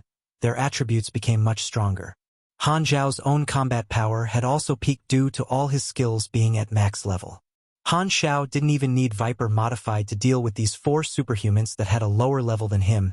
He only needed compounded magnetic chain split blades as a close-range combat weapon to defeat them. Han Xiao's health had reached 3,800 points, not far from a pugilist of the same level, and he also had the magnetically controlled retractable armor. He was very tanky. On the other side, members of the Bamboo Rain Guild witnessed Han Xiao defeating a group of soldiers and 4 superhumans. Bamboo Rain Guild recorded them with excitement. That is a recording that has the potential to go viral. Bamboo Rainfly said in surprise, "I thought Black Phantom was their guest, but from what they are saying, it seemed like Black Phantom killed their leader. I made a scan just now. All 4 NPCs that are fighting Black Phantom have a danger level of extremely dangerous. What they say in the forums are right. Black Phantom is at the top tier in terms of strength even amongst the NPCs." Bamboo Rain Morning Wind rolled his eyes and said, "You don't say. Which NPC that gives main storyline missions are not strong?" "Shoo." Bamboo Rain Fragrance made a hand sign of asking them to keep quiet. She stared at the scene and said, "Keep quiet and watch the storyline." The destruction power of superhumans far exceeded normal people. The entire mansion collapsed in the heated battle. The high-ranked officials had already escaped in rage and nervousness. More superhumans were on their way here. They definitely could kill Black Phantom, if these 4 guards were able to stall him, that is. Blades slashed open the fire. Iron fists clashed against the armor. Han Xiao moved around with horrifyingly high mobility. The 4 superhumans could only barely hit him despite putting in all their efforts. Han Xiao purposely faked an opportunity for them to attack and lured one of the pugilists to a close range, then used the thermoelectrical incisor gloves to counterattack and defeated one person first. He then used the blades to form a storm and slashed wounds all over the fire-controlling Esper. His magnetically controlled retractable armor had very good heat-insulating abilities. Fire dealt very limited damage to him. The 2 people left soon had an even harder time dealing with Han Xiao. Whoosh! The blades slashed open the flesh of the pugilist and shot out through his body, causing blood to shoot out from the wounds. This pugilist ended up twitching on the floor with heavy injury and was unable to move. Shit! Lagos was shocked. Black Phantom defeated the 4 guards in much shorter time he expected before the backup could arrive. The scene was now filled with broken bricks and ruins. No one could stop Black Phantom anymore. If he were to start a killing spree, many of the high-ranked officials would die. Whoosh! A blade hovered before Lagos. He backed up in terror, but the blades followed him like a shadow, till Lagos fell on the ground with afraid and anger on his face. It was at this time Han Xiao kept the blades back. He wiped off the blood on his face and said coldly, "I can kill you people, but that would be falling right into the trap of someone else. Our terms remain unchanged. I can stay till you find out the truth, but if you insist on capturing me, I don't mind to gift you a few slashes." freewebnov.com. His fingers turned inwards as he was saying. The blades danced in the air and formed a flower shape. The motive of threatening was clear. Chapter 207, The Real Killer, 2. Chapter 207, The Real Killer, 2. Translator. Atlas Studios Editor. Atlas Studios. Lagos clenched his teeth in anger. Before he could say anything, Xiao Jin cut in and said, "We accept your terms. I personally believe the assassination had nothing to do with you. It's a conspiracy intended to spark conflict between both parties." The high-ranked officials agreed in silence. Black Phantom was even stronger than the rumors said he was. He defeated the strongest people in the headquarters without even using his sniping style, which he was known for. These people were not weak, but they paled in comparison to Black Phantom. They were not on the same level. The backup finally arrived at this time. Xiao Jin immediately ordered the soldiers to keep their weapons, showing sincerity on their side. Seeing so, Han Xiao kept his weapons too and walked towards where he resided in. The nervous crowd split up and opened a path. Xiao Jin gave Lagos a faint look, then turned his head and ordered, "Clean the scene up." Lagos was filled with fury. One of the high-ranked officials from the home faction helped him to get up but was pushed away instantly. "He could have killed us, but he insisted he's not the killer, should be trustworthy." Seichi whispered. "Naive," Lagos said coldly. "If he kills us, all of Alamera will become enemy with the Darknet till the very end. He's doing this so we won't suspect him." Having returned to Han Xiao's residence, the interface showed a notification. "You have triggered an urgent mission. The real killer. Mission introduction. You are framed and dragged into a conspiracy, becoming a chess piece used by the people behind this. Mission requirement /S. Confirm the real killer and accomplish the mission. You have only one chance. Reward /S. Random ability or talent X1. Han Xiao's eyes twinkled. It's a puzzle-type mission, with only one chance. There were many types of missions. The puzzle type was rather common. Some required the players to collect clues like a detective. Sometimes the clue would be provided, but it was all rather vague. The final decision was to be made by the players. There was no notification after quite a long wait. Han Xiao guessed this mission belonged to the latter type of puzzle mission. With Illumer's suspicion towards him, he probably would not be able to find out any clue. It's best to wait and see, Han Xiao thought. At the same time, Bamboo Rain Guild triggered a different mission. A shocking change in Alamera. The leader of Alamera was murdered. Black Phantom, who came to visit out of nowhere, became the biggest suspect. But he claimed to not be the killer and suppressed objections with his raw strength. Alamera might seem to have submitted, but some factions still strongly believed Black Phantom is the killer. What information is hidden within? There are 5 stands you can take on: Black Phantom, Home Faction, Xiao Faction, Red Island Faction, and the Northern Faction. Changes cannot be made after choosing. Reward /S. Rewards will be given based on different stands and contribution. The basic reward is 50,000 experience points. Bamboo Rainfly exclaimed in shock. At least 50,000 experience points. 50,000 experience points were an extremely large amount for them. There really always were benefits wherever Black Phantom went. What position will you guys be choosing? Black Phantom for me. Me too. Everyone agreed. They didn't know Alamera very well, and Han Xiao just defeated all of Illumer's military power. It was obvious following Han Xiao would be the most reliable. Players of Bamboo Rain Guild approached Han Xiao and expressed their willingness to help.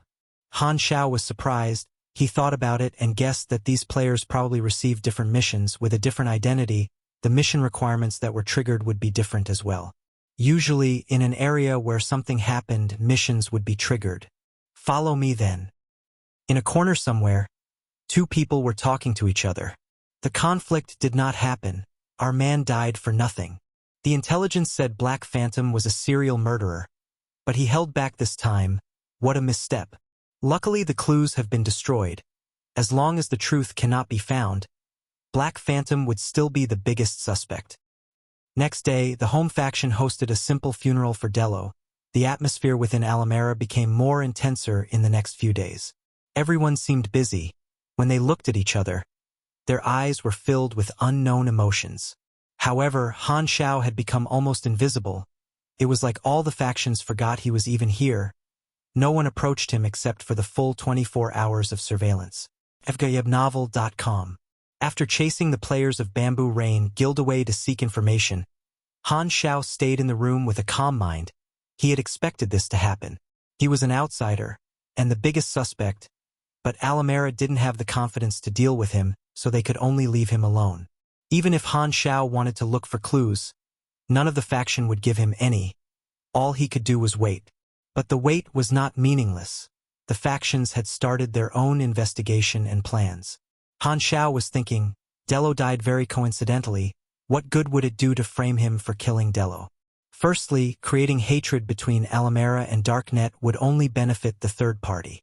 Secondly, there were other motives for killing Dello, and he was just used as a very good excuse since with his strength and identity, it was easy to frame. If the real killer framed him to hide, then his identity would most likely be a party that would benefit from this, which has the highest possibility to be other factions other than the home faction. Han Xiao remembered that the internal conflict within Alamera was very serious. Killing Dello could very likely be an act to seize power within the family, then framing him to be the biggest suspect. But going back to the first possibility, the real killer would still be the third party, which also made sense in the second possibility, creating conflict between the home faction and other factions, leading to Alamera collapsing internally. Sigh, I don't want to think anymore. Han Xiao rubbed his eyebrows. Anyway, it didn't matter who the real killer was, he stood undefeatable. As long as he doesn't make any move, only the real killer would become more and more stressed. There was no way this mission would be a long-term one. The impact of Dello dying would surface in a very short time, and by then, there would definitely be someone who would unintentionally leave some clues. In one mansion, the high-ranked officials of the home faction gathered. The atmosphere was intense. Leader has died. Who is going to be in charge now? A tall and muscular man said. He is Dello's younger brother, Todd. Me, Lagos said coldly. Todd forced a fake smile and said, Lagos, I don't think that is suitable. What do you mean? Lagos frowned and said, You should call me uncle. Todd said in a more serious tone, The lead, my older brother passed away, we are all family here. I should be the one in charge according to precedence. Humph. Only a few days since father has died. And you're already seizing power? Aren't you too impatient? Lagos said in a mocking tone. Don't blame me for not warning you, but without father's suppression, Xiao Jin, Sei Chi and others are all making their plans. The position of the leader is now vacant. Who knows what they will do? They may look like they were filled with sadness and regret during the funeral, but they were probably laughing uncontrollably in their hearts. Todd laughed, sneered, and said, Don't say it like that. I was worried you'd make mistakes because you're inexperienced, but since you think you can do it, Uncle shall not compete with you. Now tell us, what do you plan to do next? Lagos grunted and ignored Todd's tone. Our top priority now is to find out who killed father, he said. Todd frowned. He felt the priority should be suppressing the ambitions of other factions and regain control of Alamera. But it was inappropriate to express such feelings in front of the high-ranked officials of home faction. Therefore he followed with the topic and asked, Any clues? Lagos said coldly, Black Phantom is the most suspicious. Nothing he says can be trusted. I have already informed some people to contact the strongest killers and mercenaries. Once they arrive, we won't have to be afraid anymore. We will just capture Black Phantom and interrogate him. I have spent a large sum this time. The people who are coming are all famously strong. Maybe it really wasn't Black Phantom. Someone whispered. Lagos stared over and said coldly. Then it has to be Xiao Jin. That asshole is very ambitious. He has been under father for so many years and he's definitely not satisfied with it. Right, I heard Black Phantom stayed in Xiao Jin's mansion the night the assassination happened. Maybe Xiao Jin hired Black Phantom with a huge sum to assassinate father, then put on a show together to fool the others. Everyone was shocked. Chapter 208, The Real Killer 3. Chapter 208, The Real Killer 3. Translator. Atlas Studios Editor. Atlas Studios. If Xiao Jin really worked together with Black Phantom, then the situation is very bad. It would mean he controls a very strong force. He could even seize power with raw strength. Someone said. Todd shook his head and said, They won't dare to. If something happens in the headquarters and high-ranked officials of all the factions are slaughtered, our men in other places would revenge the enemy till their death. Xiao Jin is not stupid. Also, Black Phantom is an outsider, and according to the rules, an outsider cannot interfere with our internal changes. Lagos sneered and said, Foolish. How would you know Xiao Jin didn't find a better place to go? Is there no organization behind him? His heart might not even belong to Alamera anymore. With his eyes closed, Xiao Jin asked, What's happening in the home faction? Lagos is in charge of everything now. They are currently investigating Dello's death, but has yet to make any progress. By the way, Delo's mansion was destroyed by Black Phantom during the battle, and so were the clues. Xiao Jin paused what he was doing and asked, "Who ordered to bring Black Phantom to the scene?" "The team leader that went to keep Black Phantom in control is called Miri. He was killed by stray bullets during the scrimmage on the day." "Stray bullets?" Xiao Jin shook his head. "What is Black Phantom doing?" he asked. "He did not act." "Intelligent choice." Xiao Jin nodded and said, "Before the truth about Delo's assassination is unveiled, no faction is willing to approach him. Anyone that does will become a mutual target of the rest." Xiao Hai said, "The Inhumans are working for him. I still do not know why he can easily order the Inhumans. Leave him alone, he can't be the real killer." After a pause, Xiao Jin asked, "What is the Red Island faction and Northern faction doing?" "They are working with the Home faction to investigate for clues." Xiao Jin rubbed his temple and let out a sigh. "Sigh? Dogs that bite surely don't bark." Sei-Chi sat in the office. He pulled down all the curtains and made a call and said in a very quiet voice, "Major General, what should we do now? What are your thoughts?" "Delo is dead. The leader's position became vacant. There must be a vote for a successor. I will be entering as a candidate. Hope you can give me support." "Sure, I will use my relationship network to help you gain votes of the high-ranked officials. When you control Alamera, remember how you got there, don't forget our promise." "Definitely." Sei-Chi let out a sigh of relief as he hung up the phone. A vicious and hideous smile appeared on his face.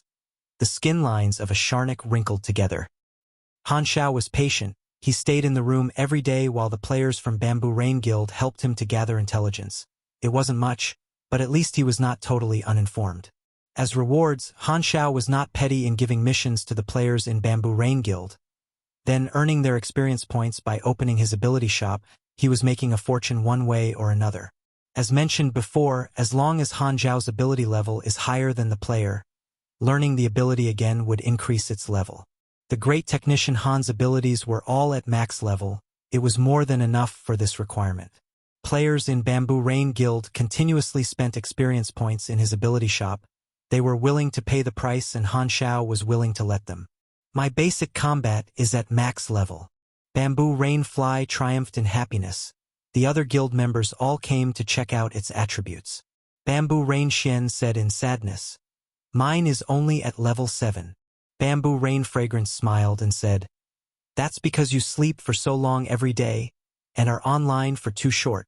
These players did not restrict themselves in what they were saying, and Han Xiao heard everything. He had noticed something magical. When the players are talking to each other, the system would usually censor any content that had anything to do with it being a game, but he could hear it. It was definitely because of the interface. Ta-ta. A steady footstep closed in. Pong! The door was pushed open. Dozens of soldiers stood outside. Lego stood in the crowd with his hands behind his back and said coldly, "Black Phantom, we suspect that you worked together with Xiao Jin to kill my father. Now get up and come with us. Where did you get the confidence from?" Han Xiao raised his eyebrows. Legos kept a low profile for so many days. Now that he suddenly engages, he must have found help. As expected, Legos sneered and stepped back. Two people stepped out of the crowd, one man and one woman. "I see." Han Xiao patted his pants and stood up. "Seems like you spent quite a lot of money," he said calmly.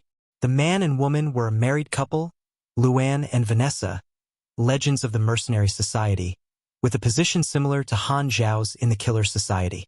Their strength was also at the peak of the 3rd tier in Planet Aquamarine.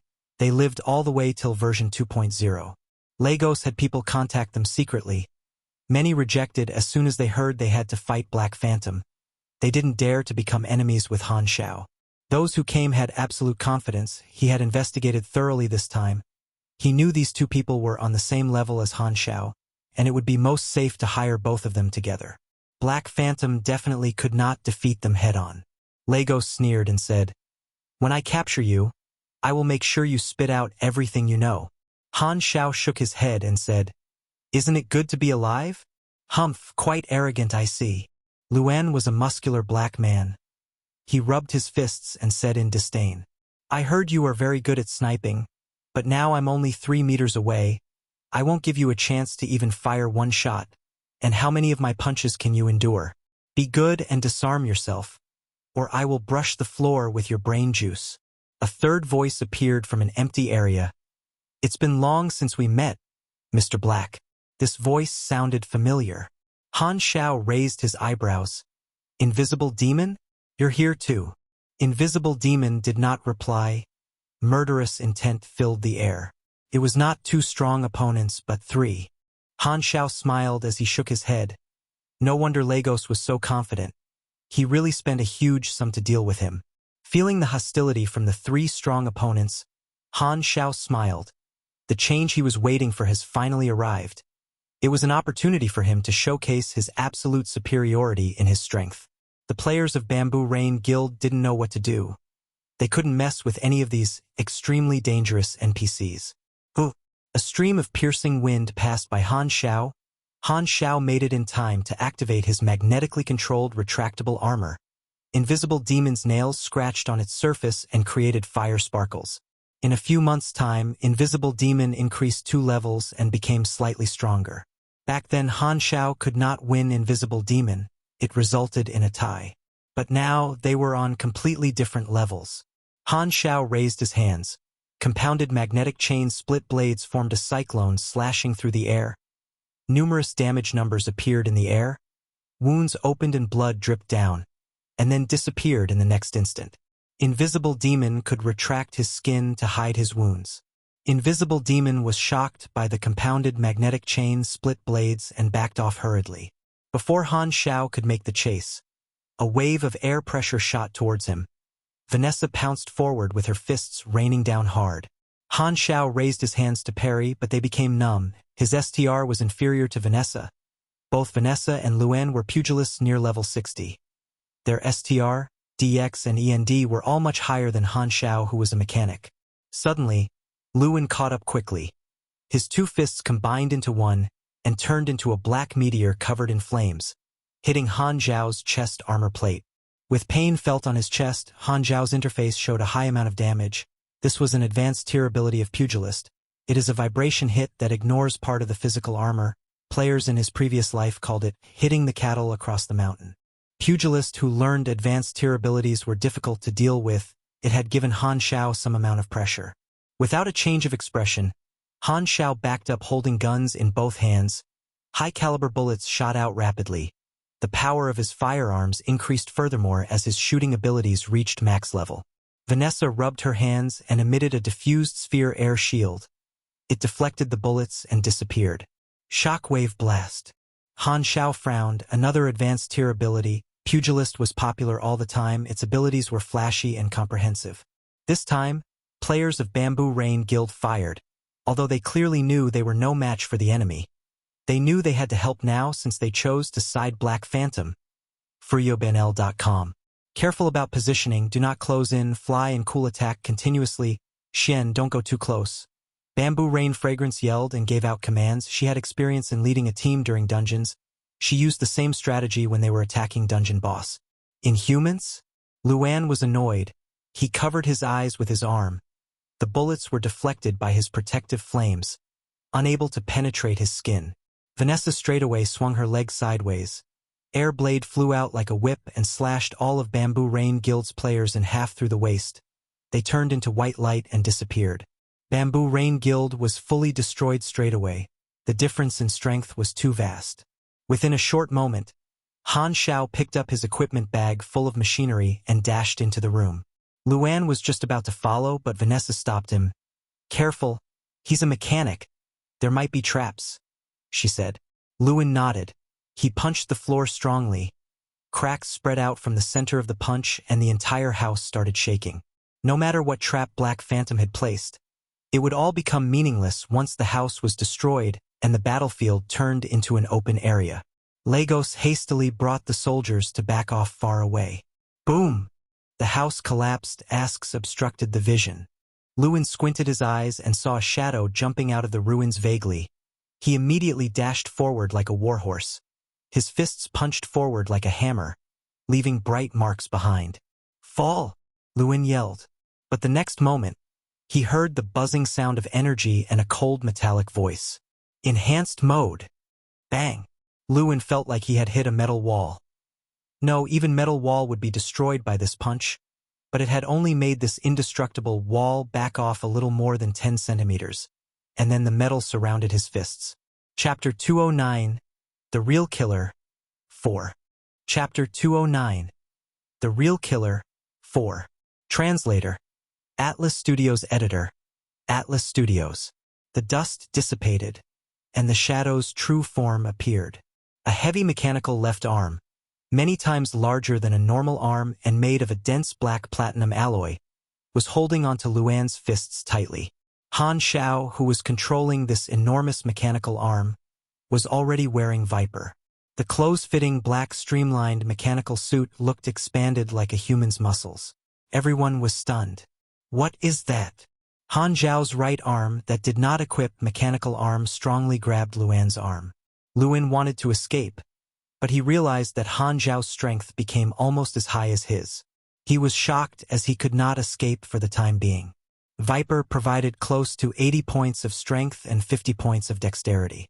Han Xiao's strength, dexterity, and endurance were not lower than any pugilist under level 60.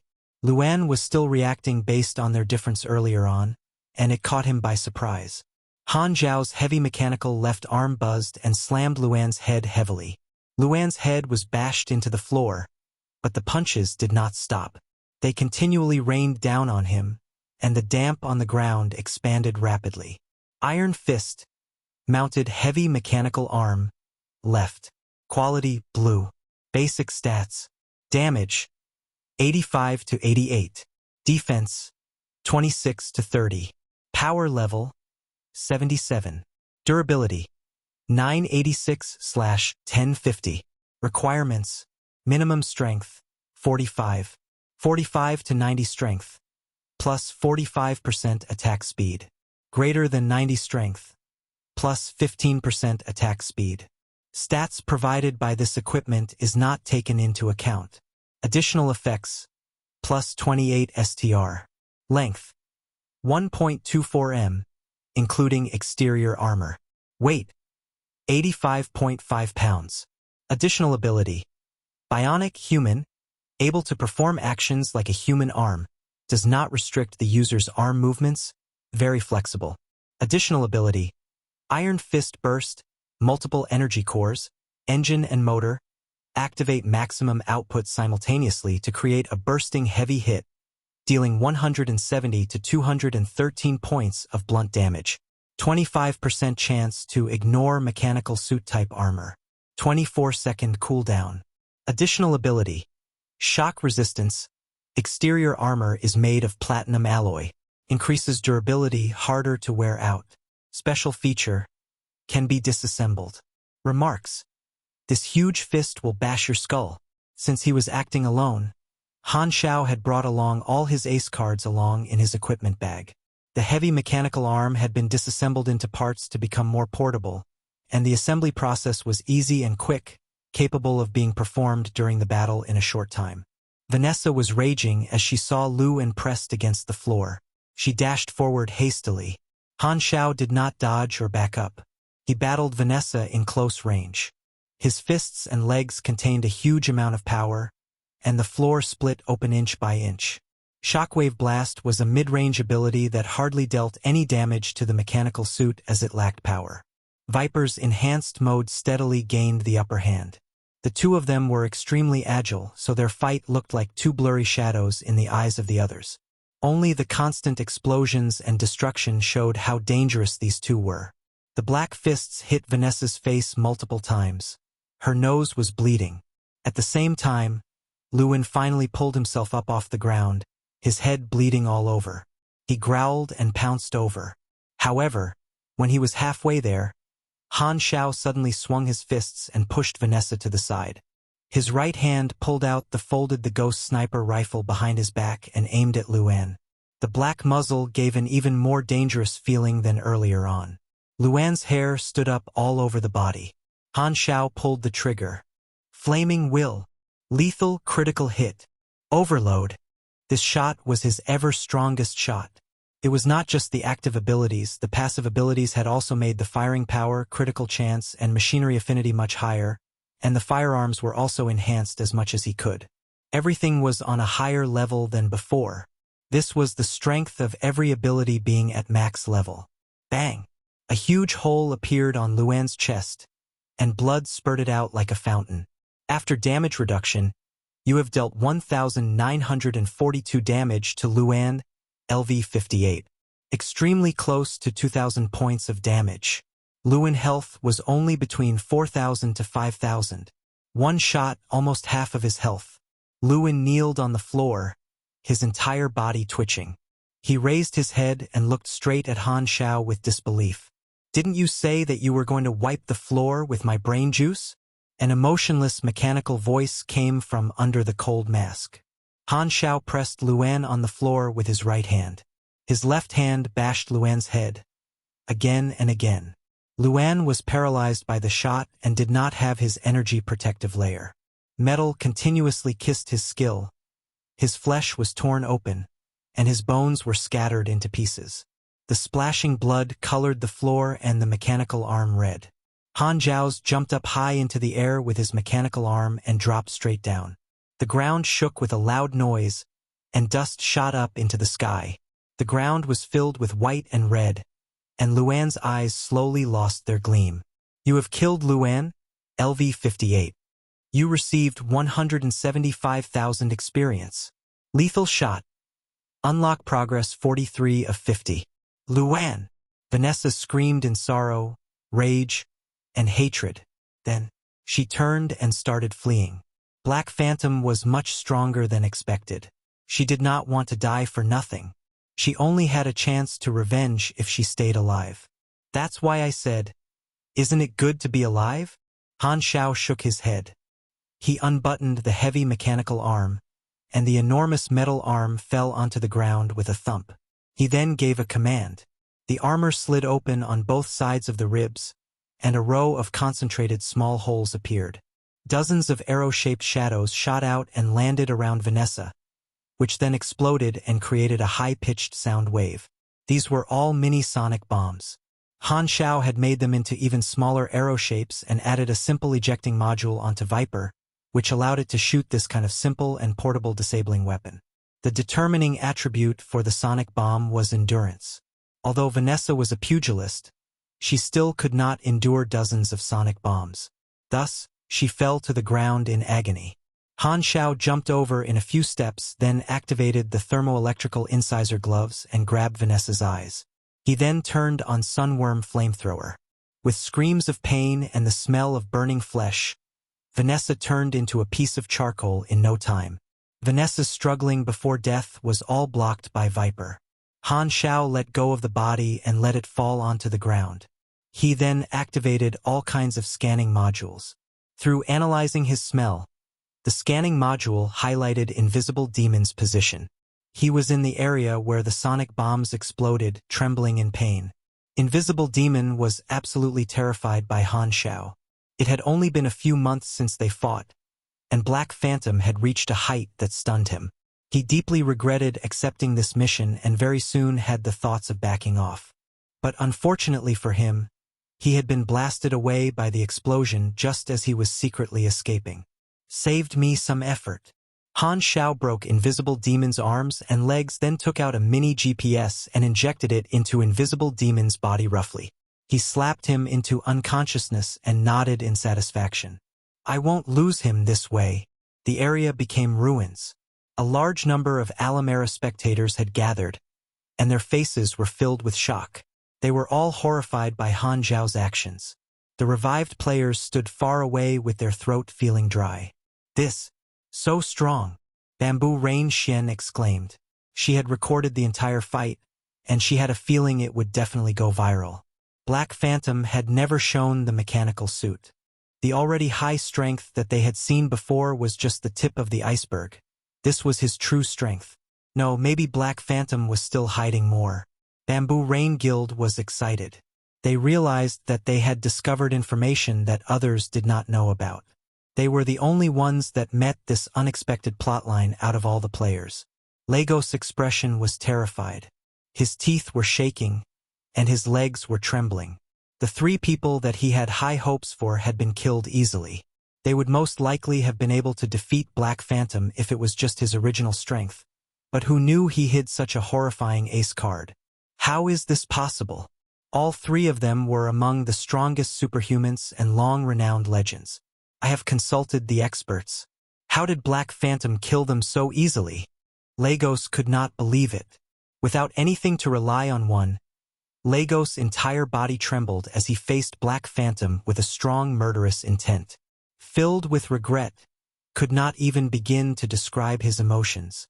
Han Xiao walked toward Lagos and tapped him on the shoulder. He said softly, "I have already given you a chance. You can't kill me." Lagos looked fierce on the outside but was horrified on the inside. "I'm the person in charge of the Home Faction. If you kill me, Home Faction will." Before he even finished his sentence, slash, the blade cut across his throat, and blood splashed slowly. No hesitation. Lagos's eyes widened. He held his neck and fell down. His body temperature lowered as blood escaped from his body, and he looked at Han Xiao in disbelief. Han Xiao looked at the high-ranked officials of the Home Faction. He played with the blade covered in blood and said calmly, "Do you have any problems?" Chapter 210, The Real Killer, 5. Chapter 210, The Real Killer, 5. Translator, Atlas Studios Editor, Atlas Studios. The Home Faction was furious as they looked at Lagos' corpse, but they did not dare provoke Han Xiao. After all, a real-life example of what would happen if they did was right in front of them. This time, Todd walked out of the crowd and said, "This was all Lagos' idea. He deserved it. On behalf of the entire Home Faction, we absolutely won't hold a grudge for this." The Home Faction was surprised. They did not expect Todd to stand out at this time, and he even admitted their fear toward Han Xiao. Words said under such circumstances had to be taken with a pinch of salt, and Han Xiao did not agree or disagree with his words but asked, "You are Todd, Daryl's younger brother, Lagos's uncle. I'm in charge of the Home Faction now." Todd forced himself to be calm as he spoke. The Home Faction gave him a weird look. They were amazed by Todd's ability to grab the opportunity to take over the Home Faction as soon as Lagos died. But Todd did indeed speak their mind. Therefore, they all kept silent and accepted Todd's position. The people that they had hired who had such great strength had easily been killed. Han Xiao's strength was overwhelming. Everyone knew that if they still wanted to spark conflict, it would be no different from suicide. One thought appeared in all the factions. Black Phantom could not be messed with. "Find another room for me," Han Xiao said as he looked at the ruins and put his machinery away. "I'll arrange it for you," Xiao Ming immediately replied as an order from Xiao Jin. The high-ranked officials exchanged looks after Han Xiao left. Black Phantom has overwhelming strength and doesn't care if he becomes our enemy. Yet he still insists to claim he's not the killer. Maybe he really didn't carry out the assassination, Seichi said. But he killed Lagos, that's a new grudge, the head of the Northern Faction said. Todd stopped him and said, "Lagos did this to himself, and he deserved it. Our Home Faction will neither seek revenge nor hold grudges." The others looked at him with despise while selectively choosing to forget that they were thinking the same. "Then what do we do with Black Phantom?" someone asked.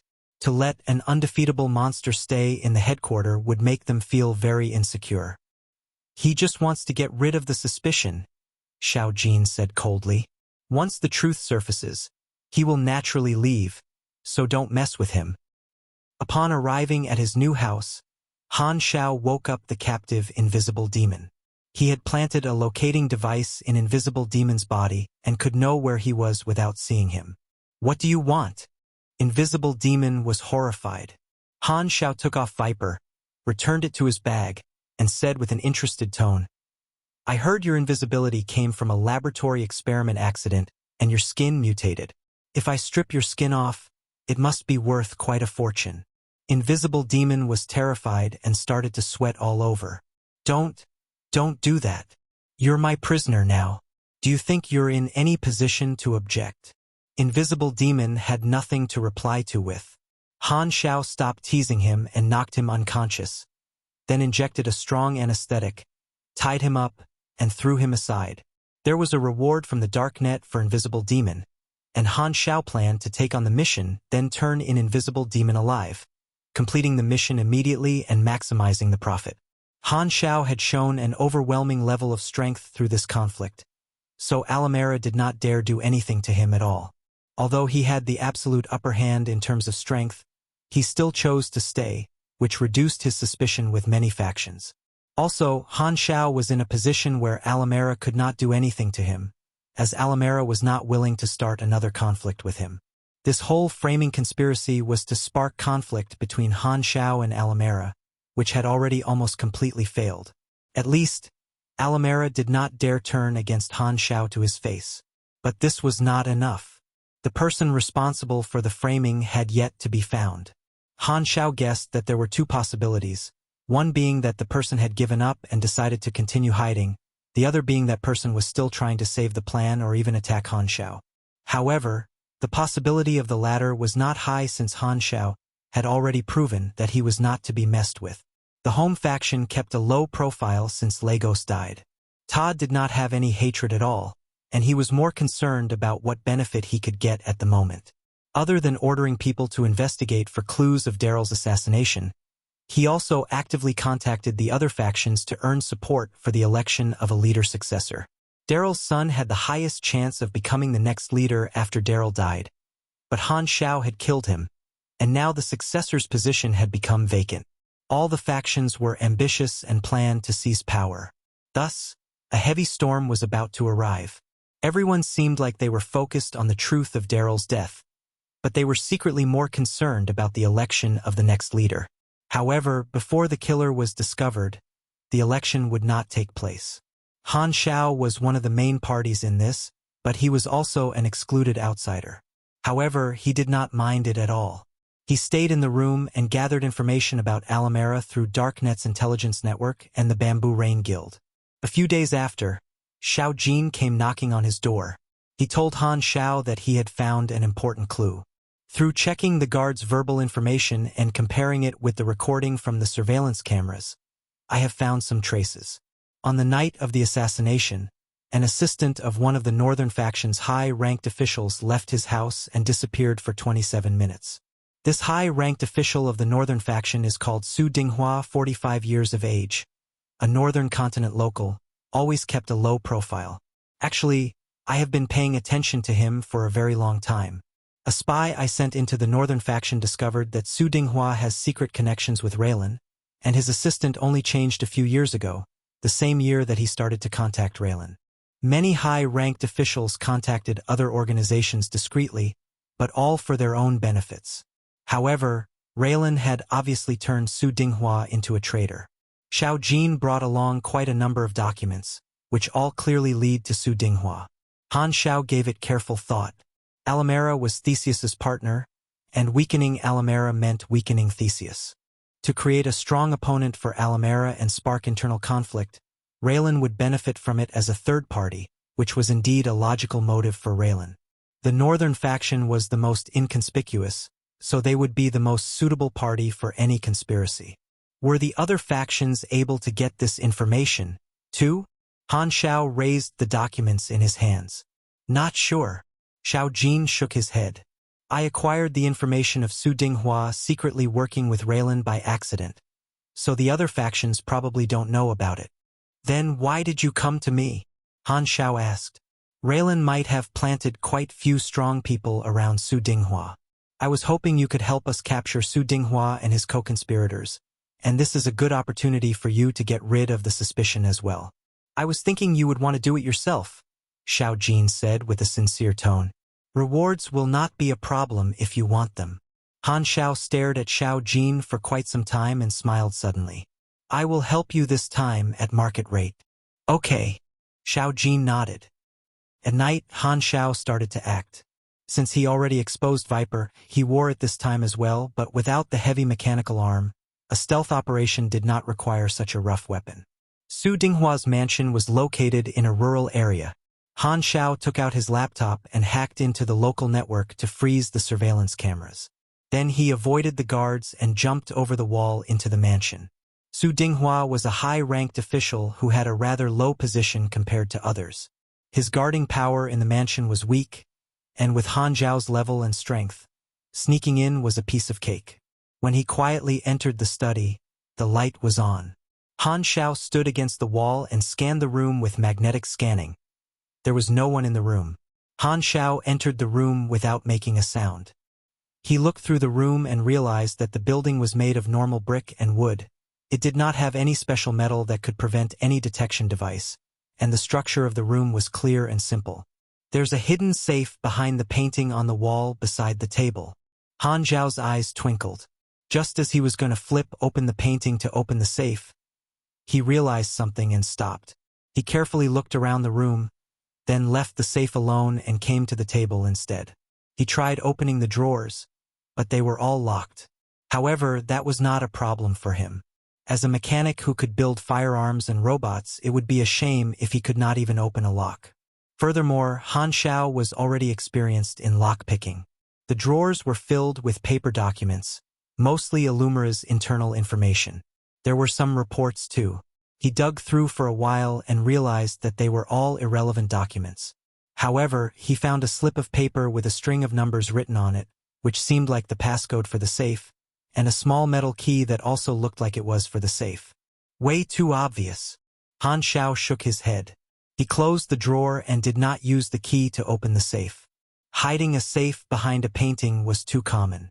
The key and passcode left in the drawer felt like it was done purposely. It looked like a trap. There was a very high chance that the safe was either bait or a trap, which would trigger some sort of alarm, as one would usually remember the passcode to the safe instead of writing it down. Could have been an incorrect assumption, but Han Xiao was just there to capture Su Dinghua. The safe could be opened any time after he captured him. Han Xiao walked toward the living room. He heard a few guards that were chatting with each other, and after a strategic scan and a vital sign comparison, he noticed that these people were all around LV-20, which meant that they were not normal guards. They could be superhumans, and if they were not, it meant that they were normal people but very elite. Seems like it was right. Han Xiao nodded. Su Dinghua's guards hid their true strength, so there was definitely something suspicious going on. Han Xiao turned and went upstairs to the bedroom. Su Dinghua was resting, so Han Xiao went in straight away and shot a paralyzing bullet at Su Dinghua, making him unconscious before he could scream, then tied him up with the blanket. There were 8 guards in the mansion along with Su Dinghua's assistant. Han Xiao was not planning to let any of them escape. Returning to the living room, Han Xiao did not hide anymore. He broke through the door and entered. Who? The guards pulled out their guns immediately. However, with the mechanical suit, these 4 unprepared guards were defeated within seconds. The commotion attracted attention. The radar detected other guards were coming quickly.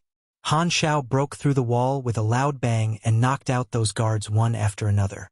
Su Dinghua's assistant was hiding the most. He was at around LV-40. However, he still could not last for more than 10 seconds before Han Xiao broke his arms and legs and knocked him onto the ground. The difference in strength was too vast. An easy victory for Han Xiao. Han Xiao's destruction power was like a demolition. The whole mansion turned into ruins, and the loud noise could be heard from very far away. Xiao Jin was on standby right outside the mansion. He broke in as soon as he saw that Han Xiao had succeeded. Su Dinghua and his guards were all in the yard, and no one escaped. Han Xiao stayed and stood to the side. Xiao Jin did not avoid Han Xiao and started the interrogation in the yard. He poured water on Su Dinghua and the others to wake them up. Su Dinghua knew that he had been exposed when he woke up. How did you know? Su Dinghua was shocked and confused. I've known you were in contact Raylan for a very long time, Xiao Jin said coldly. You have changed your guards over the last few years. They are all strangers and sent by Raylan. You thought this was an opportunity when Black Phantom visited out of the blue and carried out the assassination, thinking that you did it very discreetly and destroyed many traces. Still, some clues were left behind. We've reached the end of today's episode. Thank you for traversing the boundless landscapes of fantasy with us. If today's story has sparked joy within you, please remember to hit the like button, share our journey with others, and subscribe to Lord of the Stories for an ever-expanding collection of mystical escapades. Until we meet again to turn the page to a new adventure, hold the tales dear in your heart and let the embers of magic warmly glow in your spirit. Farewell, intrepid explorers of the narrative unknown.